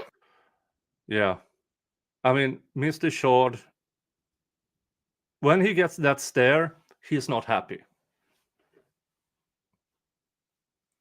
It's worse if he's smiling, because then he got something that will probably ruin them. But here he is just frustrated, in my opinion, on why do I have to clear this up with this lying sack of shit on the stand? Let's take our lunch break and let's plan to be back at 1:15, please. And there is nothing before, so let's get back through the magic of recapping.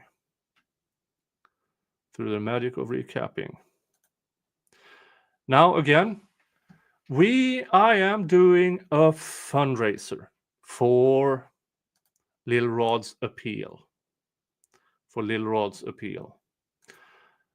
The gives and go is, let me show it to you. It's right here. We have so far raised today $200.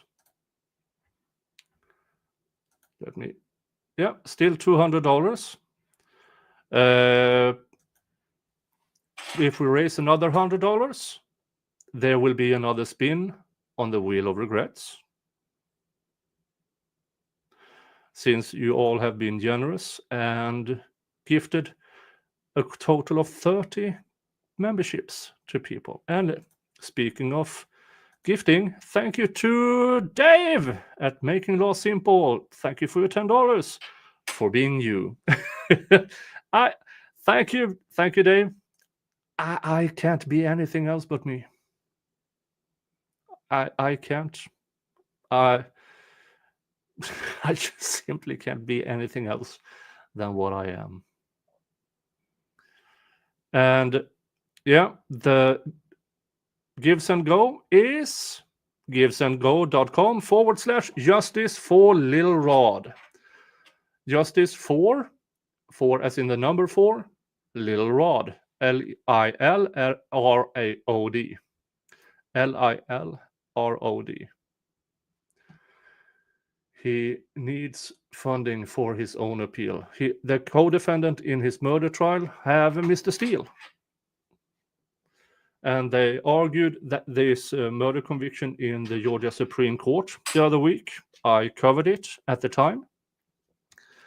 And it's apparent that the entire process behind that conviction is fundamentally flawed.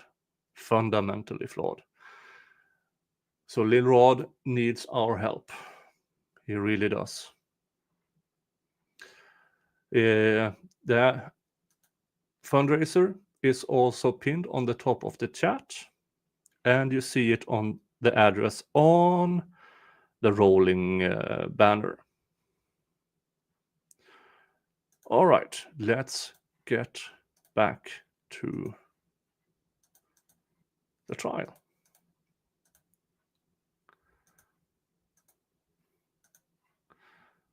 Ta-da!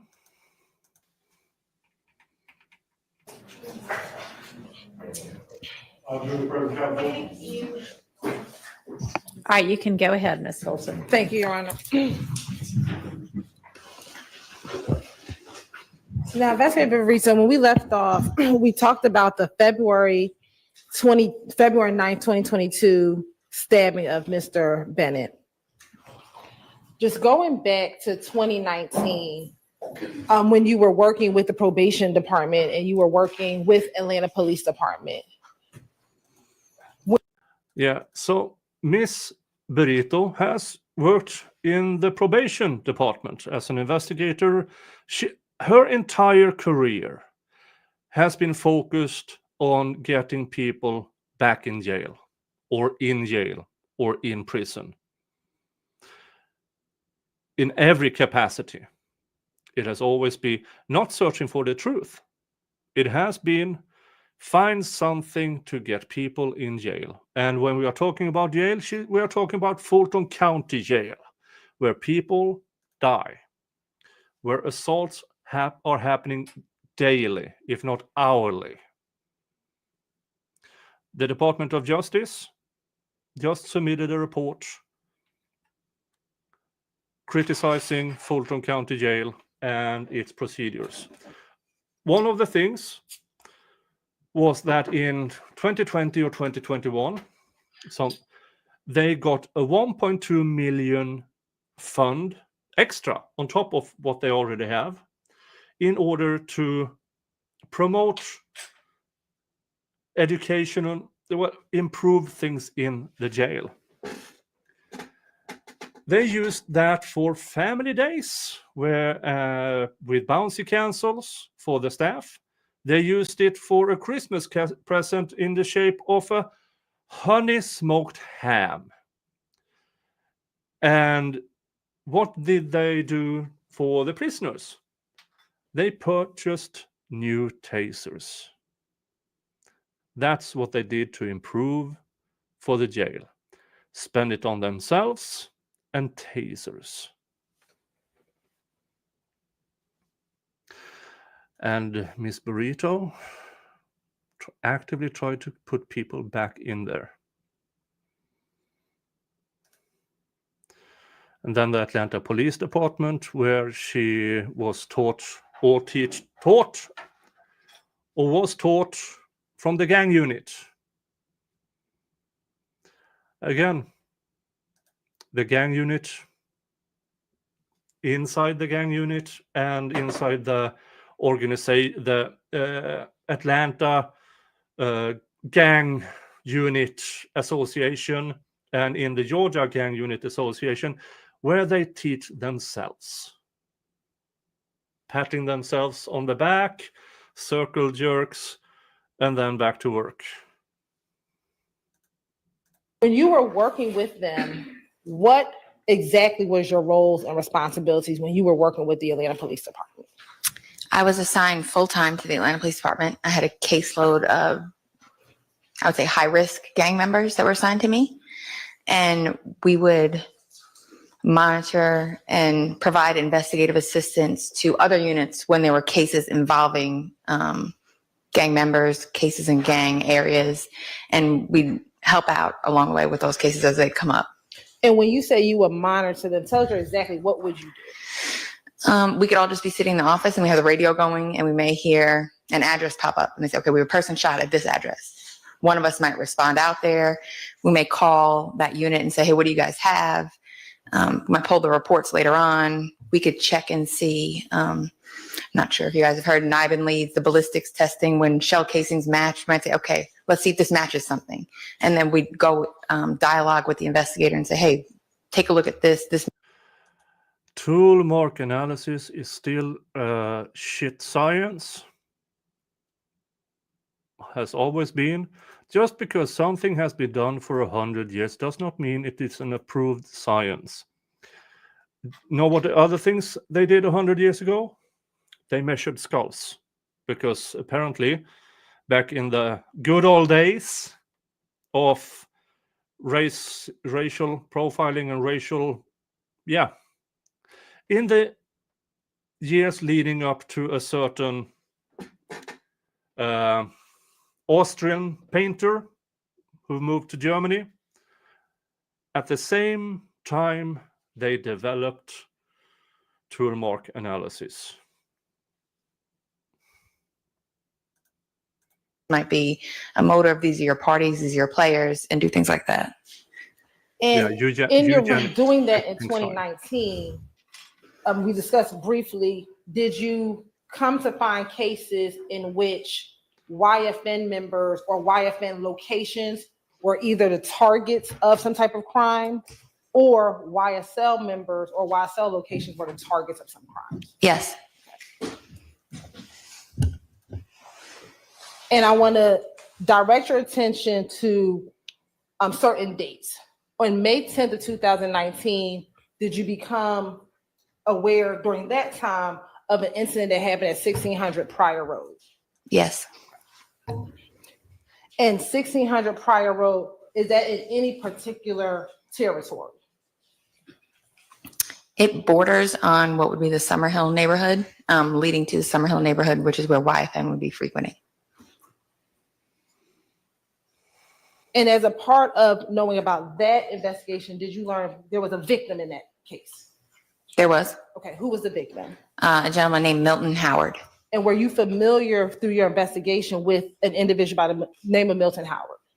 Once I took a look at the case and spoke with the investigators. Ocean Beach says, you know what Marissa Burrito forgot? Since she's hidden, not going to have a face in the Netflix version. I have an ID.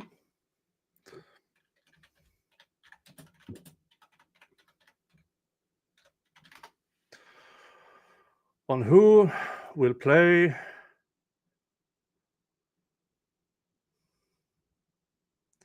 Marissa the Burrito.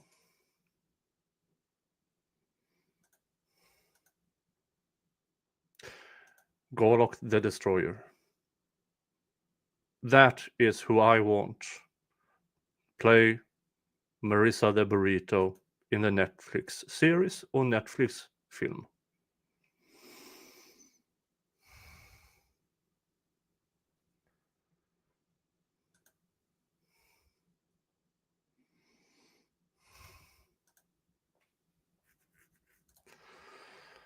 Mimi, is it true Vivorito has a 3-year gap on her resume?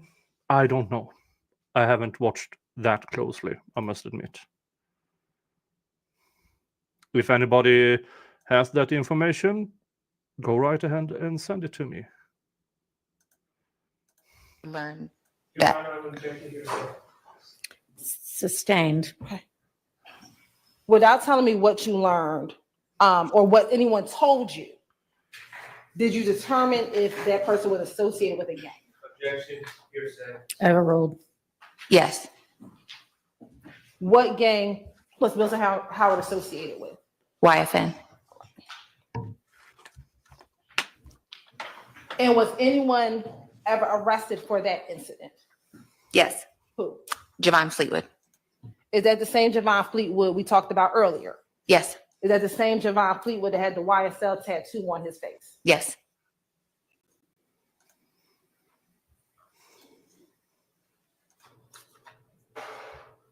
Also in 2019, in that same role that you had, did you become aware or did you receive police reports about an incident that happened on Crew Street? Yes. Is Crew Street in any particular gang territory or neighborhood? It's in the Summerhill neighborhood of Atlanta. Say that one more time. It's in the Summerhill neighborhood of Atlanta. And is that the neighborhood affiliated with YFN? Yes.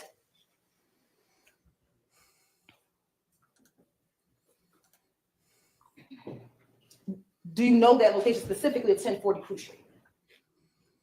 What can you define? Do you know, is it a store? Is it a house? Is it a shopping center? Do you know what it is? That was over 5. I'm not sure exactly what it is. Hey, Wim, member for 16 months.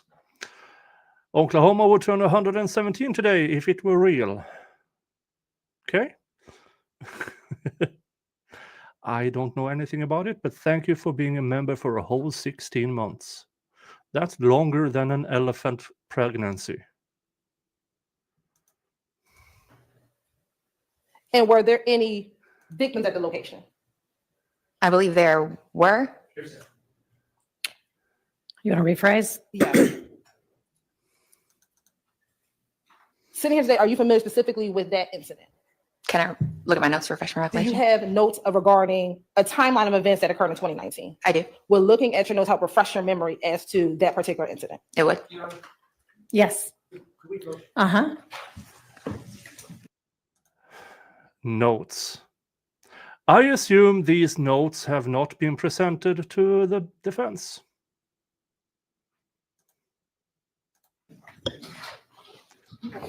And that gets us to sidebar counter 340.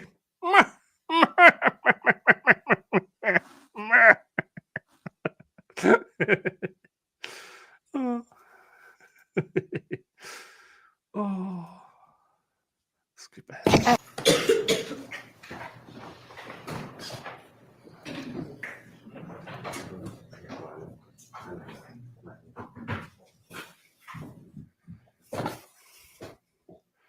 Yeah, if they haven't provided the notes, that's a Brady violation, in my opinion.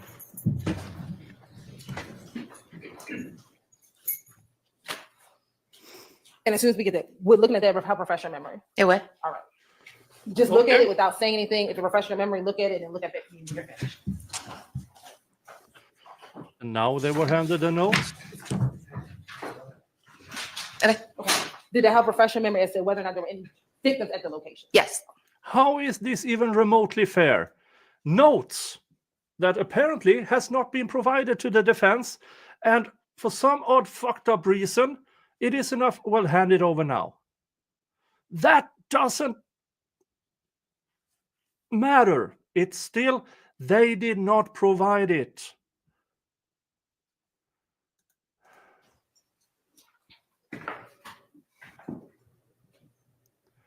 If this was YSL at that location? I learned through the investigation that he was present, he'd been seen at the location, yes. And was that incident on May 22nd, 2019? It was. On that same day, did you learn of, or did you have the case to investigate a shooting at 151 Cleveland Avenue? I learned that there was shots fired there, yes. Okay. And was that also on May 22nd, 2019? Yes, And as we talked about earlier, that's in the Cleveland Avenue area. correct.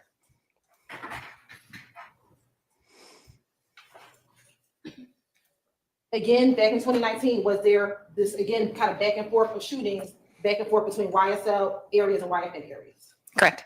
On May 25th, 2019, was there a shooting at 211 Cleveland Avenue? I believe there was a shots fired call that came up at that location, yes. Yeah. And is that in the Cleveland Avenue YSL area? It is. Objection. Okay. Sustained. Is 211 Cleveland Avenue in an area frequented by YSL members? It is, it's in that neighborhood, yes.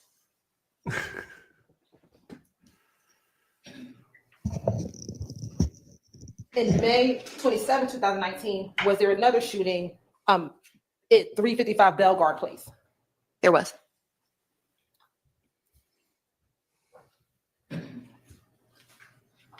And were there victims a part of that shooting? I just need to refresh real quick. There's several incidents I want to misspeak or confuse them, that's all.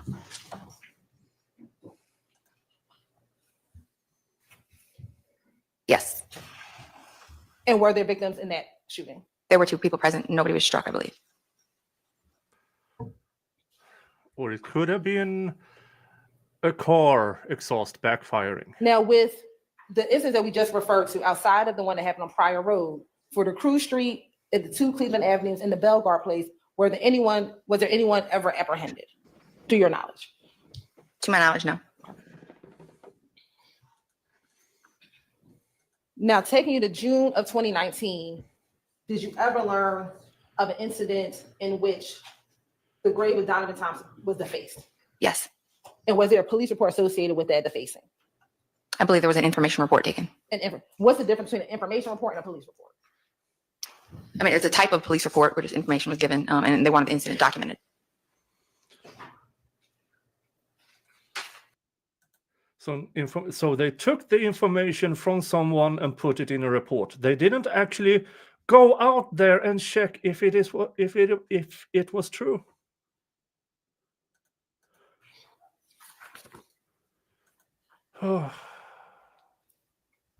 And as a part of this investigation here in this indictment, did you pull any social media accounts from a social media website called the Shade Room? I did. Right. And why did you go into the Shade Room and see any type of social media posting? I think just being on Instagram, I just so happened to see the posts come up, and it was relevant to what we had been working with. And what was the post? I believe it was a post that came from the account associated with Jeffrey Williams. And why was it significant to you? it was directed at Mr. Rayshawn Bennett, YSL-Trial, saying that if I didn't like what you did for your mother and your kids, I would have been killed you. And did you grab that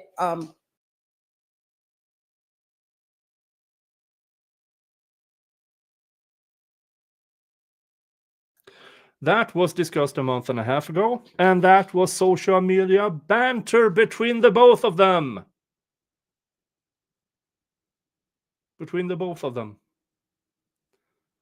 Social media banter promoting their respective music. Did you do a screen grab of that posting? I did. Permission to approach, Your Honor? You may. I'm showing you what's been marked as stated in 429 BV. Tell me if you recognize 429 BV. I do. And how do you recognize 429 BV? This is an accurate depiction of what I had screen grabbed. It doesn't appear to have any additions or deletions from what you screen grabbed as a part of your investigation. Does not appear to, no. Your Honor, this time say would like to admit 429 VV into evidence. All right, that's admitted. Permission to publish. You may.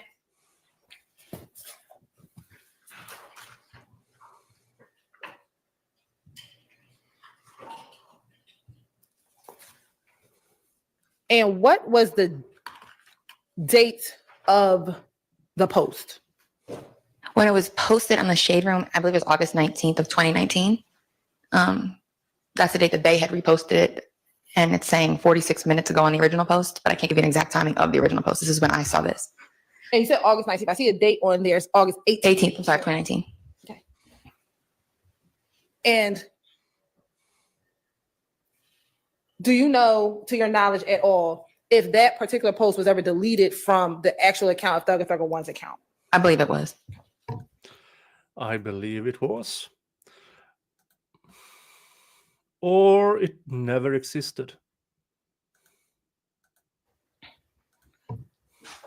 And do you know if this was captured on the Shade Room just prior to it being deleted or before it was deleted off of the Thugger Thugger One account? I believe right before it was. And this is posted or around the time of August 2019. Is that towards the end of this back and forth that we just discussed? Yes. Now, you talked about in 2020, there was some transition in employment or what you were doing initially in 2019, and then you transitioned to something, a new role in 2020. What was that transition in 2020? What was your new role? So I had been promoted to criminal investigator, and I was sent to the special operations section, to where typically once you arrive there, you're assigned out to a task force. Could be the ATF, the FBI, the DEA. I went to the GBI gang task force. I then went through a police academy associated with that position. I graduated and then went to... Hold on here. You did all of this up until that point, and then you got into the police academy?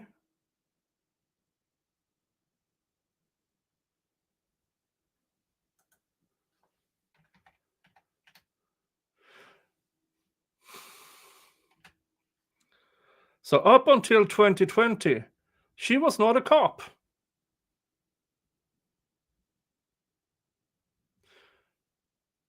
Not until 2020, she got cop training. Oh my God. What was that transition in 2020? Christ. What was your new role?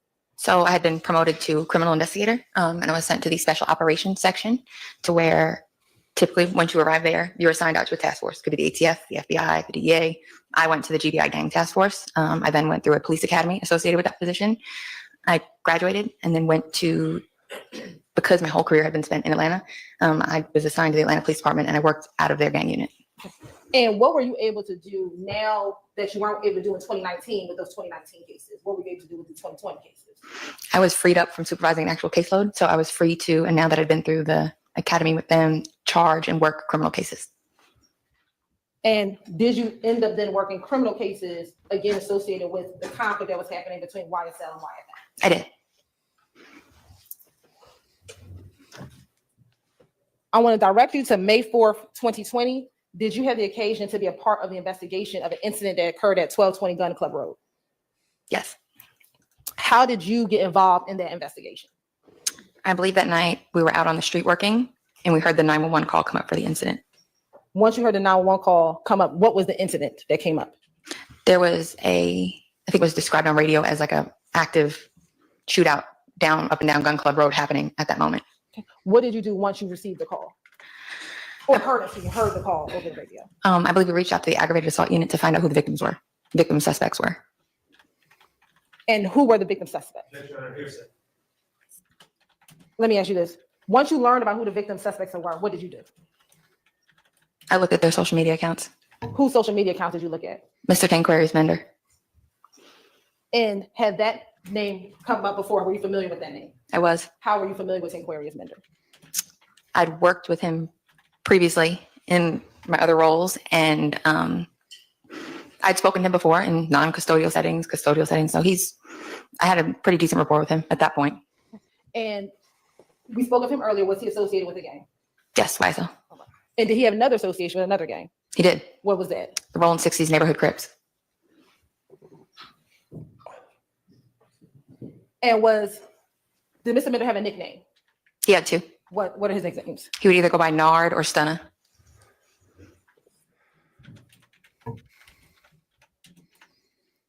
Now, you said you looked at his social media. Did you look at anyone else's social media? No, just his at that point. Okay. Once you looked at Mr. Mender's social media, what, if anything, did you do next? When I spoke with the aggravated assault unit, I let them know about a post I'd seen the day before. What was the post? Mr. Mender had been driving around Summerhill, tagging Summerhill, kind of laughing while he's driving around Summerhill. Is that the post that you talked about earlier this morning? It was. Okay.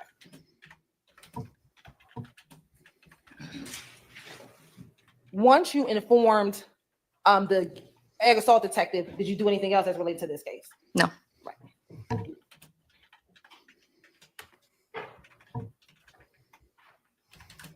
Did you ever look in Marquavius Huey's phone around the time of this investigation?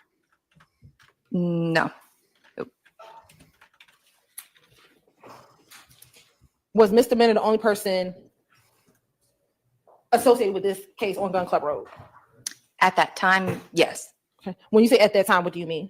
Later on, I had reviewed Mr. Huey's cell phone extraction. I had learned about additional parties that were involved.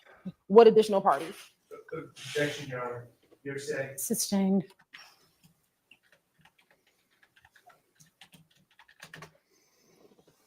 Let me ask you, when did you look at Huey's phone? I think right when I got them back, but it was pretty, there's a lot of things. So it took a while to take a real deep dive into the phone. So I had to do bits and pieces. Did you look at Huey's phone around the same time when you were assisting Sergeant Henderson with his case in October 2020? Or had you looked at Huey's phone prior to that? No, around October 2020. Okay. So when you were looking through his phone in October 2020, is that when you saw information about some stuff that happened in May of 2020? Correct. All right.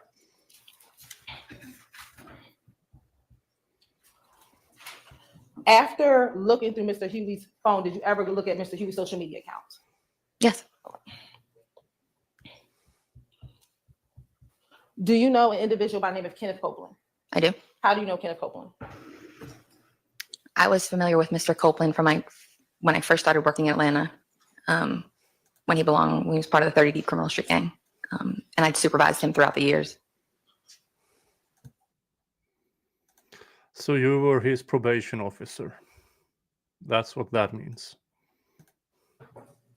Were you familiar with his social media account? I was.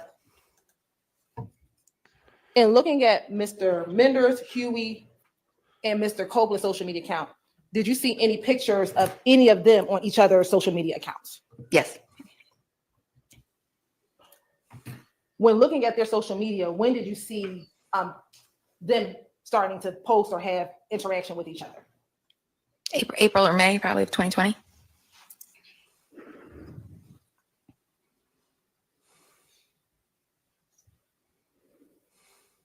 As it relates to the incident in May of 2020 at Gun Club Road, was there anyone ever arrested for that incident? I don't believe so.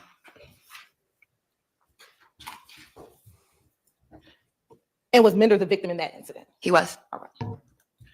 Now, taking you to May 24th, 2020, were you aware of any shootings that occurred at 98 William H. Borders Road? Yes. That location, is that in any particular gang area? That's an area that would be frequented by members of YFN.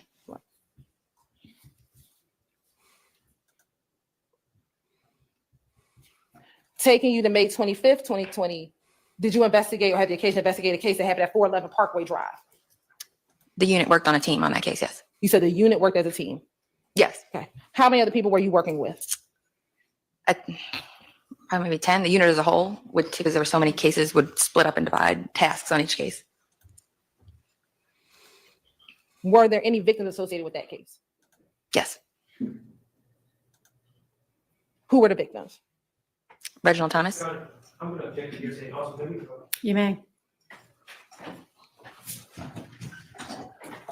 And they are approaching again, making this sidebar counter 341. Yeah, the supposed victim, she didn't lay foundation that she was actually in that particular investigation. Now it's just speculation upon speculation upon speculation again. Skipping ahead. Okay. This is a longer one. Oh, they're almost back.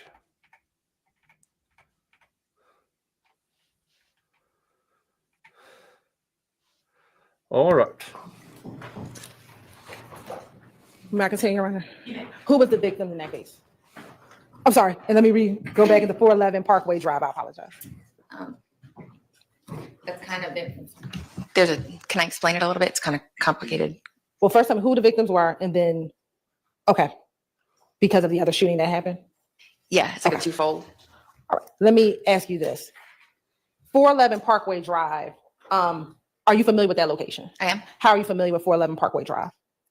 That is traditionally Rolling 60 Crip from my experience in Atlanta, Rolling 60 Crip territory in Atlanta. I just have to interject here. This, because I've been checking in on the other, the amount of trials that are appealed that are complete and utter garbage from this prosecution, from this district attorney's office, current and past administrations. It's insane. From what I know, this is a clean trial compared to some of them. But then again, some of the others, yeah, let's just say there is a history of these types of trials against gangs and much worse.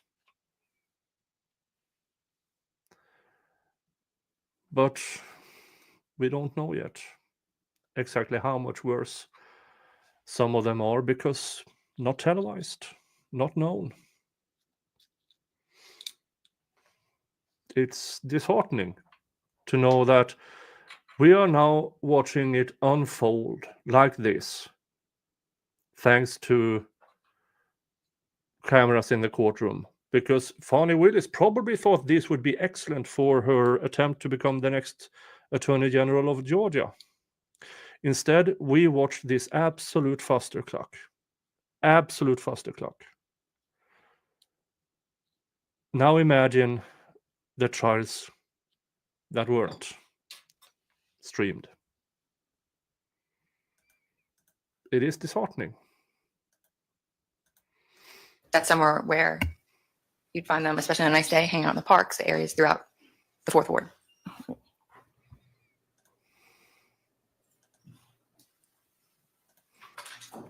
And was there a shooting at that location? There was. Was there anyone ever arrested for that incident, for that shooting? There was. Who was arrested for that shooting? The two that I can think about off the top of my head will be Reginald Thomas and Tydrekus Glass. I'm sorry, I just didn't hear the first. Oh, I'm sorry. Reginald Thomas, Tydrekus Glass. And with Mr. Thomas and Mr. Glass, were you familiar with those individuals? I was. And were they associated with any gang? YFN. And I think I asked earlier about Mender being a part of Rolling 60s Crips. Correct. Did Rolling 60s Crips have any association with any gang? They had an alliance with YSL. And I said association, you said alliance. Why did you give a distinction? Because association would just say, like, we're cool, we know each other. Alliance would be like, to me, from my investigative experience, means that they'll work together and they'll partner on things.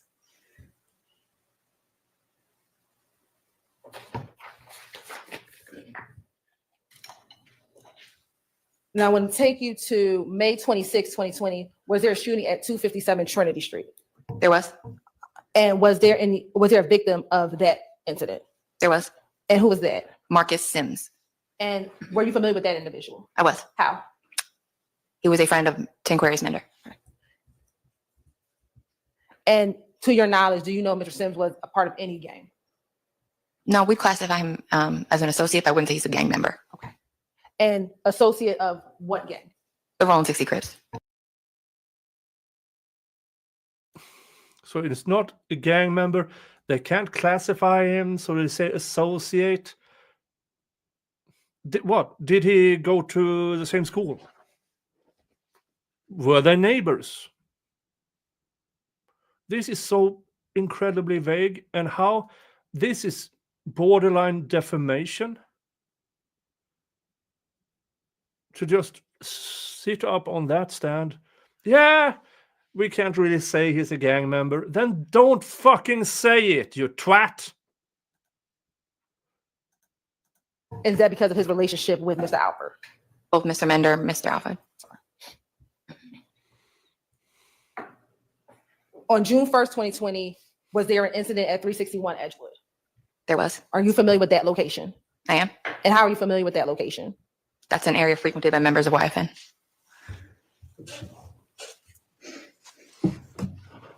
Was there anyone injured during that shooting? I don't believe anybody was injured, but I think 2 people were shot at. I want to take you to June 3rd, 2020. Was there an incident at 600 Martin Street? There was. And did you have any part of the investigation of that incident at 600 Martin Street? May I just look quick to make sure we're speaking about the right incident? Yes.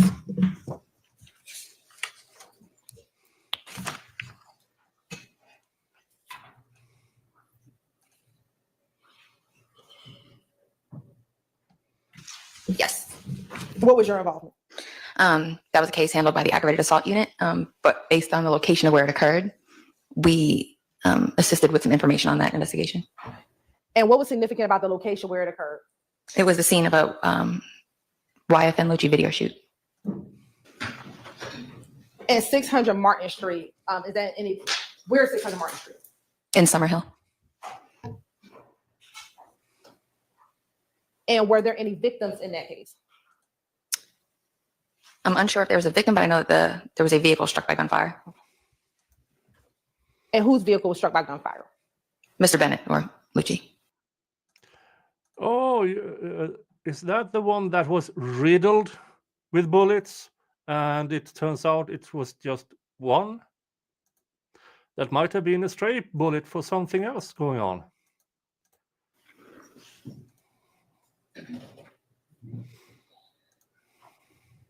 I want to take you to June 4th, 2020. Was there an incident at 1044 Hank Aaron? There was. Okay. And where is 1044 Hank Aaron? In the Summerhill neighborhood of Atlanta. It's an apartment complex.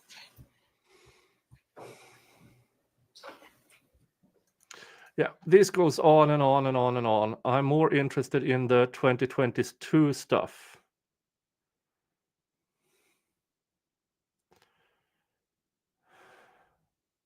So let's get to after the afternoon break and see what's going on then.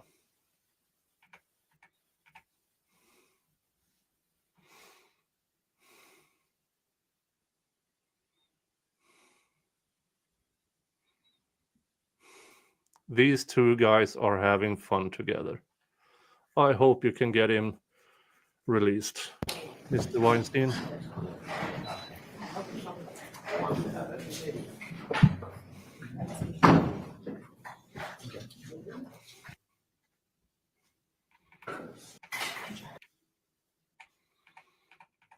Correct. I think we left off. No problem. So I think we left off that you went to Waters Road and you went to the surf down. Correct. When you got to And Waters here- Road on March 17, 2022, did it look the same way that it looked when you were there on March 16, 2022 around 12 a.m.? You're talking about, You were at the house on March 16, 2022. yes? When you went on March 17, 2022, did the house look the same on March 17th than it did on March 16th?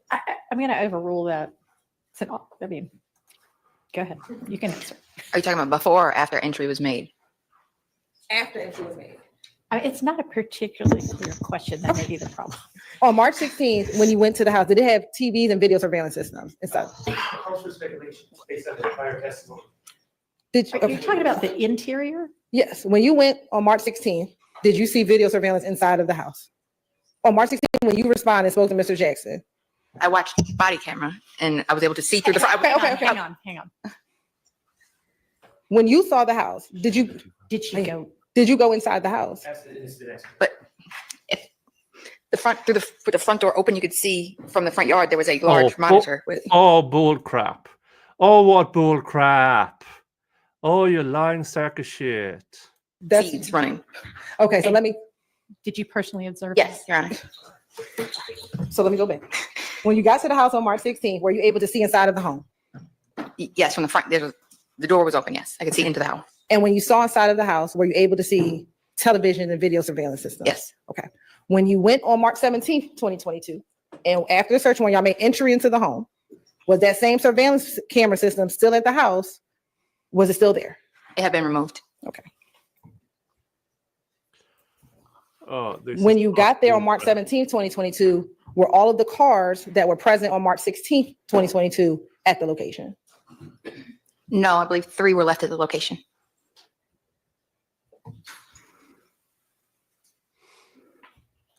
Yeah.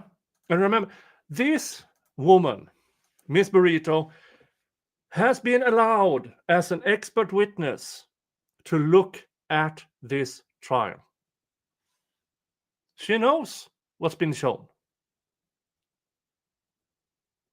She knows what's not been shown.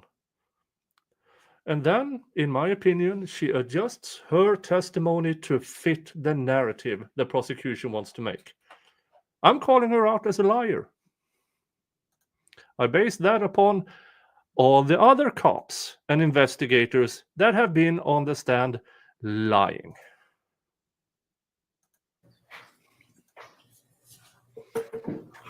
And on March 17th, 2022, did Detective Liam Packer video the search warrant and the contents that were recovered from the search warrant? Yes, to assist me, he helped with videoing it. Okay. And were you present during the execution of that search warrant? I was. All right. So why was Mr. Smallpacker testifying if you already had this witness? And why do you have her testifying as a fact witness on the same things that Lone Pecker testified about? This is the part when she's supposed to be only an expert witness if somebody already testified to that search. Now, as a part of your investigation, and let me ask you, did you, between March 11th and March 17th, were you still observing and monitoring social media during this period of time? I was. And was that in conjunction with also listening to the wiretap? Yes. Okay.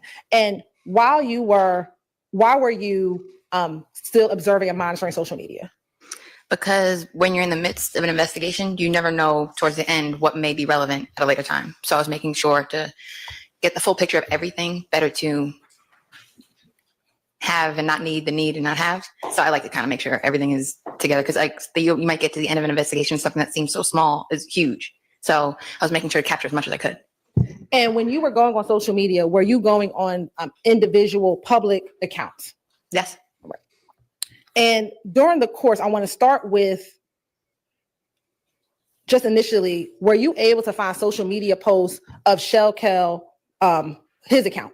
Yes. Okay. And did he have pictures of himself with Rayshawn Bennett or YFN Lucci? Yes. Okay.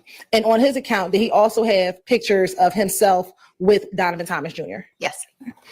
Permission to approach, Your Honor? You may. Yeah, no, there are. Ta-da! Social media. Social media.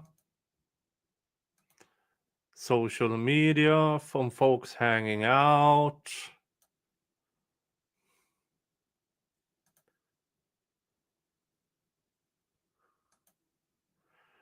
Social media, blah, blah, blah, blah, blah. Yeah. Let's see here. Social media.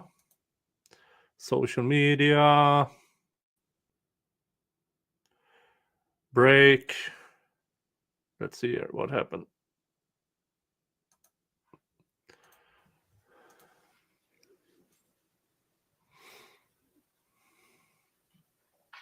Once you heard this phone call were you ever able to do an investigation as to the phone number that made the call? We were. It took it was difficult to identify the phone number for a little bit. And did you eventually identify that phone number? Eventually, yes. Who did you identify that phone number belonging to? A gentleman by the name of DeMarco Boyer, who goes by Lil Co. And based on your investigation, did you ever learn what was that phone at the gas station as well? It was. And based on your investigation, were you able to determine which car Mr. Boyer was in? Based on my investigation, Mr. Boyer. Okay. You may.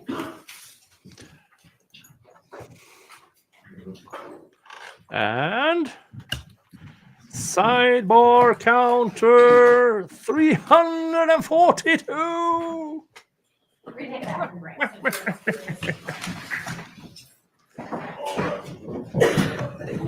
And she's sending out the jury.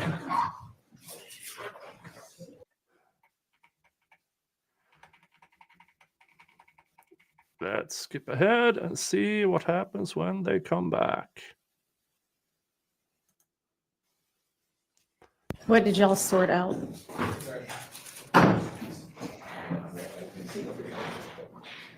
Anything?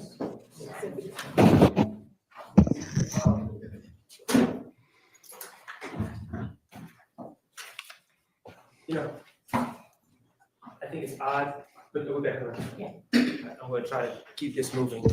I think it's odd that a detective or the investigator would give a conclusory statement that so-and-so is in a certain car and just conclude it with no basis, but I will clear it up on cross if I need to. So.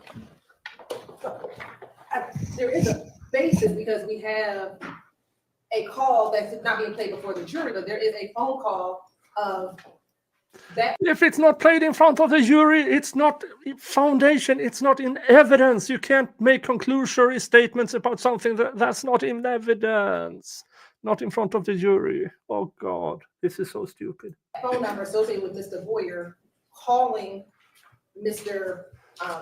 Garlington's phone a few minutes before the call that we just heard. And additionally, Your Honor, although this is out, there is a basis because she is aware. Although this is out, then you can't reference it. That phone plotted at that location, once she was able to determine whose phone number it is, and we were able to get the phone plotted. So there's a basis of knowledge. It's not. Right. Well, she has a basis to be able to know. I don't know if she has a basis to be able to know exactly what car he is in, does she? But she has a basis to know pretty close to where he is. Yeah, because we know that they're talking to people in the other car. We know that. You're just like putting two and two together on the. That's fine. I think that's legitimate. Okay. I'll clear it up on cross. Thank All you. right. All right. Are we ready for the jury if they're ready? And are we going? No. Not like, I mean, like, Sure, if you think that's a good stopping point. I mean, do you think you'll get through this witness today? Okay, how much more will you have tomorrow? Huh? Oh, not tomorrow, sorry. The next day, Monday. Probably about 2 hours. So we should have done tomorrow. Yeah, you should have. But here's the thing. Her 2 hours does not include cross-examination. So yeah, they could have done it on Friday. But they didn't. So Monday it is. Reason why, especially given something that happened this week, Your Honor, with the State Department. Last time they had a 2 hour left. They spent the rest of that day and the rest of next day. All right, let's just get the jury back in.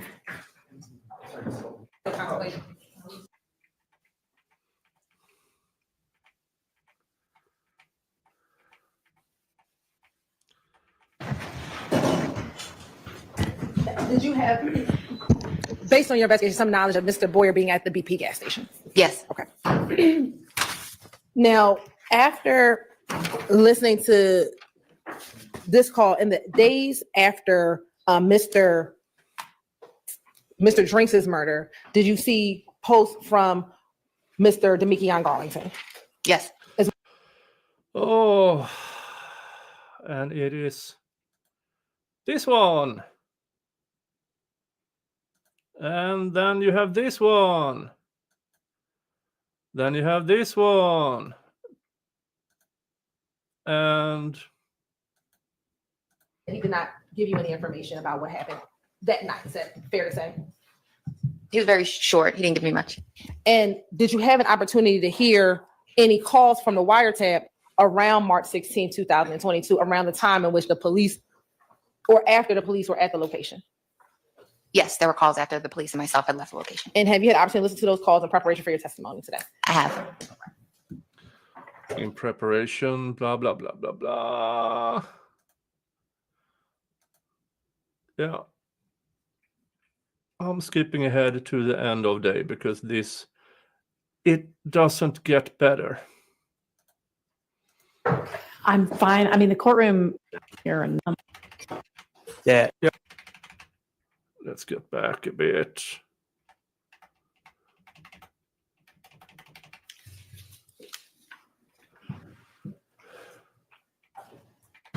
will you let anybody talk to you about the case? Don't talk to anybody about the case. Don't discuss it amongst yourselves. Don't look at any kind of coverage. Don't try to find out through any research anything about the case or anybody involved. That's about, it. Same thing that's been applicable to y'all for the last year. And we will see you on Monday. Thank you. All right, sure.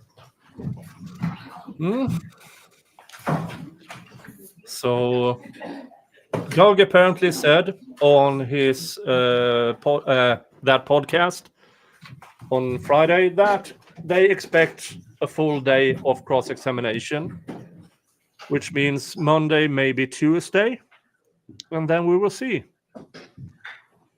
how long this trial will, how much, and if Mr. Shaw will put up a case in chief, because apparently Doug won't. And as we previously discussed, tomorrow will be an attorney workday. The court will not be in session. Your Honor, before we break, and I think probably this goes without saying, but I'm going to ask that this witness, Investigator Vivorito, be instructed to have absolutely no communications about this case with the state as she's now on the stand. Yep. You're so instructed. Okay, anything else? Yeah, this goes back to the ex parte and everything else. Now, will they still have it? I assume they will. Because they are lying liar who lies and cheating who cheats. No? Okay. All right. Y'all, the courtroom should be open for y'all to get in to be able to work with the evidence, work on sorting out the evidence by 9 tomorrow. I will be available, but I don't plan to come down here and do anything. So just if you need to reach the court for anything, just email Ms. Pursfield, as you always do. Are you okay if it's 9 o'clock, the normal 8:30, 9 o'clock time? It definitely doesn't have to be 8:30. I'm fine. I mean, the courtroom is going to be, it's just going to be y'all, the attorneys in court. It's not going to be anybody else. The courtroom's not going to be open. So it probably would be nice for the deputies to know when it is they should have it available. Well, we're almost here, so we'll defer to her. Yeah, if it's okay with the board, my preference would be to get here at 10 o'clock tomorrow, just because I have a school. 10's fine, 10 o'clock. So, See, we got ESPN. There you go. yeah, okay. I don't know why these gentlemen can't get out of bed in the morning, but I know. I'll be here by the time they get here. As far as, well, this doesn't need to be on the record. Okay.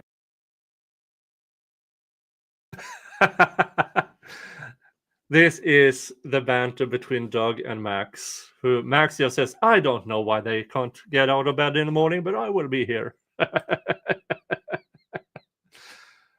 Yeah, Mr. Shard making sure to get it on the record that she is not, once she's on the stand testifying, no contact, none. They'll come on up here if we need to discuss anything else. Your Honor. Wait, I'm sorry. Yes. My client would really like to be present tomorrow, Your Honor.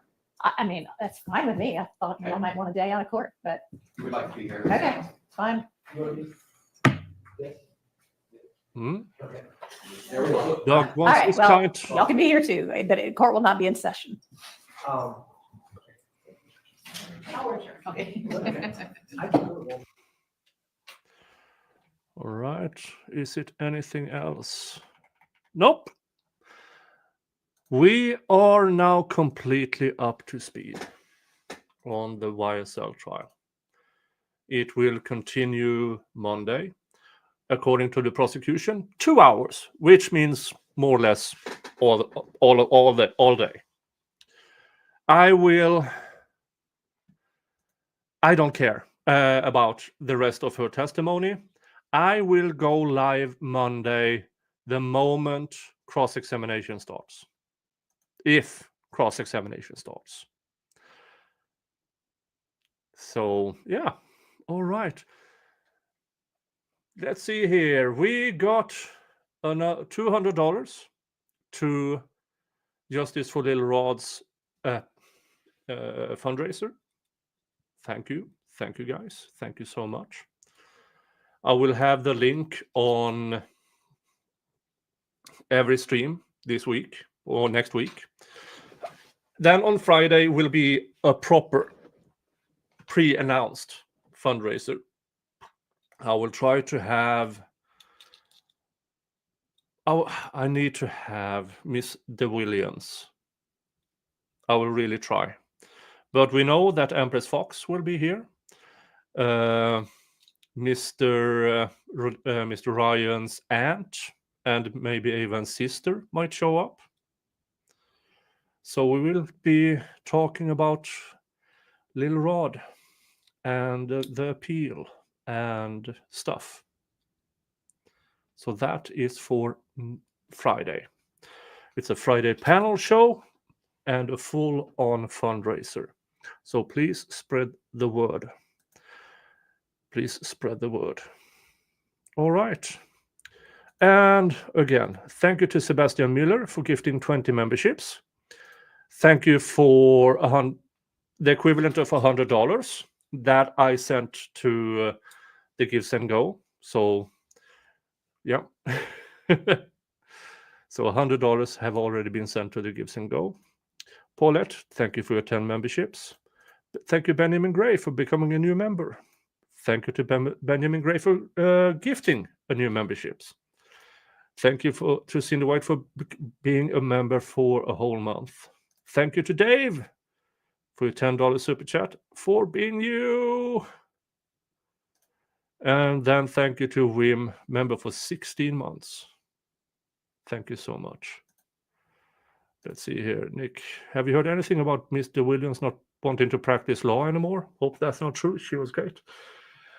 I don't know. I simply don't know. The way she was treated by Judge Glanville, by the public defender's office, I would understand if she doesn't want to practice law anymore. She was basically bankrupt for this trial. Basically bankrupt. So I would not blame her. Oh, K-Bear's mama says, I saw her on TikTok. She's doing accident law. Oh, she's doing civil litigation. Yeah. I don't blame her. Because civil law, you can get more clients in and litigate faster. Because, man, her practice was ruined through this trial. So good luck on you, Mr. Williams. And I will try to contact her and invite her to Friday's fundraiser for her former client, Rodelius Ryan. All right, folks. That's it for today. Thank you all for showing up. Thank you for all the thumbs up. Thank you for subscribing if you haven't. Thank you for the monetary support. And thank you for allowing me to do this. Thank you for allowing me to try to explain this fuster clock of a trial. Thank you for without you, this wouldn't be possible. Thank you. And now it is 3 a.m.